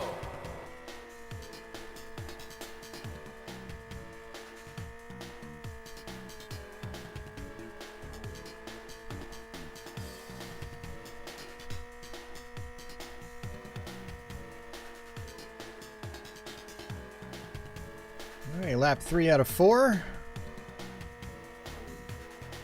Yeah, with some of these easy turns, you can kind of just like whip right through this course.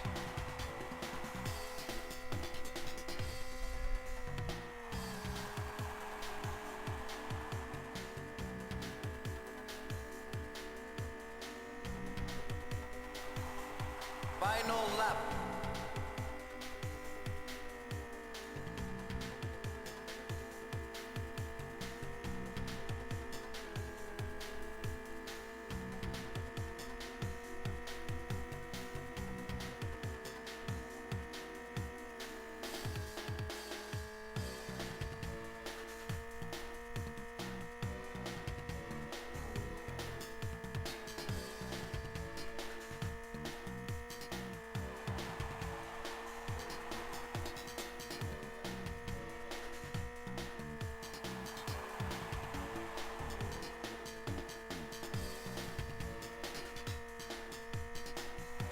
I do like how like the hills rise and lower.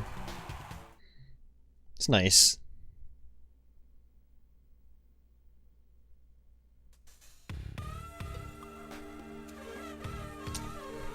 Yeah, Mike, I don't think Nintendo needs 4K 60. If people want 4K 60, they can just buy a Series X or PS5. I think people are kind of like missing that fact about the Switch. Like, it doesn't need to be cutting edge like the other systems do. Or are.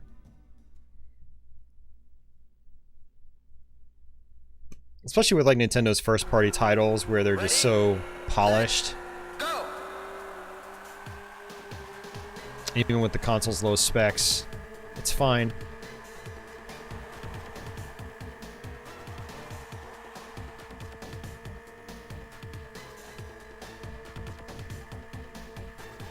Thanks for the GG, Mark. This game seems pretty fun. The name was Super Burnout. Yes, it is. Yep. Super Burnout. I was joking about the Supercross 3D part in the beginning. That's another racing game, but it's 3D, and it's pretty bad.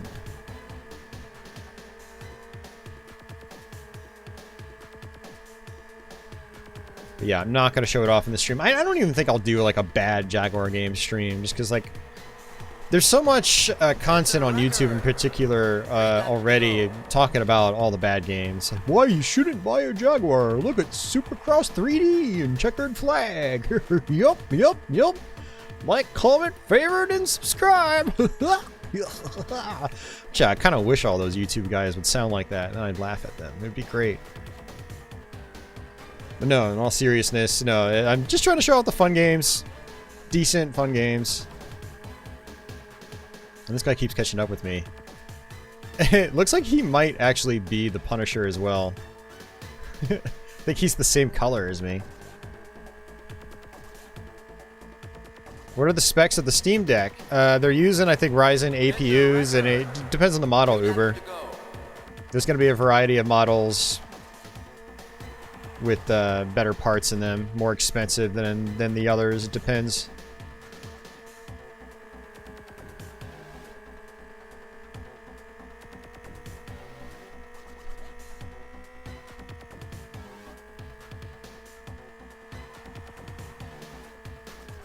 Man, I keep going off the chorus, which is bad. There's a cool sound effect in the music. It was... Zwow.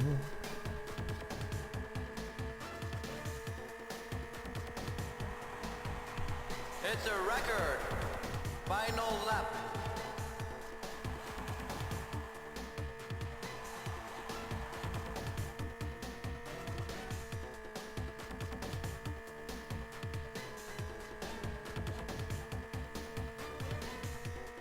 Alright.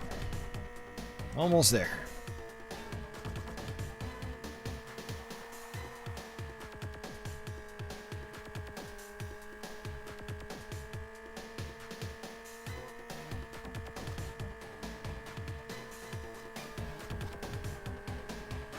It's such a bright green on the outside of the track.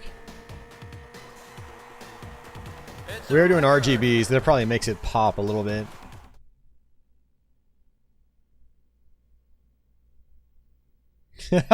Possible. Should you still buy a Jaguar in 2021?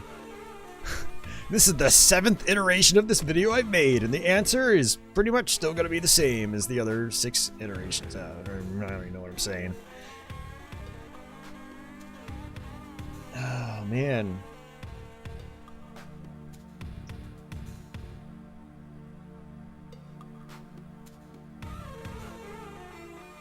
Oh, the difference in Steam Deck is just the storage. Oh, I didn't know that. Okay. I thought they were going to use, like, slightly better APUs for the higher model ones. Hey, we did it.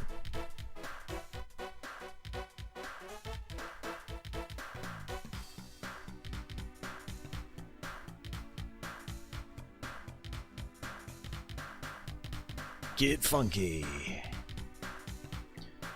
Yeah, this is a game that I think it was only made by a small handful of people, and like people would tend to do in like demo scenes or the demo scene back in the day. There's a lot more to the credits roll, and they're like shouting out other people and stuff like that. I don't know if we're gonna get that because we only got rank B. Yeah, I did pretty bad on some of those courses. Yeah, I don't think we're gonna get it. Oh well. Or will we?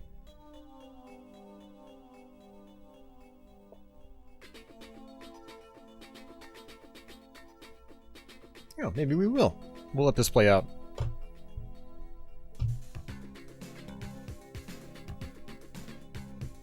gonna use the bathroom. I will be right back.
All right.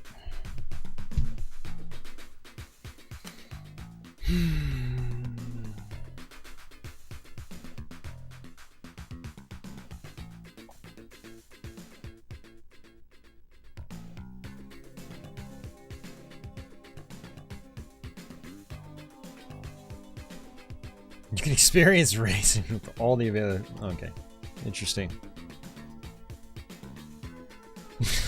Here are the best times. Like I said, this game was made by just like a small handful of people. It might have even been just like 2 dudes and that's it. I don't remember.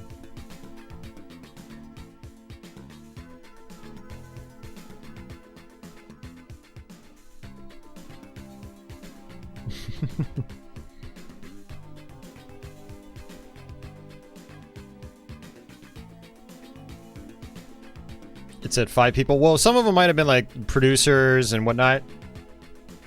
There was like a director or producer guy that was at Atari HQ. So I'm talking about the guys that actually like made the game, actually programmed it and designed it. But yeah, you'll see other Atari HQ guys in the credits with all these Jaguar games.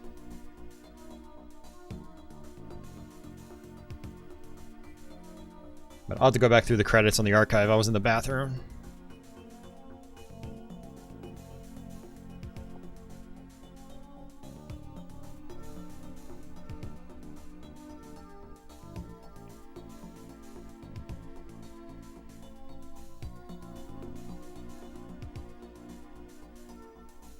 No, their next production was not on its way, unfortunately. Never came out. I think Robert was talking about that.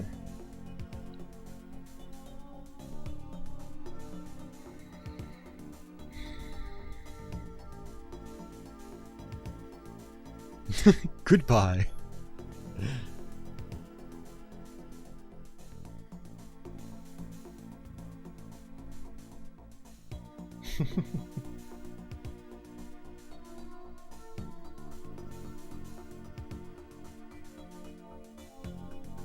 Auf Wiedersehen.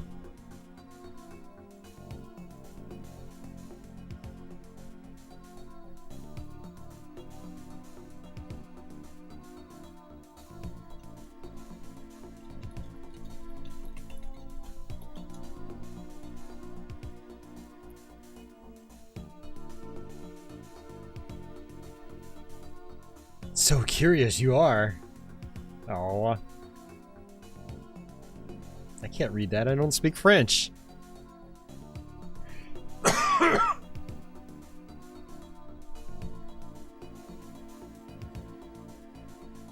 Alright, see you, Karsten.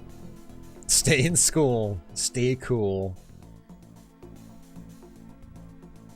Can't type anymore. Salute.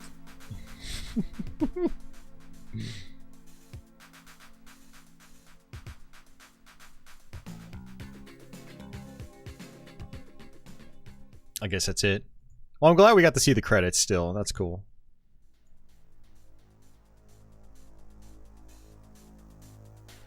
Oh, man.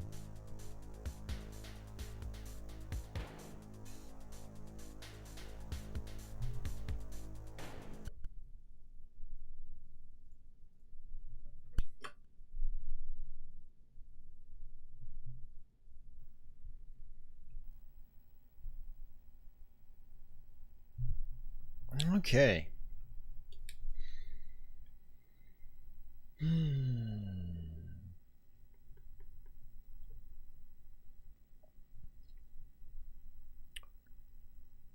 Alright, so I'm trying to think. I think we've almost exhausted most of our like decent 3D games. But I will show off Missile Command 3D.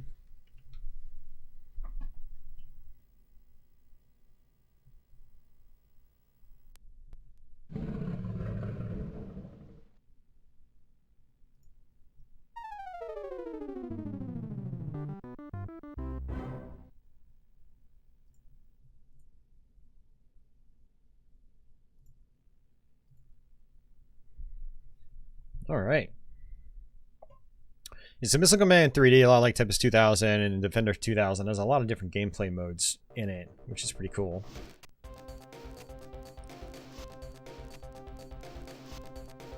Yeah, I do enjoy this one.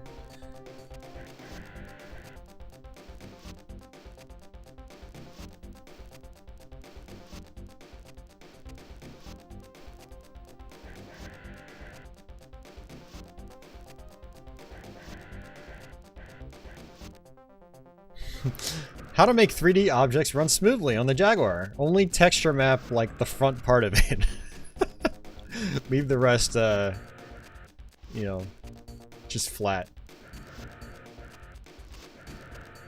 Okay, so you got original, 3D, virtual, and then I think there's actually a code you can enter to actually do like the VR mode if you have a headset, which only a handful of people do.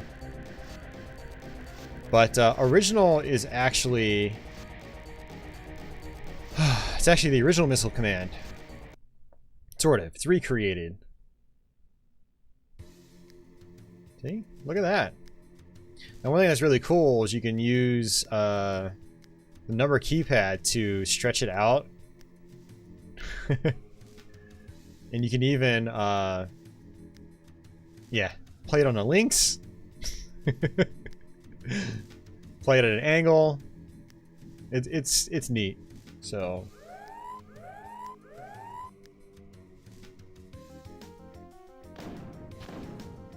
and it's far from like a perfect conversion or anything, but it's still fun.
Nice, got it.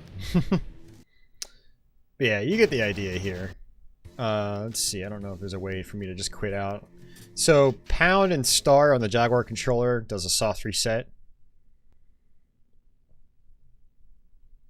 That is built into most games.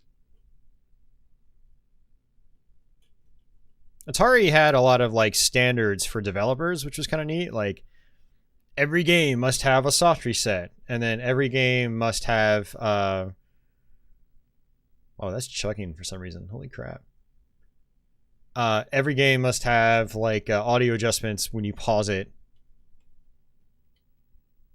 Wow, this is like glitched out. This is crazy.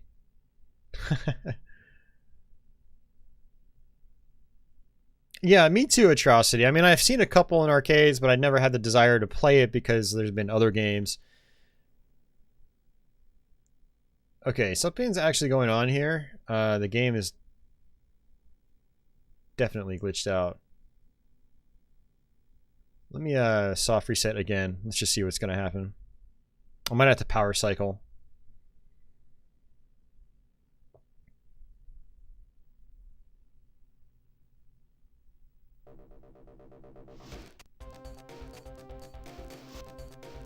There we go. Okay, it's working right now. That was interesting. Never seen that before. So this is the 3D mode. It's like a recreation of classic Missile Command, but with polygons. Same concept. And the difference now is, you know, it's in 3D. So it's 3D space.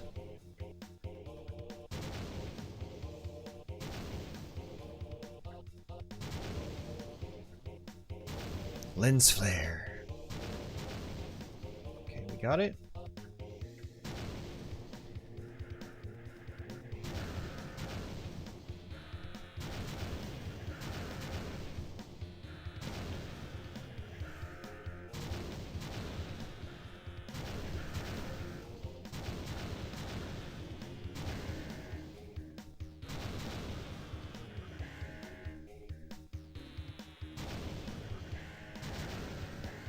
Oh, we lost one. That's not good.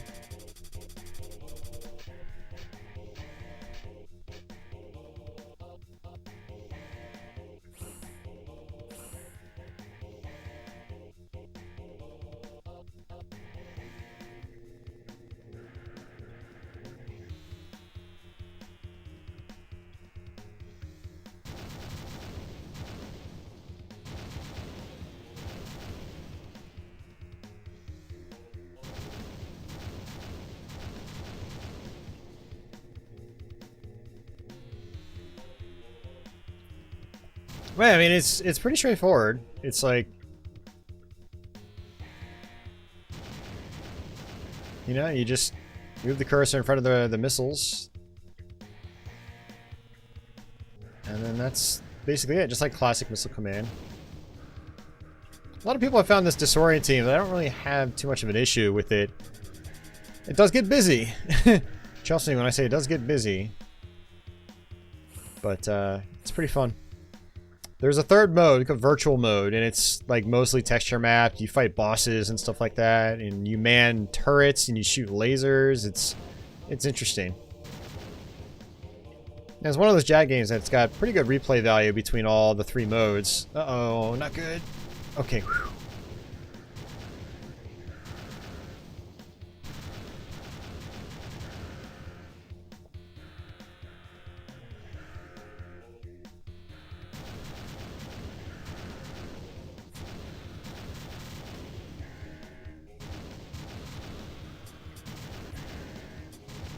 We got turbo missiles. Looks like there are power-ups too. Whew.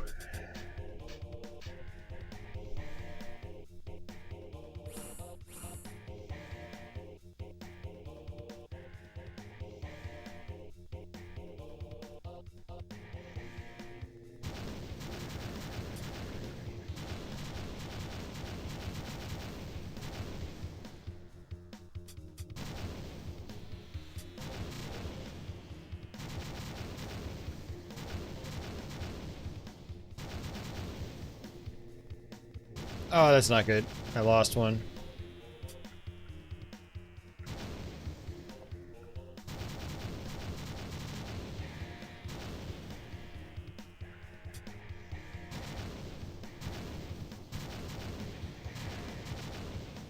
Yeah, that gave me nothing. I have no ammo now. I'm dead. We're not dead. Still have a couple locations.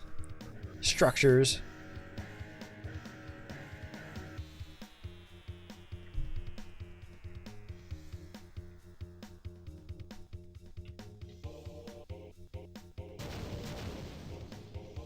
It's going against the rocks now.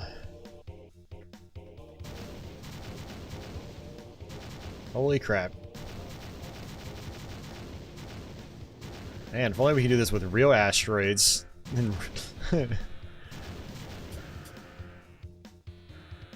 Save the planet from certain doom.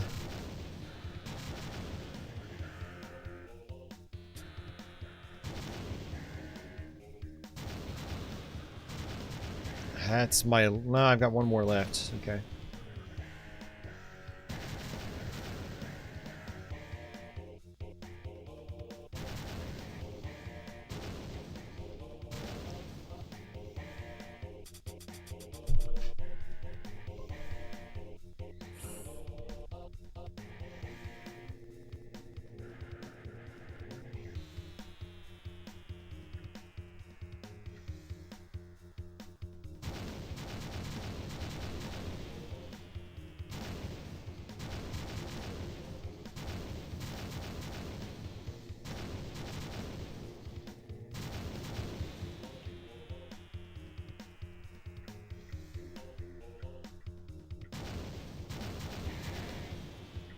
Trying to just like gauge my shots. Or lead them, I should say.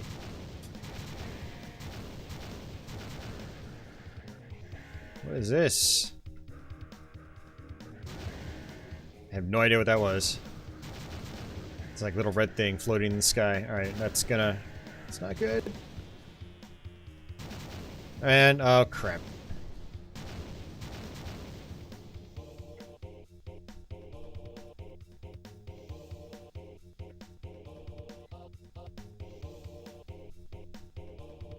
Oh, nice guns.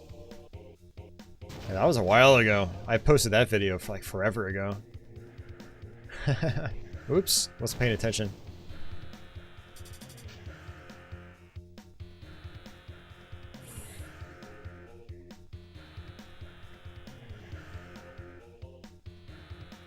Alright, well, you kind of get the point.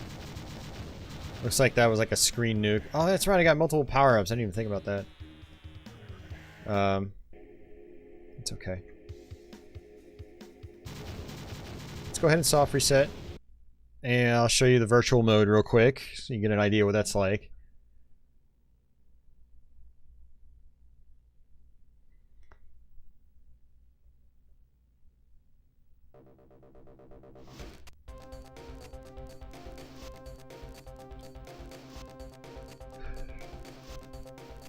So this is similar to the previous mode, except now you're trying to, well, you start underwater.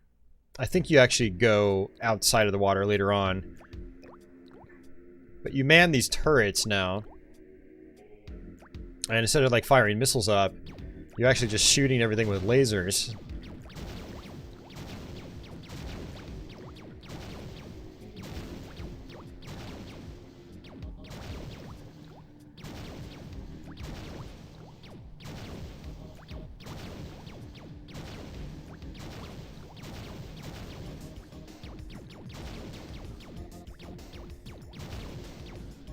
Now, one thing you can do is you can actually switch to other turrets. Let's see. How do I do that? Fire missile, smart bomb, reverse up and down.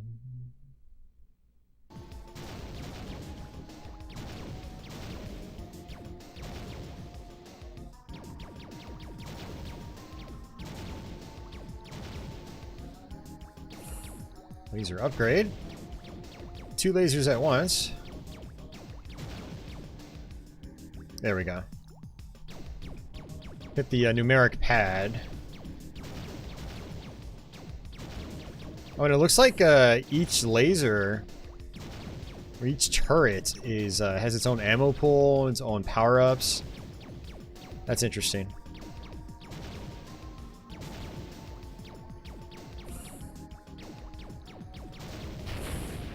Use my smart bomb.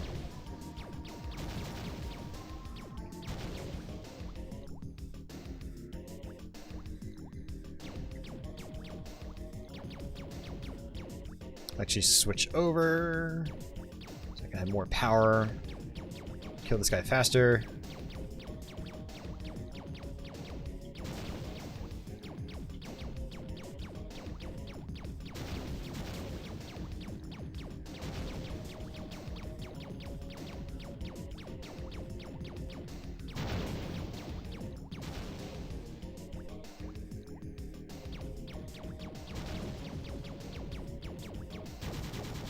Oh, it says auto fire. I just realized.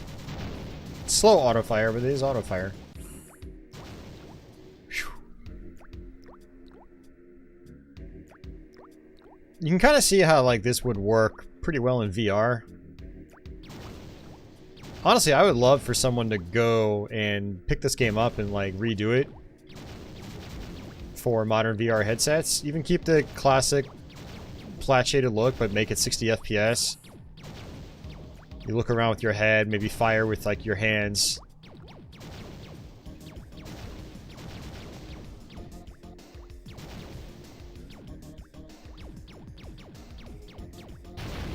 Now I use my smart bomb.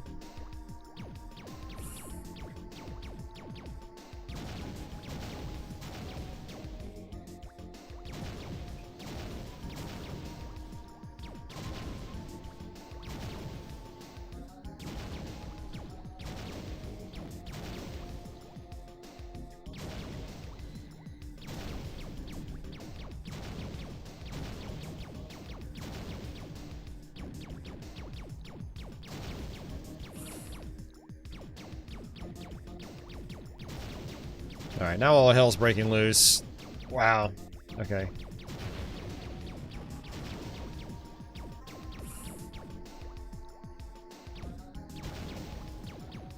I'd like to show off the boss fight.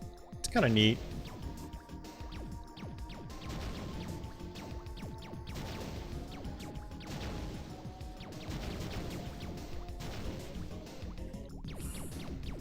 Alright, smart bomb. He's a little mini boss, I guess.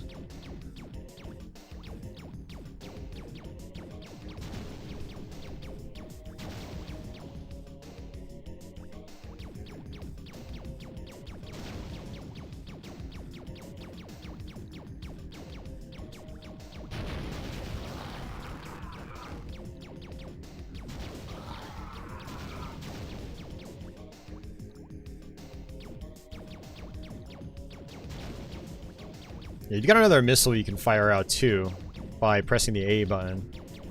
Is he going away for good? I think he is. Yep, he is. Nice. Alright, see ya, Pin Mike. Hey, Greg? Yeah, it was. The mid-90s was like a weird time for gaming. It was a great time. But very weird too. So many unique pieces of software across a variety of different platforms.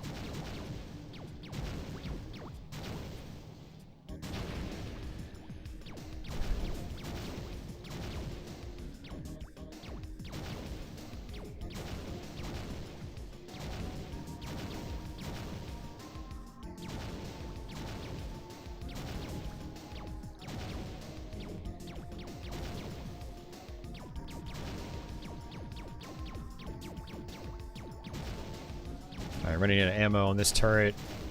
The switch. I think your ammo regenerates itself.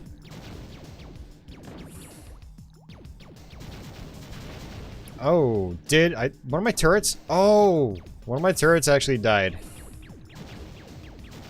That's not good.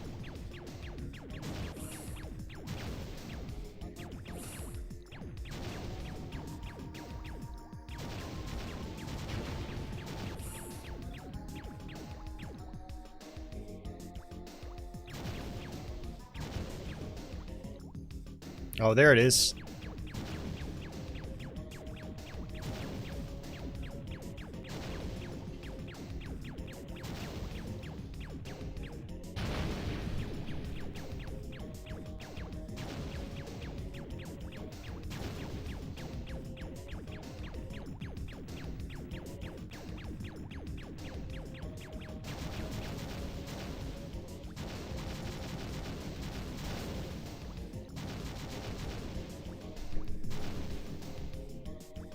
Hey, Steve. Yeah, video games progressed super fast during the 90s. I mean, the 90s to me was the fastest jump. When it came to home consoles, anyway. Like, I still tell people, in like 1990, the NES was at its peak popularity. And then in 2000, we got the PlayStation 2. It's like... Not just PlayStation 2, but then like, you know, 3D graphics rendering on PC, stuff like Unreal Tournament and Quake 3 Arena. It's just... Whew, such a leap.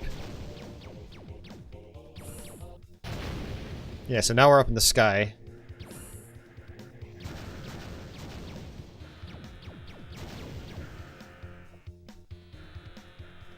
Yeah, I mean, like I said, I like this game. I think there's a good variety of, you know, play styles. I think I'd prefer virtual mode the most, but I love being able to go back and play like a 3D rendition of the classic game, and then actually play a version of the classic game, which plays pretty decently. That's cool. But with that, now I don't know how difficult this gets. I know Andy was complaining that it gets extremely busy. Extremely busy on his poor, helpless fingers. But, yeah. Guess that's another boss-ish. Seems like there's like a mini boss for the first couple of levels of each stage, and then there's like a main boss afterwards. Alrighty guys, I'm going to switch games. Trying to show off as many Jaguar games as I can.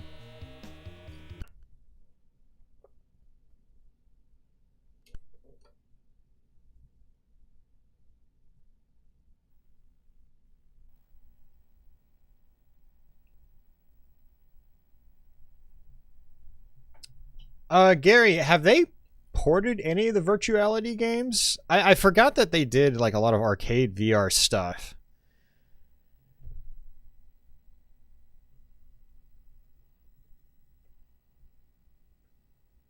So you guys earlier had mentioned Attack of the Mutant Penguin, so I will go ahead and show that off. And hey Mark, welcome back.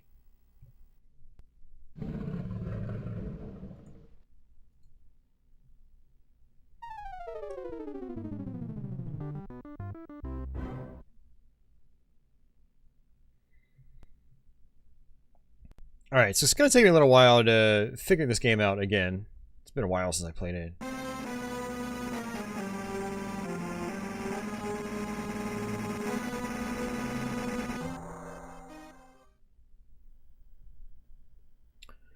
Alright. So we're going to do the default difficulty level. I'm going to go ahead and pick this guy. Canyon Chaos, Windy City.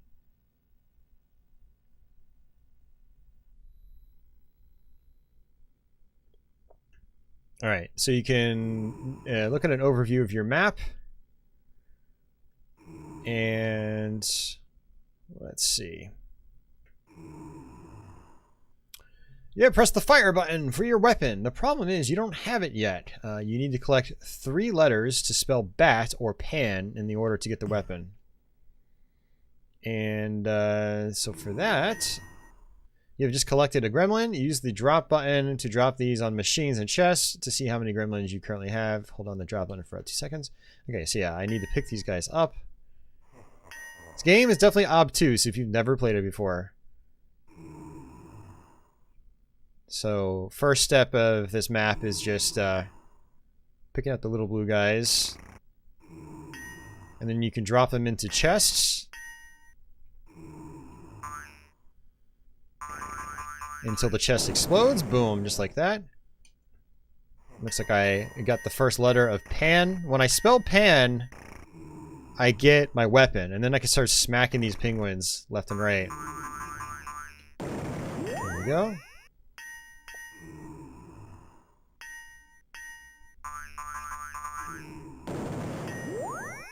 There we go. So now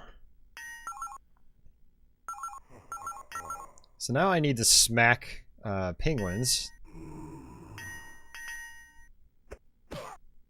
And they drop these little orbs.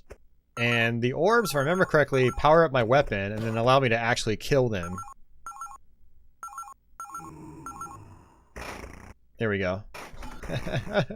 You go on a murderous penguin rampage. But it does wear off. So basically what's happening is the penguins are kind of going to the end, like lemming style.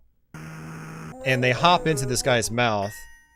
And when the scale tips in the penguin's favor, I lose.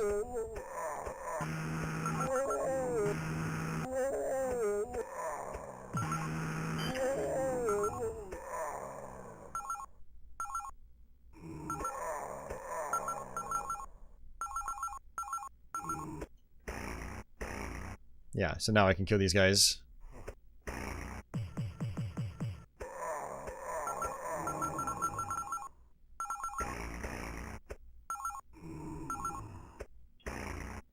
So if I remember correctly, this was also a computer game. Not many people played this one.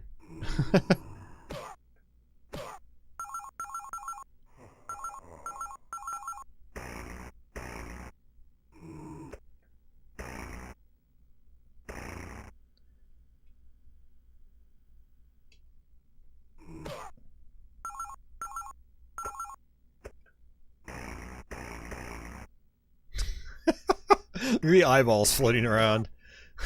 That's great. Oh man. Easily amused.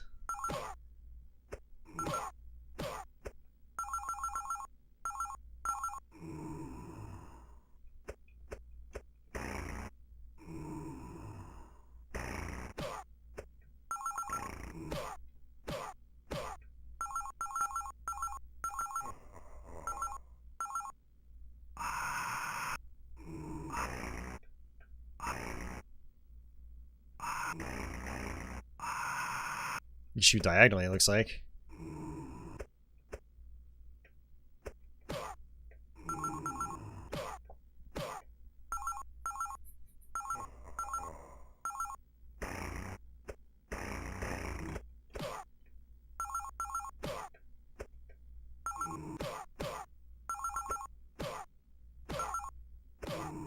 I don't remember which ones are the good penguins and which ones are the bad ones.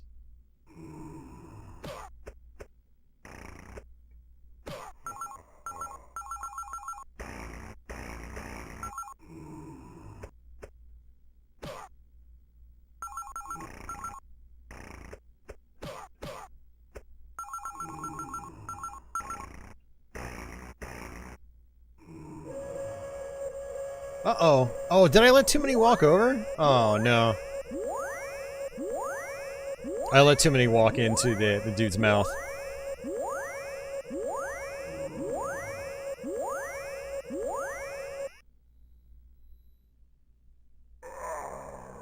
So I got a game over. I messed up. I thought I was going to get that. I wasn't paying attention, though.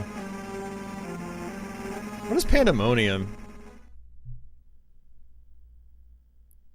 I don't know what pandemonium does. Dactyl Nightmare was ported as Polygonal Nightmare. Oh, that's right. I have that one. Bop till you drop. So I guess Pandemonium is like a different set of levels. Interesting. The question is, where am I starting? Oh, I'm right here in the middle. Okay. Alright. Pick up the blue guys. Drop them into chests.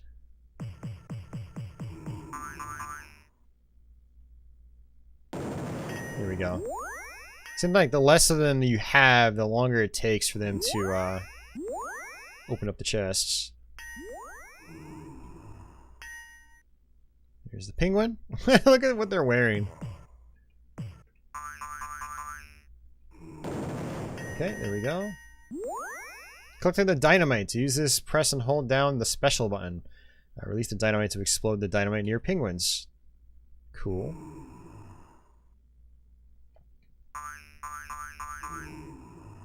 You can actually activate traps too. It's chopping them up.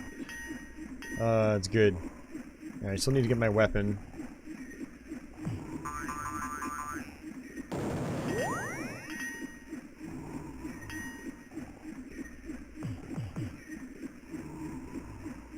Alright, I need to take a teleporter.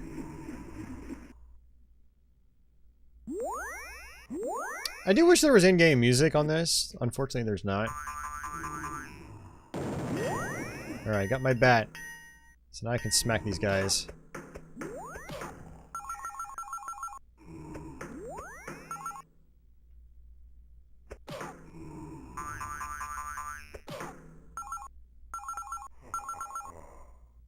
Man, that's a huge bat. Look at that.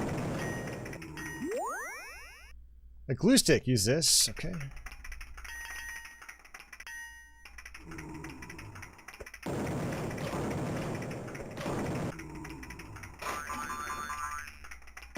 This is not homebrew. This is Attack of the Mutant Penguins. From, I'm gonna assume 1995? Flip the hand, telling him to go the other way.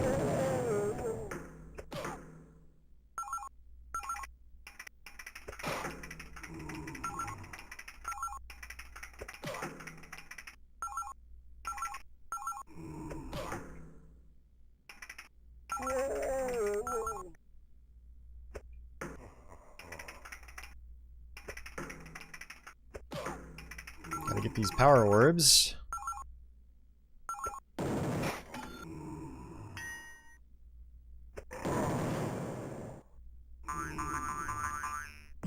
This isn't looking good. The samurai bonus. This gives Bernard 10 seconds of whirlwind killing power, or Rodney 10 seconds of torch breath.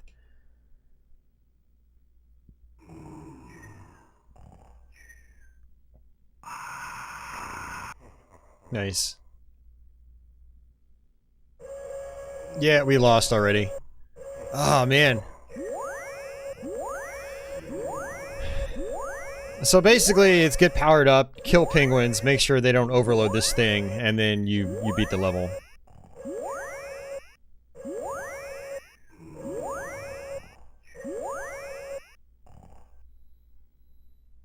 Well, it looks like I won't be able to show you the bonus stages. Unless Pandemonium is like a survival mode and you don't actually beat the level.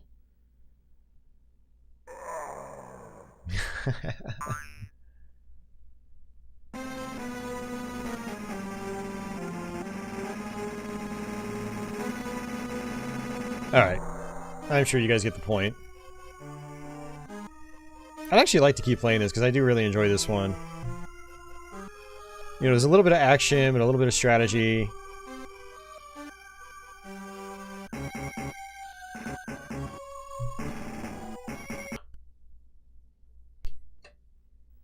Kasumi Ninja.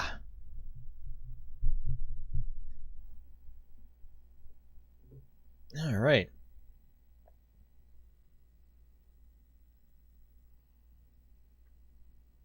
Well, since this is a Jaguar variety stream, gotta show off some of the other heavy hitters. Because who knows gonna be watching this 5 years down the road.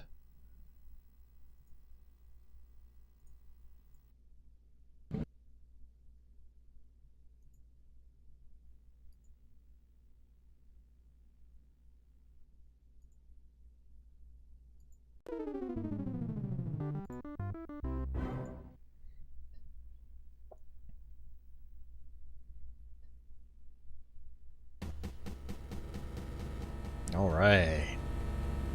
You guys probably saw this coming. Let's see. Wonder if I can pistol start from... Oh, that's right. Last time I played this, I was actually using my actual Doom cartridge. I wonder if I can pistol start on Nightmare. Nah, let's just play it regularly. We'll start from Area 4. Not Slayer though. Yeah. I haven't checked the Slayer Discord in a while.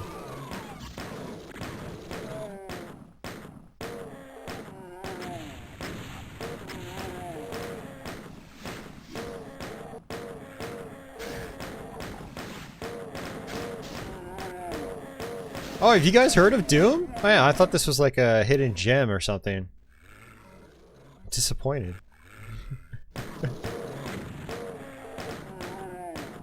That was interesting. That shotgunner didn't actually drop a shotgun.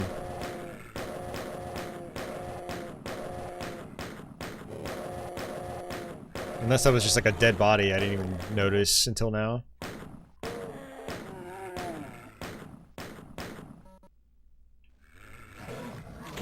Where's the music? Where's the siren even?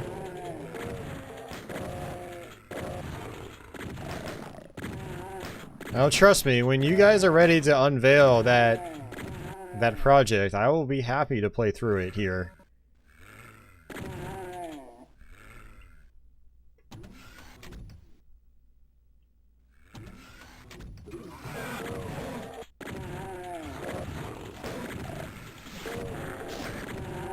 Yeah, so the Jag version of Doom has some limitations. Most notably the control department. Like, you know, there are no shoulder there's no shoulder strafing or anything like that.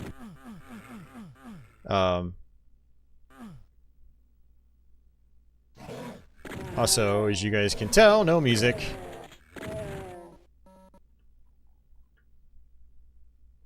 But I still like going back to this version. I mean, I like going back to pretty much all the console ports. 3DO maybe an exception.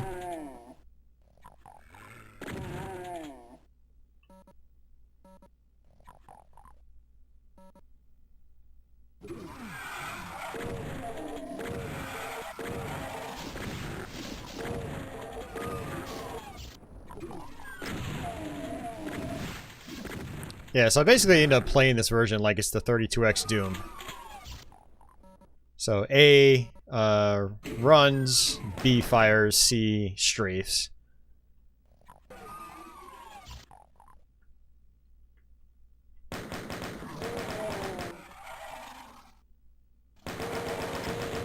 I've never heard of Doom. It sounds like a good game. I should check it out. You guys should all check out Doom. It's a pretty good game.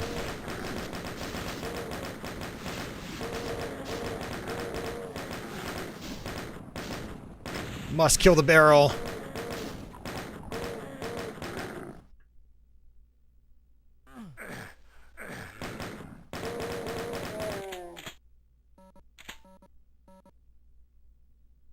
And what's nice is you can just use the numerical, or the number pad, I'll just say that, to switch to weapons very quickly. It is definitely a feature I really enjoy about this version of the game.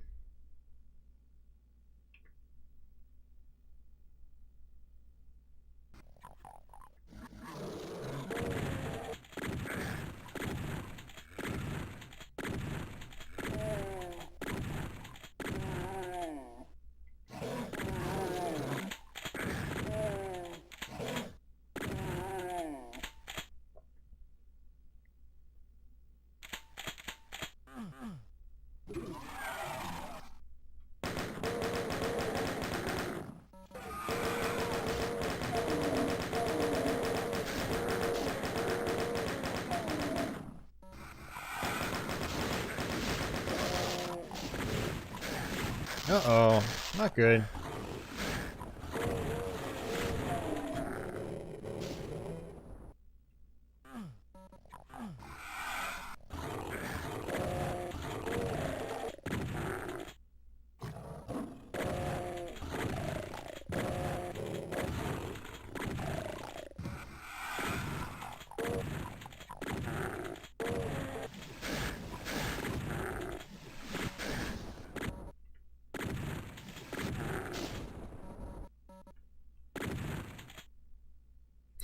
You actually started on Heretic? Oh, that's awesome, man.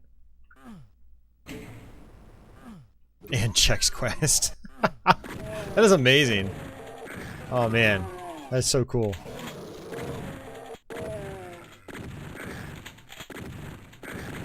Ah. Can't aim worth garbage.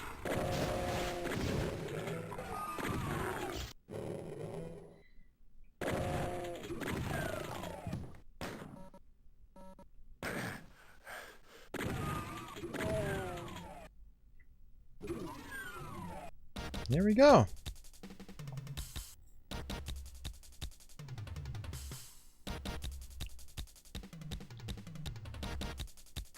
Yeah, so Reboot's working on an updated version of Doom that has in-game music, added features, brings the bosses back, and it sounded pretty awesome.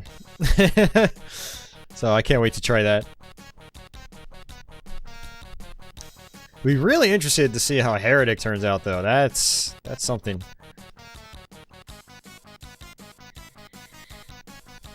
Yeah, I agree, Deadly, for sure, man. The numeric keypad works well for this genre, naturally.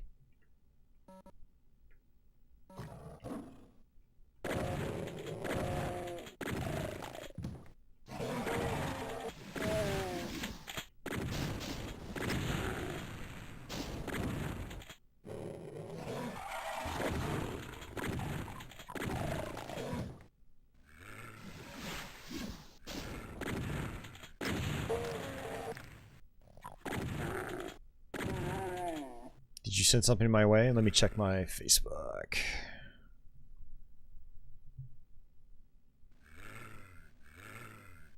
Oh, okay. Yeah, unfortunately links are blocked on my chat. But if it's something you want other people to see, I can you can send it to me on Facebook and I'll post it in chat for you.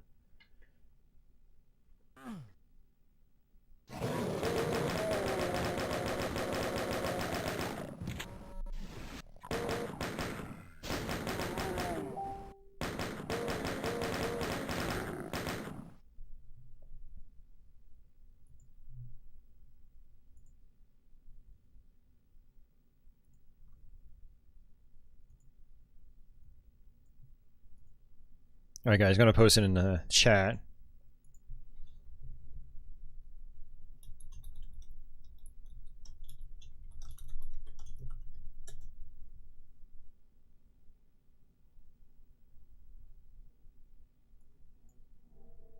Yeah, it's still got the Doom music. That's funny.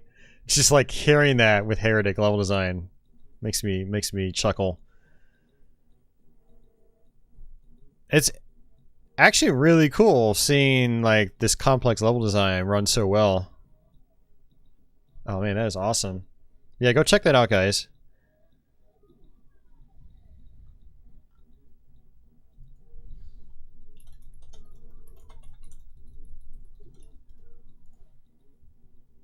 I haven't been poking around the Atari Age forums that much recently, so I've missed a lot of these updates. But yeah, that's looking really good, man. That's looking really good. That's so cool. Yeah, and click like and subscribe. Yeah, if you guys are in the Jaguar homebrew, I mean, Reboot is kind of like the team to follow. They do the most amount of homebrew work in the scene. There's a lot of homebrew authors, but Reboot's been around a long time. They've done a ton over the years. All right. I would show off stuff like Rebooteroids and their other homebrews right now, but I have done multiple streams of them. So just go look up Reboots on my channel. You'll find a bunch of videos about their homebrews.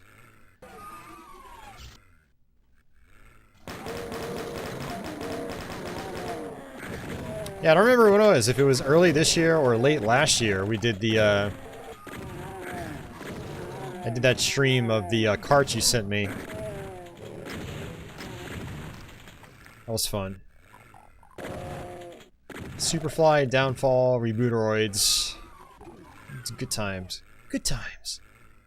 I think it was before I got my game drive.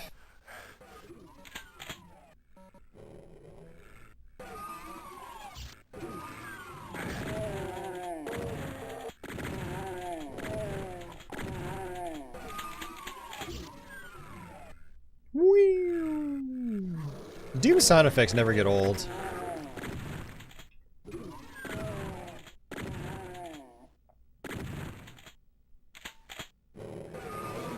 Oh, I did do Last Strike, yeah. The beta cart. The one that was finished but unfinished. Finished but needed tweaks. That's right, we did do that.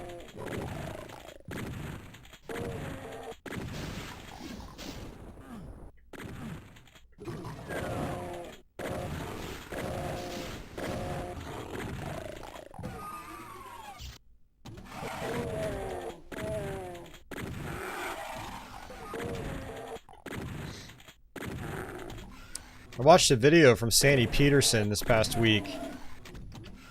He was one of the guys I worked at id Software during this time period. And he ended up doing the stripped down level design for the Jaguar version of Doom. Apparently the whole team told Carmack not to do a Jaguar version of Doom. But Carmack disagreed because he thought it was a really cool platform to program for. And Sandy Peterson got roped into doing the shrunken down levels from the PC game.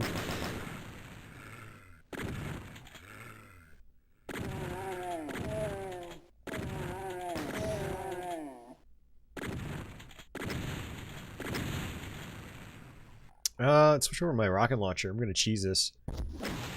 Ooh-ah. Ooh-ah. That's so good. cheap strats.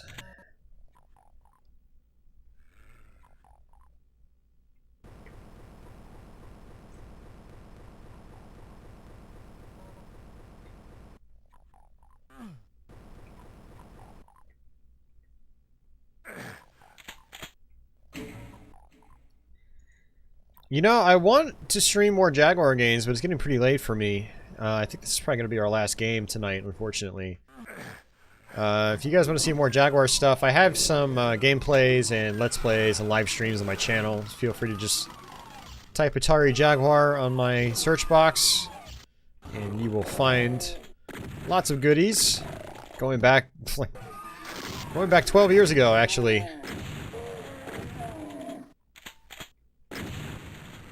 We also did a recent Nightmare Mode attempt on this. We got most of the way through the game, but then got stuck. That's a really entertaining live stream. Feel free to check that out. And,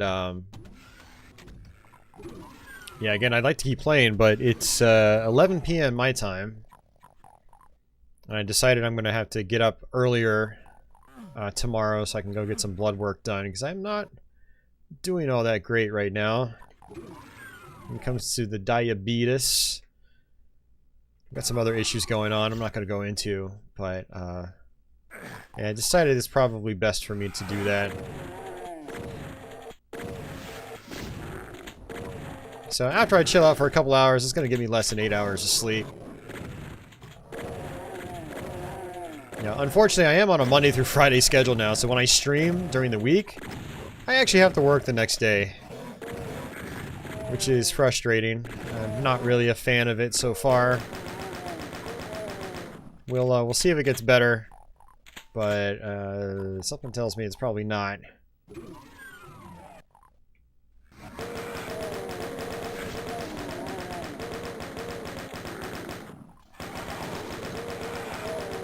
All right, making progress though. Almost at the end of this level.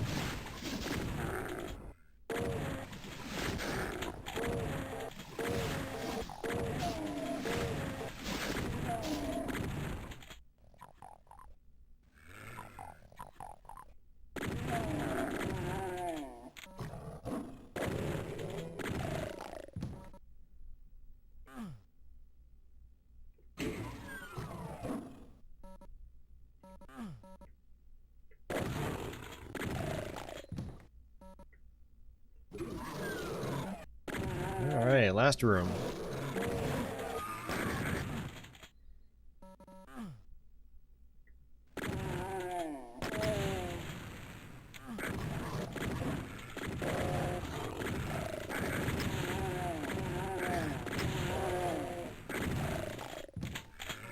Yeah, fun stream. We played a bunch of games today, which was really cool. So hopefully you guys that are new to the platform,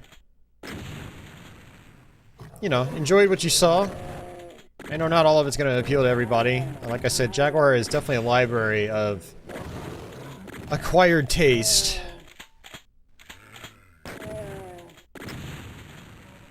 But honestly, you know, platforms like the Jaguar and the 3DO, I think that's kind of like what makes them. Is they're not chock full of games that are for everybody, but when you really dive in and experiment, you know, there's some really unique stuff.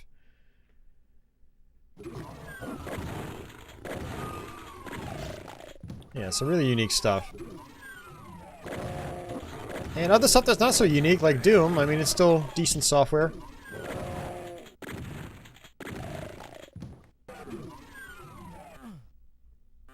Yeah, and even though it's games, you know, a lot of games here that might not be for everybody. You know, they're still fun. Still fun to mess around with, so. Is there a mod of this with a double barrel shotgun? No. Unless Reboot's adding it into their Slayer edition. But no. As far as I'm aware. Nice, Deadly. It's good to hear, man. Let's go ahead and jump in. So yeah, I think that's gonna actually do it for me. Like I said, it's just after 11. I need to chill out. Maybe get a little more food in my stomach. And then try to get some sleep. Let's kill these guys so I don't get killed.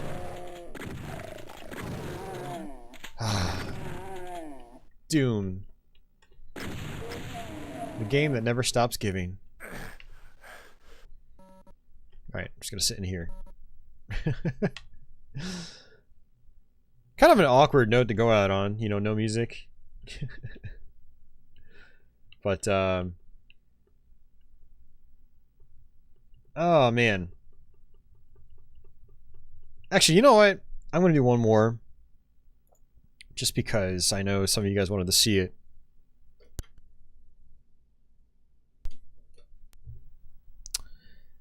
Yeah, complete in box Jaguar, $300 to $400. That sounds about right. Yeah, it's not cheap, unfortunately.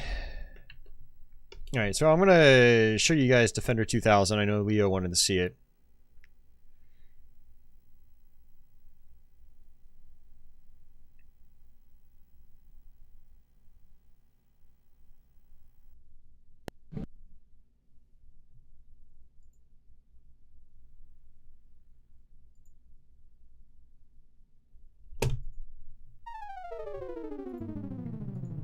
Alright, this is our last game.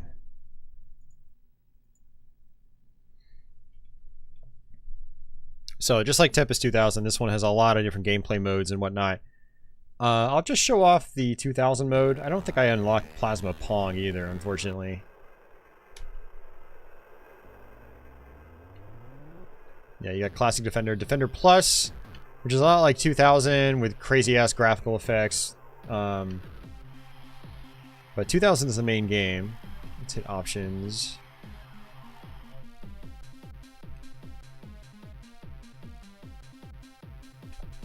I could probably turn this up a little bit. Alright. So it's like Classic Defender in that, you know, you have to kill all the enemies on the map. And also, preferably, grab the humans from the invaders.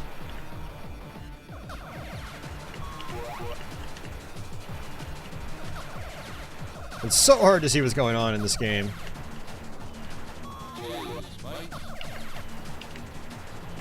Oops.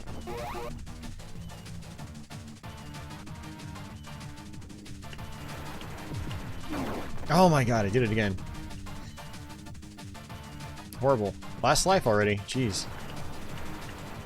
Yeah, one of the things I struggle with in this game is just like the massive sprites and the small screen size.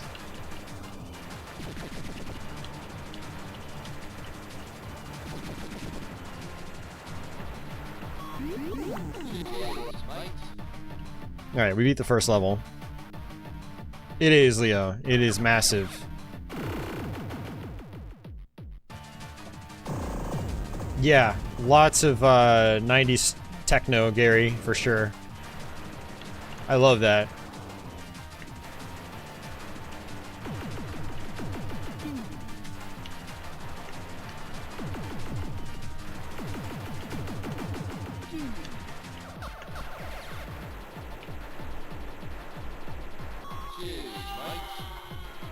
He goes, cheers, mate.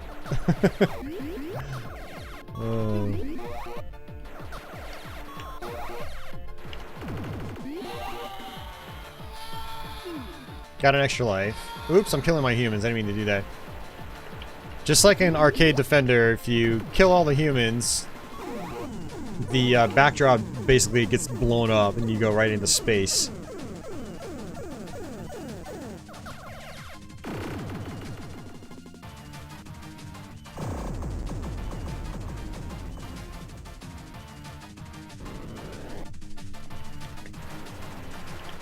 Yeah, one nice thing though is you can like sort of move backwards as you fire. It's like strafing backwards. That's a nice feature. Looks like I got a shield. Really got to use your map up top.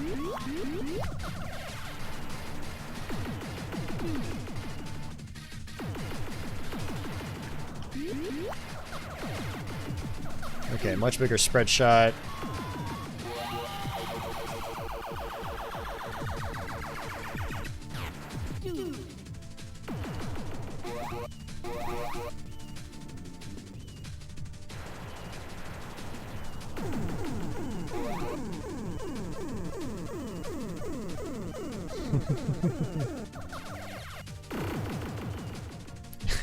Just look at them dancing.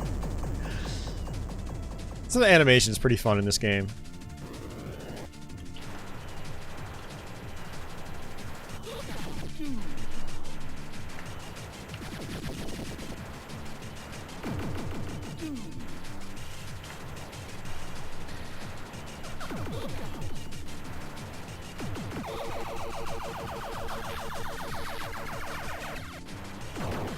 Oh, man. Aren't a lot of extra lives, though.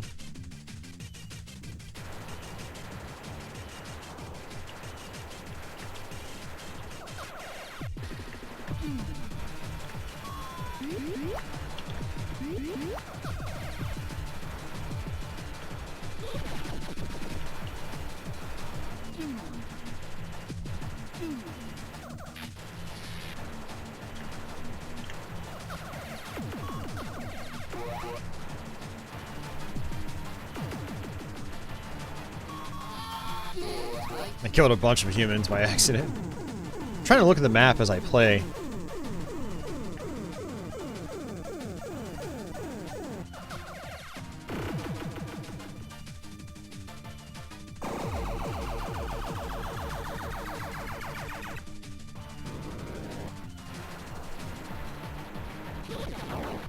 Oh, died again.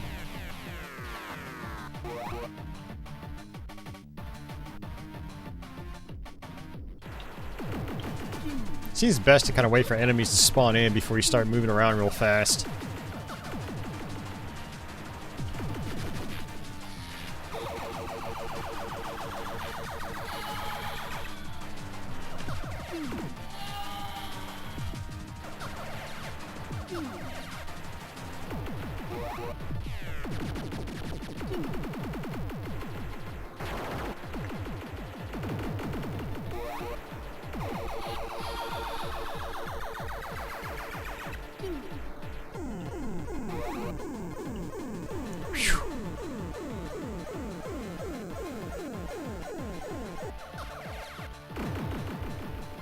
Level 5. Yeah, and I don't know if there's a way to like have more humans appear, especially after like the whole world disappears.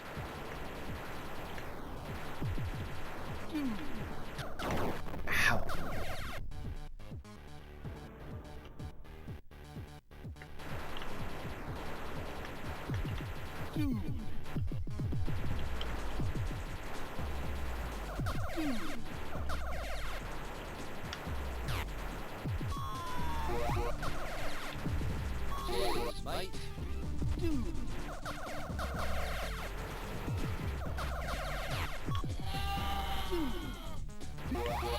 Alright, let's destroy all the humans just to show you what happens.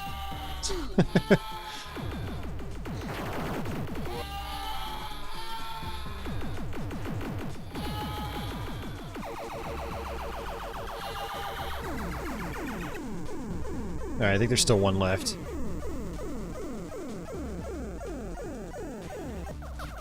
Oh, the world does reappear. They call it the Twilight Zone? That's awesome.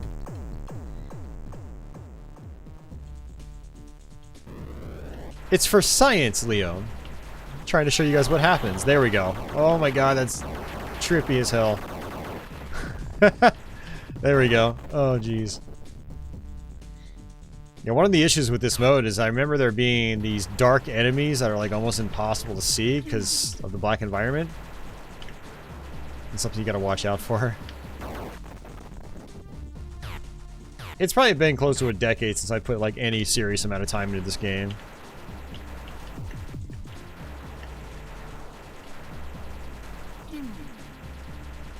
But definitely a game I'd like to put more time into, try to get better at. Pretty sure I've made it a few dozen stages into the game.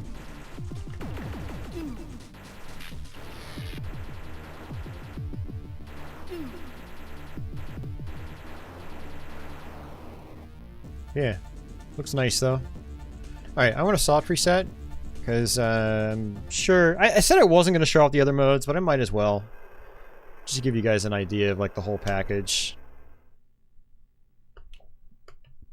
This is Defender Plus. A little bit like 2000, crazy graphical effects.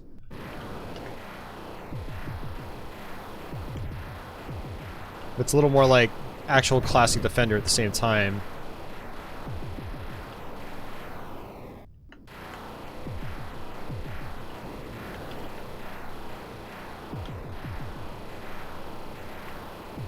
Runs at a really nice frame rate. Let's just look at this, like, color warping. I love it.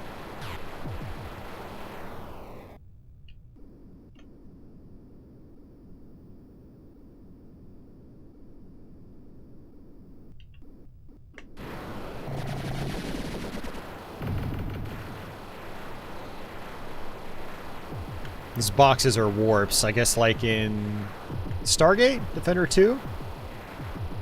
Pretty sure Stargate has warps like that.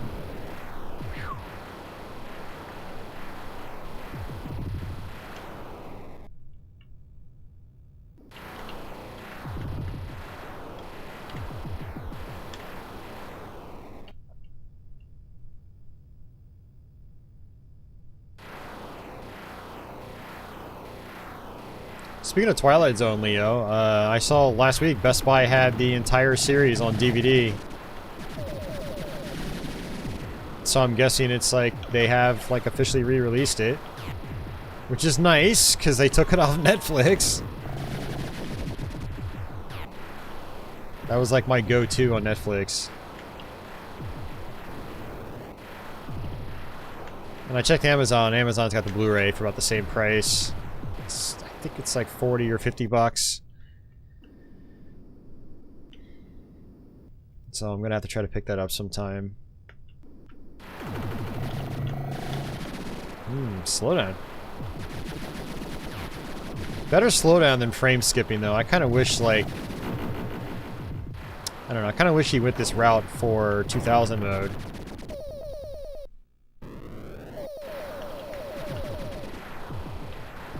I like that you still have, like, sort of the backwards, I guess you can call it strafe functionality.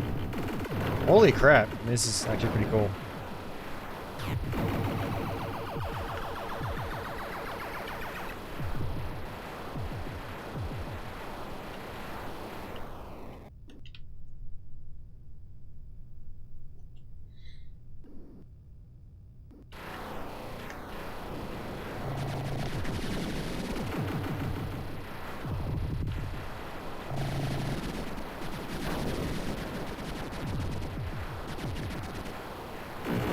Oof, that came out of nowhere.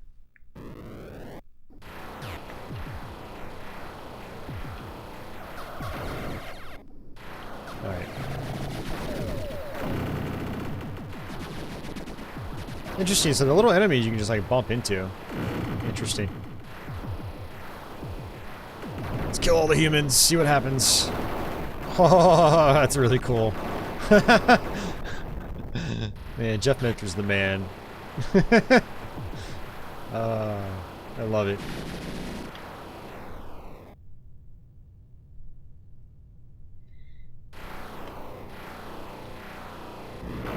Oh, that was garbage.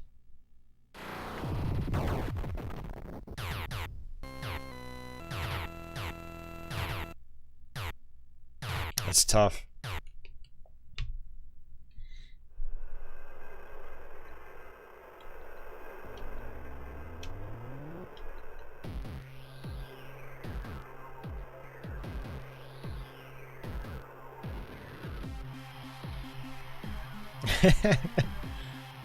Yeah, he is deadly, for sure. I like that, actually. That's probably the most time I've ever put into Defender Plus. I wanted to play it some more. But yeah, again, there's a game called Plasma Pong you can unlock, but here's Classic Defender. It's not a one-to-one recreation of Defender, but it's still, you know, it's still fun. This is a mode Leo would like. Oops.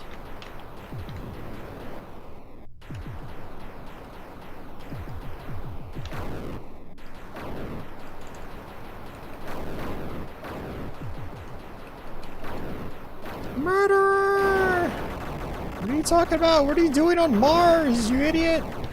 Get off Mars, it's a bad place.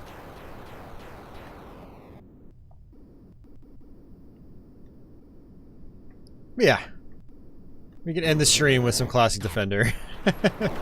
Okay, so they are like still on crack in this version. Yeah, Classic Defender is really cool, Leo. I agree. I mean, especially the arcade version with actual arcade controls.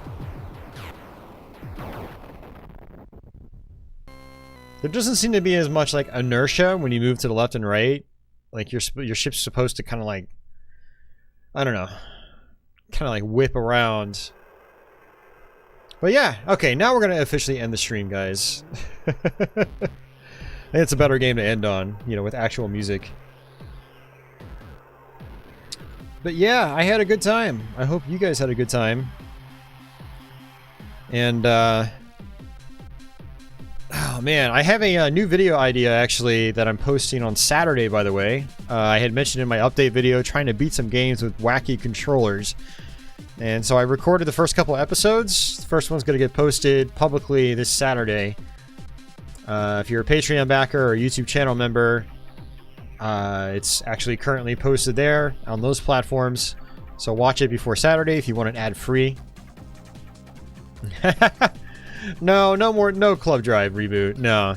The point was like demonstrating, I think, that are like cool and fun games, even if they're not like AAA or whatever. They're still like decent efforts, decent fun time. And I don't know. I could do like a quote-unquote bad Jaguar Games stream, but I feel like there's enough of that type of information propagated on the internet and not enough information like showing off just fun stuff to me anyway. So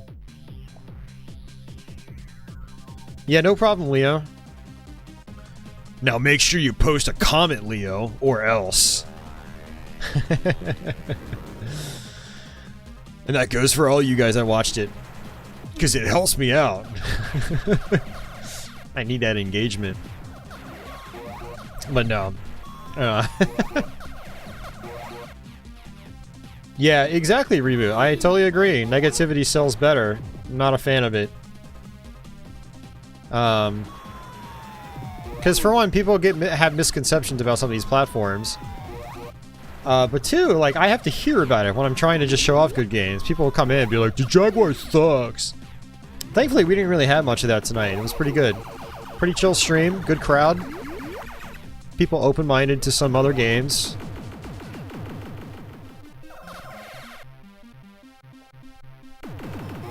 Yeah, exactly, Leo. Yep. And I mean, don't get me wrong, like I said, it's an acquired taste kind of system. Like, stuff like iWar, I think is decent for what it is, but it's not for everybody. I'm not going to go out and recommend iWar to, like, everybody. That's one of the big issues with a platform like this. 3DO's the same way. There's just not a ton of, like, shut your mind off, like, mainstream types of games. Not a lot of, like, really high-quality platformers. Yeah. Its fighting games aren't really all that great. And all the mission-oriented stuff is, like I said, an acquired taste. Not going to be for everybody, so... But there is definitely stuff there that's fun to play. Absolutely.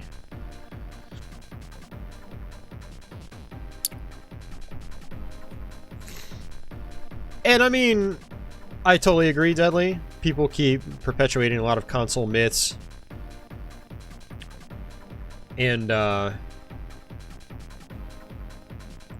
I wanted to say something. I'm not really sure how to say it, but...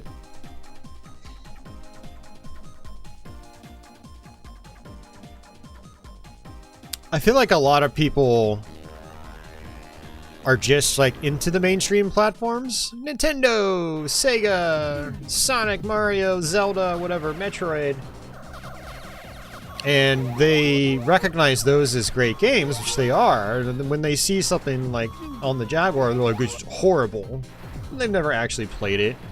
I almost feel like those people are just in, like, the wrong space when it comes to retro gaming. Like, okay, if you're not going to actually, like, open your mind and try stuff like this, or watch some gameplay with an open mind, then why are you even here to begin with? I don't know if that came out right. Well, I think that's another part of the problem.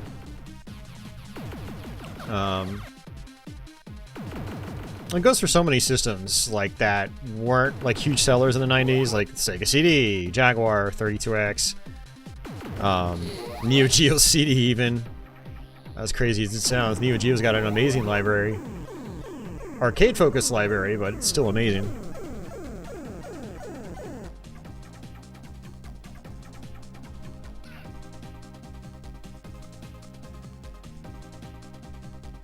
But I guess it's people that will kind of like shun you for being into stuff like this. It's like, I don't know. They're still fun to be had. And it makes, I think, video gaming quite interesting. I love my popular Nintendo games and my Sega games and stuff like that. But, you know, I love digging beneath the surface as well. And going exploring. Experiencing what all video game life has to offer.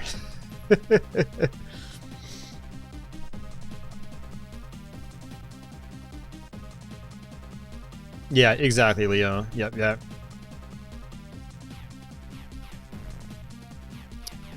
And, you know, that's just one of the big issues with retro gaming. It's tough. A lot of clashing personalities. People that have tons of experience versus people that have very little experience.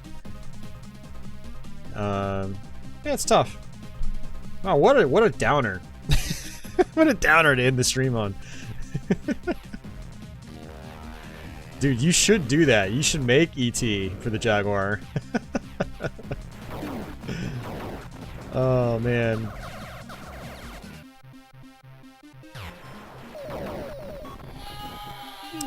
Yeah, those games, Deadly, you know, they didn't single-handedly, you know, kill the market, but they were definitely a symptom of the problems that were going on at that time.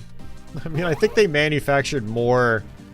Was it E.T. or was it Pac-Man? I don't remember. They supposedly manufactured more carts than, like, actual systems, like, existed? Or maybe not something like that. I don't know. There were a lot of problems back then. It was a Wild West.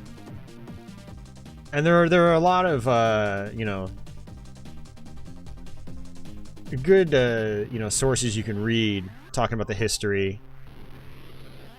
I need to fire up my, not fire up, but open up my Atari Inc. Business is Fun book. Rest in peace, Kurt Vendel. It's this massive, like, encyclopedia of a book talking about Atari's early history. Yeah, I think you're right, Leo. Yep.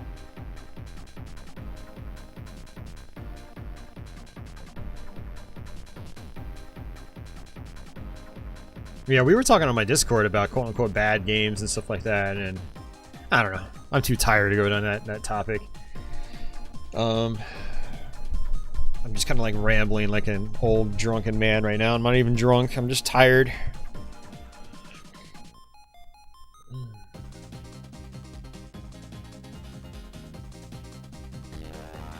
Yeah, this is true, Mark. Yeah, a lot of retro gamers are playing games from before their time. It's interesting. Yeah, that's a whole other topic. I mean, their outlooks on games. Old games. Not having, like, experienced it firsthand growing up. Yeah, it's interesting. Hey, Crestline, we're actually heading out here in a minute, Crestline, but thanks for popping in. I appreciate that.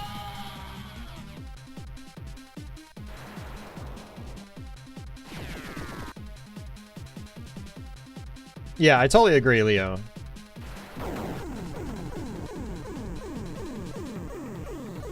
Pac-Man 2600 is not an F-. It's like a C+ game instead of the A+ effort that was warranted. Yeah, I agree. Pac-Man 2600 is perfectly playable. I enjoy it enough. And, you know, I enjoy it about as much as a lot of other 2600 games. Not gonna lie.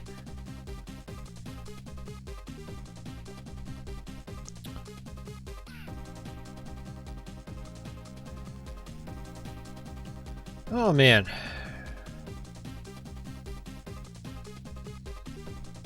Yeah, it's cool they were able to get the license from Williams, because Defender was one of those games, you know, a retro revival on the Jaguar that wasn't actually an Atari game originally. Like Missile Command and Tempest were Atari games, and then later Breakout 2000 was also, you know, based on a classic Atari game, but Defender was Williams. It's cool. Oh yeah, that would be cool, man. I'd like to try that out for sure.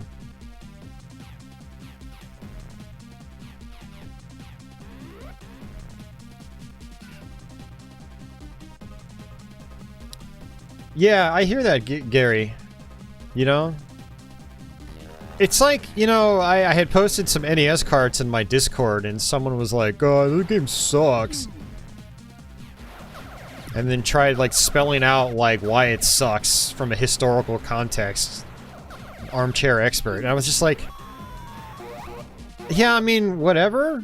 Like, when I was growing up, I didn't think that, right? Like, I played the game when it was current, and, like, we can look back on it now and be like, it's so terrible, blah, blah, blah, based on this and that. But it's like, well, if you played it when it was new, and, like, you actually played it, you know, which we did as kids. We didn't not play our games, because for one, we were bored, and we knew that, like, you know, it was going to be a while before we got another game. So we played them, even when they weren't technically good. And, it's like context matters, you know? You know, you frame some of these games in the context of when they were released, and, you know, you might be able to appreciate them more, or realize, like, I don't know, we can talk about, like, why the game was bad in the context of, like, when it was released or whatever, but, like, I don't know, when you were actually there, it was different than how we describe it as armchair experts these days.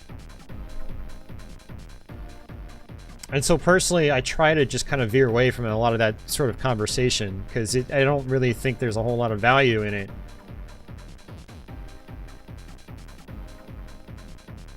I don't know, if you're going to play retro games, just fire them up, play them. Maybe give them an honest try and actually figure them out instead of playing them for 5 seconds and then shutting them off. And then maybe you'll find, like, a newfound appreciation for some of these old games. Even the bad ones, the quote-unquote bad ones. Shit, I learned how to beat Super Pitfall like 2 months ago, and I actually like the game now and enjoy it. You know, like, I actually put time into it like I would have as a kid and figured it out. And grew a fondness for it. And there are a lot of games like that. It's like, I don't know. I don't even know where I'm going with this. I'm just rambling. Hey, Velcro. I see you out there. The patchy shades.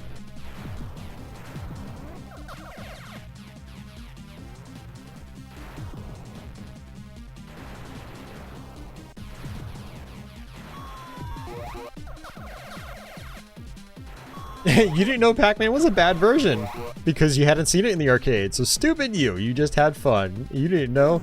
You didn't know you were doing it wrong. See, yeah, exactly, right? That's hilarious. I definitely had games like that growing up.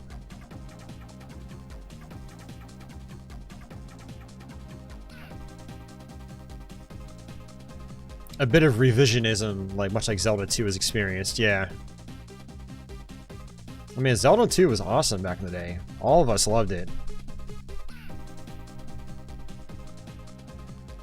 Yeah, different time, you know?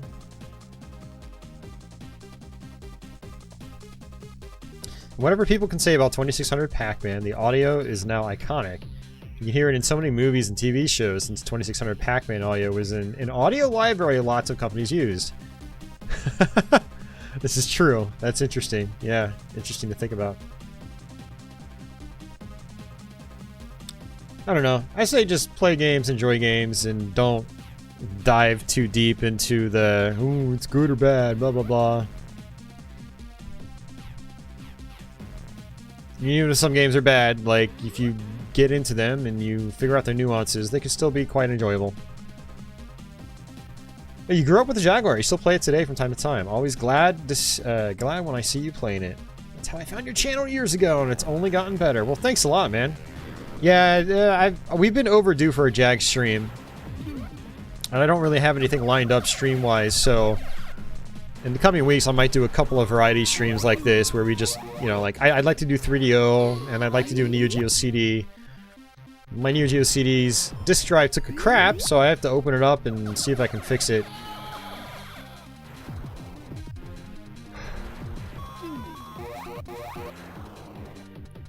But, yeah.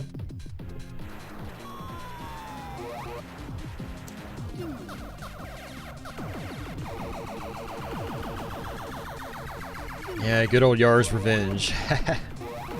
Yep, yep. Oh, man. Alright, guys, let me get out of here. I've let these patron slides cycle forever now, so... And I'd like to keep rambling like an old drunken man who's not actually drunk, but I need to get to sleep. So, but it's been fun. Thanks, everyone, for hanging out. I'll try to have this up sometime tomorrow. Well, I don't know. Like, I'm trying to post my other videos Saturday, so... who cares? I'll probably just post this tomorrow. And, yeah, I'll see you guys next time. So, thanks for watching, guys. I'll have this time-coded for the VOD, so you can just skip around if you want to see certain games. But, yeah. I will catch you guys later. Stay tuned for my new video on Saturday. We'd love your feedback on it. And I guess until the next one, guys, take it easy.